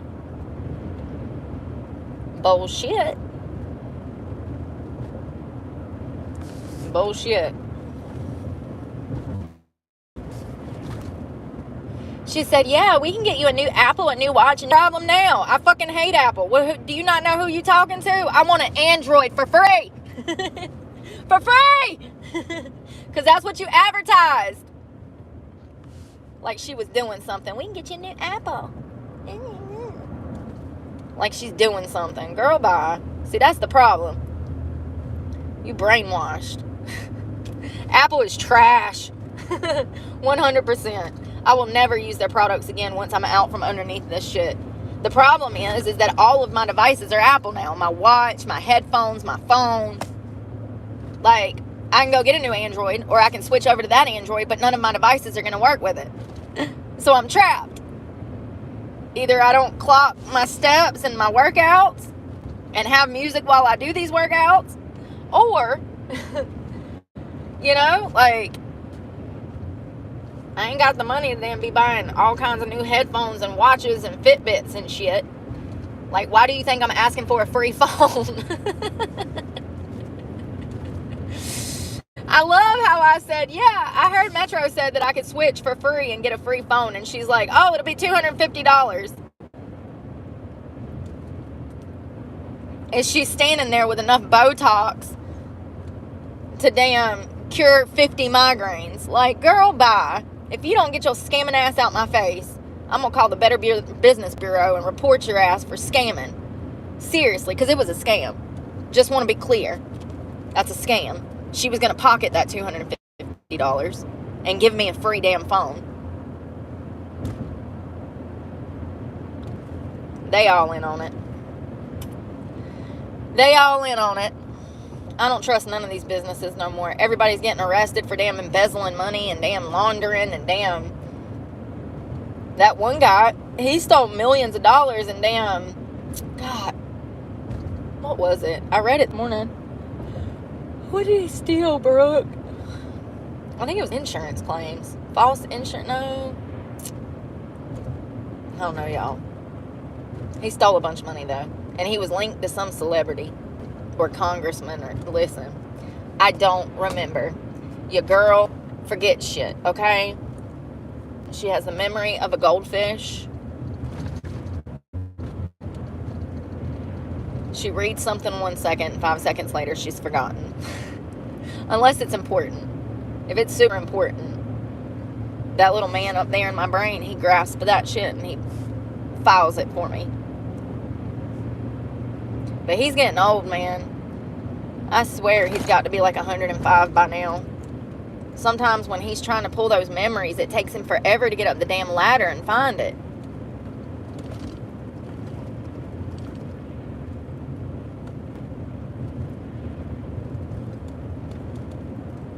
I think we got opposite work schedules too.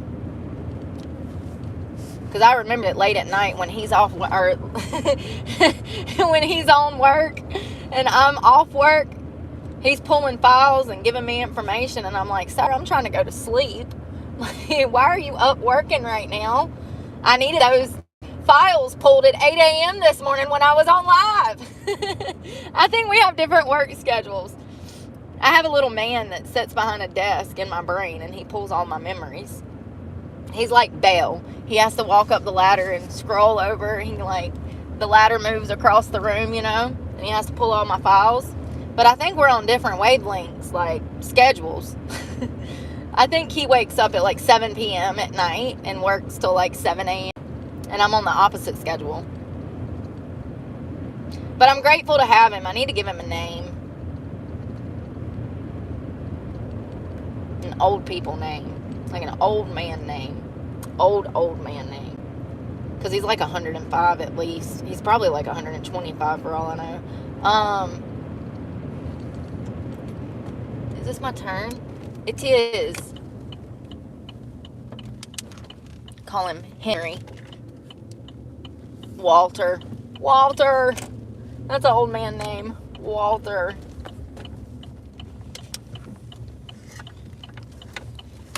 I'm pulling up at this store to just like sit for a little while and kill some time.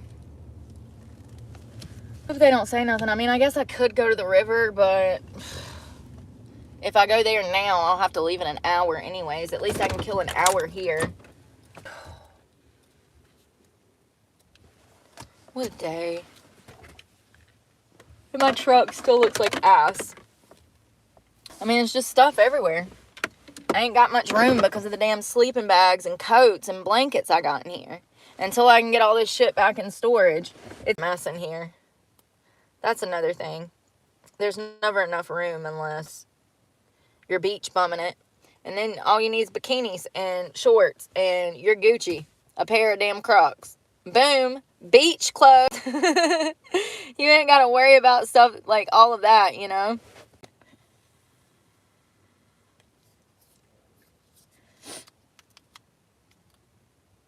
What is going on?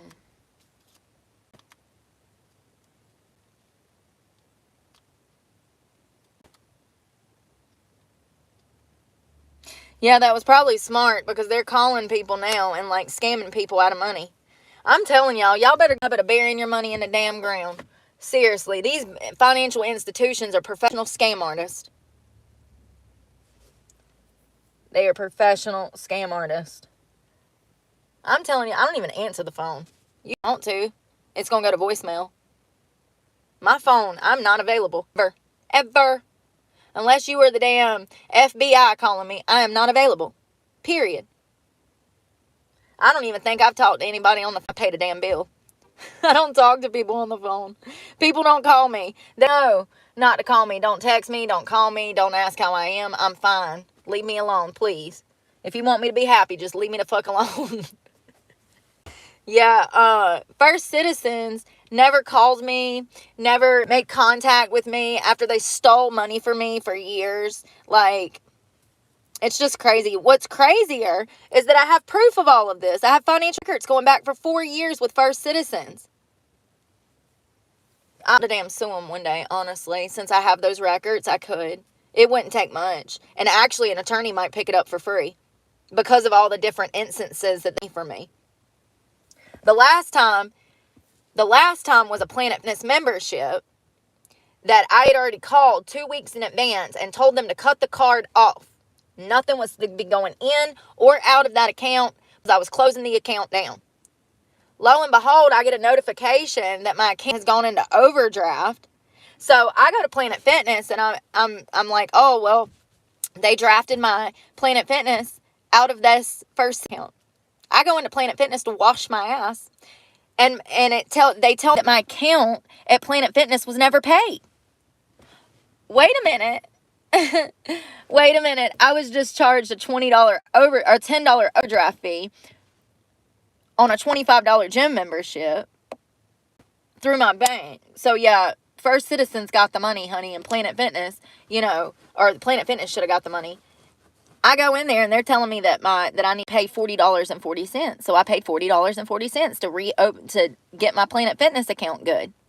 Then I go to the bank to ask where this fucking $40 is. The 25 plus 20 plus 10, which was $35. I'm like, where is this $5? They're like, oh, we need a receipt. Hold on, wait a second. You steal from me, send my account into overdraft after I've already closed this account. And then you're going to fucking tell me that you need a receipt? Y'all were with me. I lost my shit. I can't deal with stupid. I don't give a fuck about it. It's the principle. It's the principle. I have the receipt. Here's the problem, though. I can't go in that bank and keep my composure. I'll lose my shit because them bitches have been stealing from me. Let's not forget 57 instances that I have on paper that they've done this. Period of 4.5 years. So, listen. Fuck them people. Plain and simple. Fuck them people. And then just like the other day, I showed y'all that story of the woman that went and cashed a check and had cash on hand, and the bank teller put her cash to the side to pocket it. It's happening all over this country.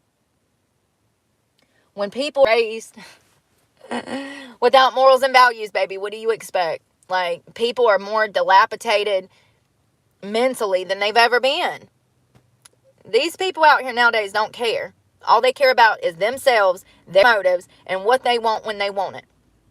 And if that means that they take your cash deposit when you deposit in money, Listen, I've had it happen to me. Y'all know I was working at the winery and I had a check for $580 and they only deposited $500 and I had to go back through the bank. Same motherfucking bank. Same motherfucking thieves.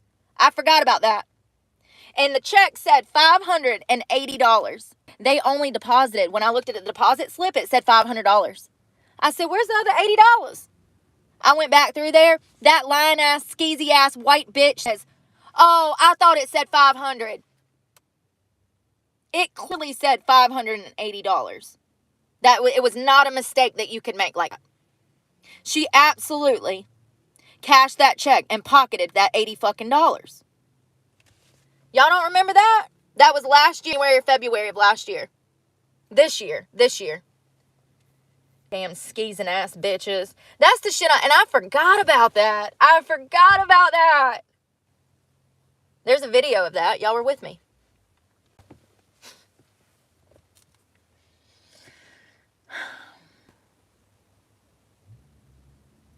You know, the crazy thing is she looks like the type.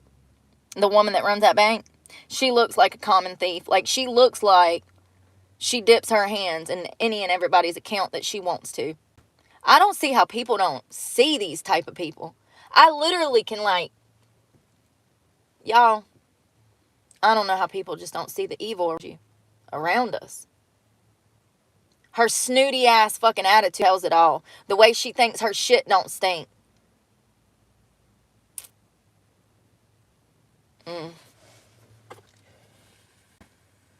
Well, she'll either end up fired for theft or in jail for theft, because I know without a doubt that bank, that one branch in Madison, North Carolina, them bitches up in there are thieves. I got proof of it. $580 check. Trying to tell me, oh, I thought it was just $500. Bitch, this is your job. Maybe you don't need to be working at a bank if you can't read numbers. I'm the one that's fucking dyslexic and...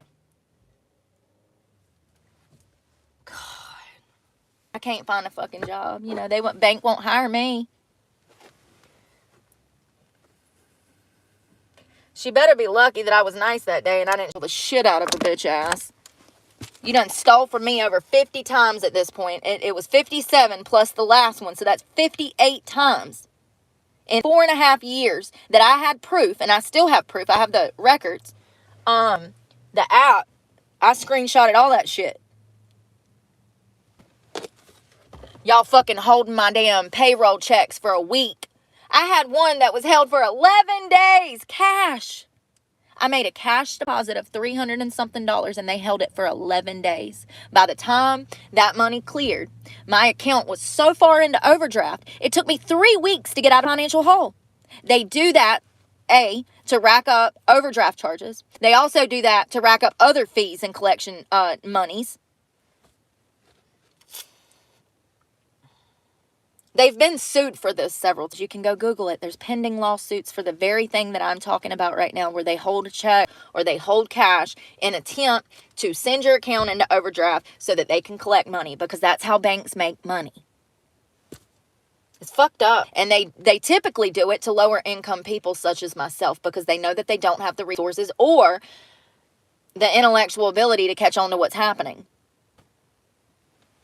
Bitch, you got the right one. Think I won't come back 30 years from now and sue your bitch ass. Think I fucking won't.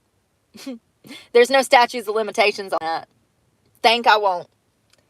Listen, I've been letting this shit die down because I'm starting to move in the shadows, but I just want y'all to know that anything that I was fighting for last year, I'm going to be fighting for this coming year. And matter of fact, we going balls to the wall, full-fledged, swinging into this shit. I ain't playing with these fuckers this year. You tell me I need to go to Guilford County and sue, that's what I'm going to do. That's what I'm going to do. One way or another, everybody's going to know. Because I'm sick of being the damn scapegoat for all these fucking evil motherfuckers out. I have been my whole life. I remember getting blamed for shit in fucking elementary school that was impossible for me to even fucking do. You find a bag of weed in somebody's locker, you come and pull me out of class saying that it's mine. I didn't know what weed was. Shit like that. Like, I always was the scapegoat for teachers, for my parents, for anyone. Like, let's just say she did. She's problematic. Yeah, I'm fucking problematic because people been out here pinning shit on me since I was fucking 4. Like, Jesus. Y'all wonder why people get fucking... There comes a point where you either just lay down and admit defeat, or you pick yourself up and you start fighting back. And I've been fighting for damn 30 years. 30 years. Since I was a child. Over stupid shit. Everybody trying to turn me into the bad scapegoat.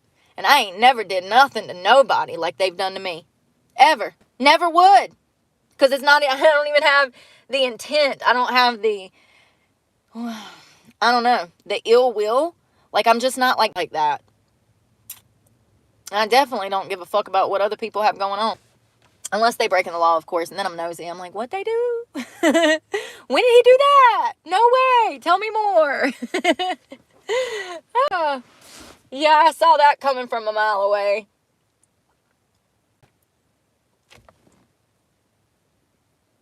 God, this shit's so miserable, y'all. I've been so bored since I got here. Just killing time. That's all I can do. There ain't no damn rocks to climb, no beaches to squat on. No benches to do Bulgarian split squats. Not in this freaking weather. It ain't but damn 40 degrees. I said if it got up to 45 or 50. It's 40.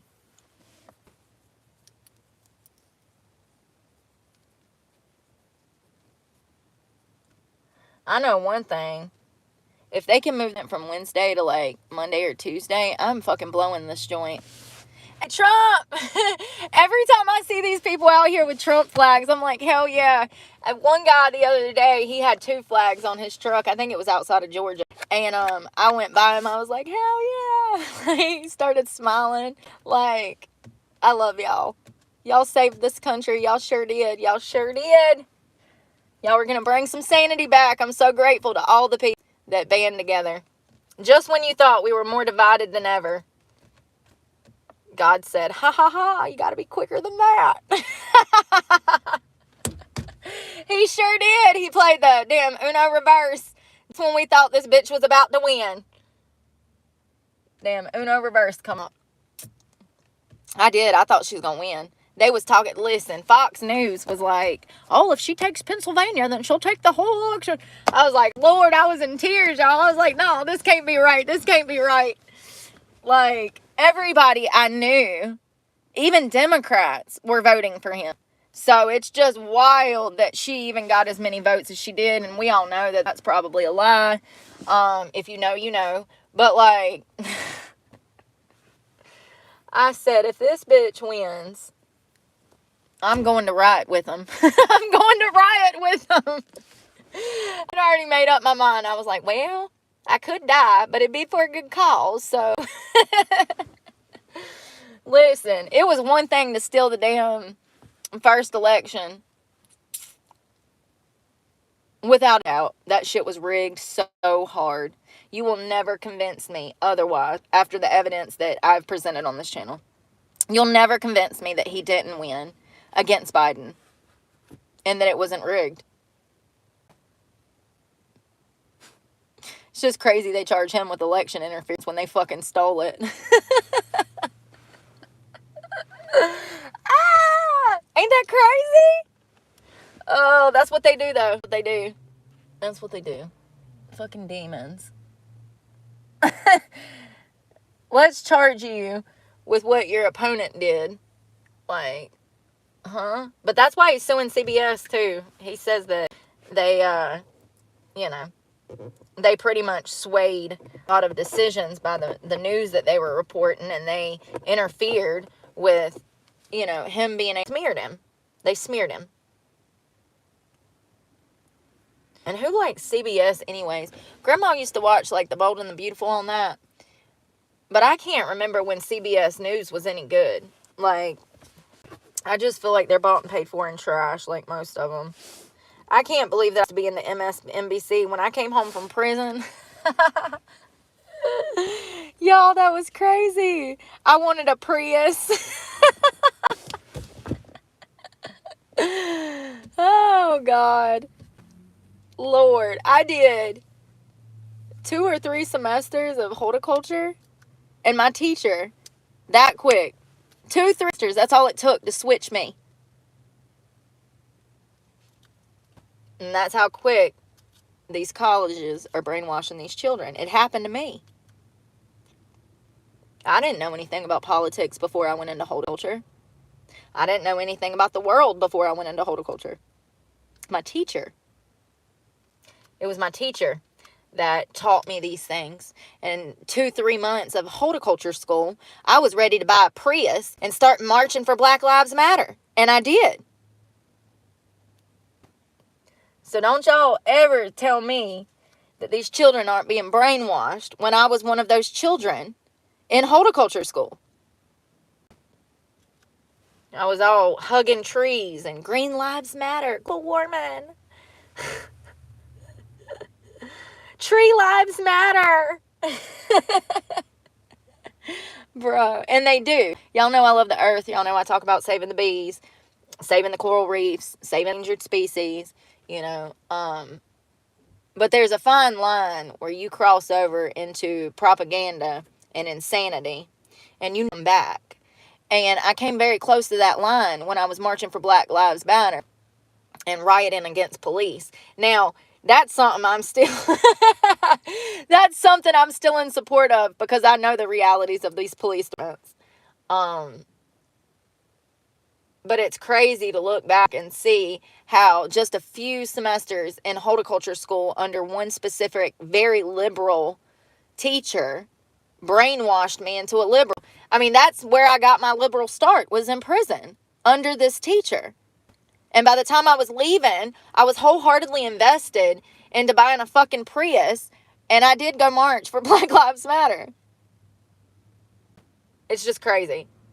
So don't tell me that it's not possible to brainwash children when I've had done to me. And it's only by the grace of God that I found the right side, you know? And I will never veer from the right again. And I don't think that I was ever involved in the right. I mean, I probably was raised by Republicans, absolutely. But, my parents didn't know much about politics. I don't even think my parents voted. You know what I mean? I mean, absolutely, they were traditional and conservative, but that's not it. Like, they weren't, like, involved in politics, or they didn't watch the news. They didn't, you know. The only events that they knew about was Y2K and 9/11, you know? So, like, I don't know. Small towns brew small minds. I got lucky, though, because I could have ended up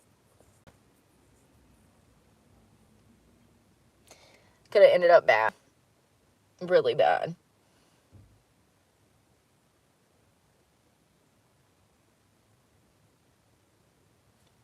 I still look back on, like, abortion and can't believe that I ever thought that that was, like, natural or acceptable or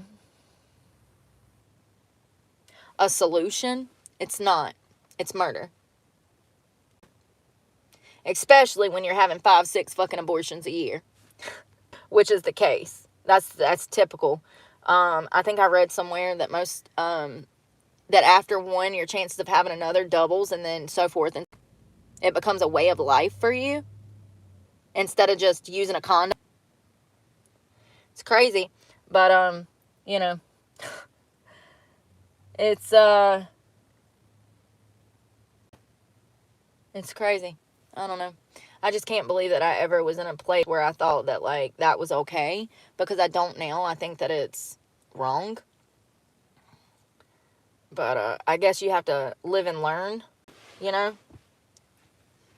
Experience things before you can really, I don't know.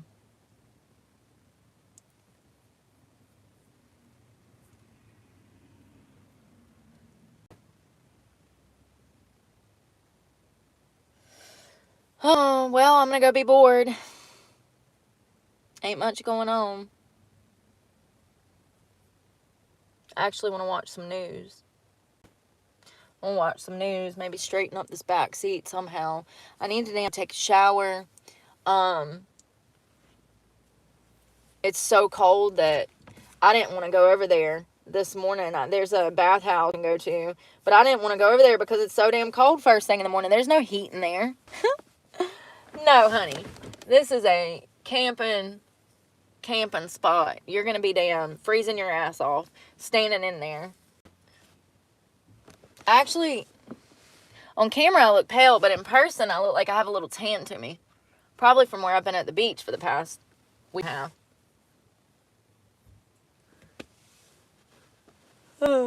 We might talk later. I don't know. I'm killing time. Like, this is what I hate. I'm killing time. It's killing me. Driving myself. Getting ready to leave. Who was that? Travis Tritt? I'm killing time. It's killing me. I don't remember who that was. Oh, my Lord. Well, y'all have a safe afternoon or morning or night, depending on where you are. I know.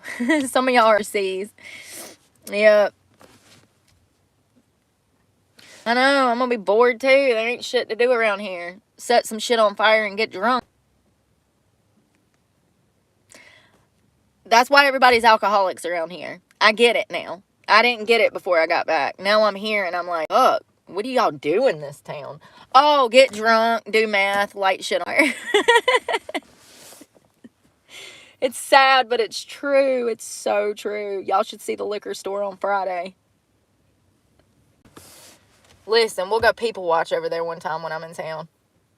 That thing is like Grand Central Station, y'all, on Fridays and Saturdays. Everybody pulling up to damn get their liquor. And they be going up in there, and they don't just get one load themselves. Oh, no, honey. They got a whole buggy full of alcohol. It's like, damn, are you trying to get drunk or die? Like, you trying to kill yourself? Like, you need to talk to somebody? You all right? You got Goldschlager, Jameson, freaking Fireball, and Jack all in the same bag. And the big bottles, the handle. Jesus Christ. My little ass standing there with my little pint. Screw that, dude. Screw that. That ain't no life. It feels like a life when you're living it. But I ain't no life. Once in a blue moon, you know. Drinking once a month, that's one thing. When you're going out to investigate. When you're turning into Sherlock Holmes, you know, that's fine. But to go out and, like, literally get back out drunk, not this girl. I have zero, but also I have a tolerance. So if you're trying to get me blackout drunk, honey, you better damn have American Express, because you're going to need it. You damn drink a fifth of Jameson and still be walking and talking, okay? Experienced.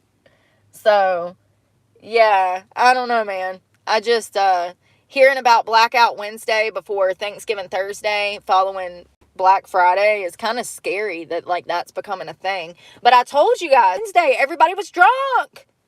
Yo, I was on the road 3 days in a row, and I'm telling you, I saw drunk drivers everywhere. Everywhere. So scary. Listen, I already hit by one, and he almost killed me. Flipped me 11 times. Somewhere between 7 and 11. I don't know. They don't know. The cops didn't know.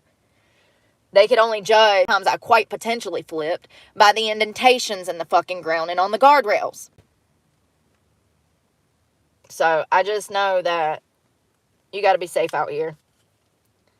And if you're going to drink, please don't be bars. Stop going to these shitty bars, giving them triple the money for a damn Bud Light. Drink at home where it's safe. You ain't got to drive.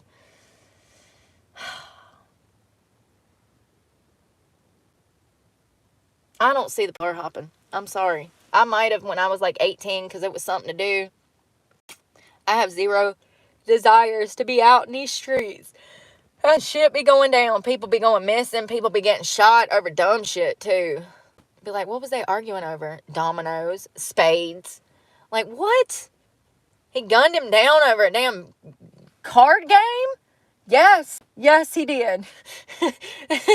That woman shot her husband over a ham sandwich in my neighborhood. So people have died for less. She sure did. Sure did. I think she's still in prison, y'all. That was damn 30-something years ago. She might be out by now. I don't know her name. I wish I could find her name and look into that. It was her birthday. They left the child with the grandmother, the maternal grandmother. They went out drinking. He wanted a sandwich. There was drugs and alcohol involved. I don't know. One thing led to another. She claimed that he was beating her. Now, it was known in the neighborhood that he beat her. It was known that he beat the tarnation out of her on a weekly basis. So, anyways, one thing led to another, and she fucking unloaded a whole handgun into him and killed him. And they sent her to prison for the rest of her life, if I'm not mistaken. Which is sad because, you know, when you really think about it, there was a history of DV there. They were also drinking, which, you know, it's mitigating circumstances. The way that the law sees it is they don't give a shit that you were drinking or on drugs. Consumption is possession in their eyes. So when you're consuming that stuff, you're assuming the risk that come along with those substances. So, you know, they don't give a crap that you were drunk, high, whatever. You still did. That's the way they view it. You chose to take the drugs, so you're going to take these charges. You know what I mean? And I agree with that. Absolutely, I agree with that. But the fact that he beat the hell out of her and she got prison time, they said that she took it to the extreme by unloading. Well, how many times had he beat her before she finally shot his ass? Can you blame her for being a fit of rage? As she's been, you know, probably trying not to kill him for however long. Like, I think she shouldn't have got that long, but whatever. It's sad. People have died for less. That's what I'm saying. Bitches out here killing their husbands over ham sandwiches. Just know that some stranger might kill you for nothing, damn, in a bar fight. Alright, I'm gone. I'm going to be bored on the news. Bored on the news. I bet there's a lot of stuff going on today. Usually days like today, I look at the news and there's like all these headlines, and then I don't have Wi-Fi to even talk about them. Story of my life. Y'all be safe out there. And don't do nothing I wouldn't do. My crazy self. That's a lot, actually. Fornicate, drink and drive, drugs. See? Don't know I wouldn't do, okay? Y'all be safe. Enjoy your Sunday. It's the Lord's Day. Amen, baby Jesus. Bless us all. The liquor store. All them people going to repent after they've been drinking for 6 days. Bye, y'all. Bye.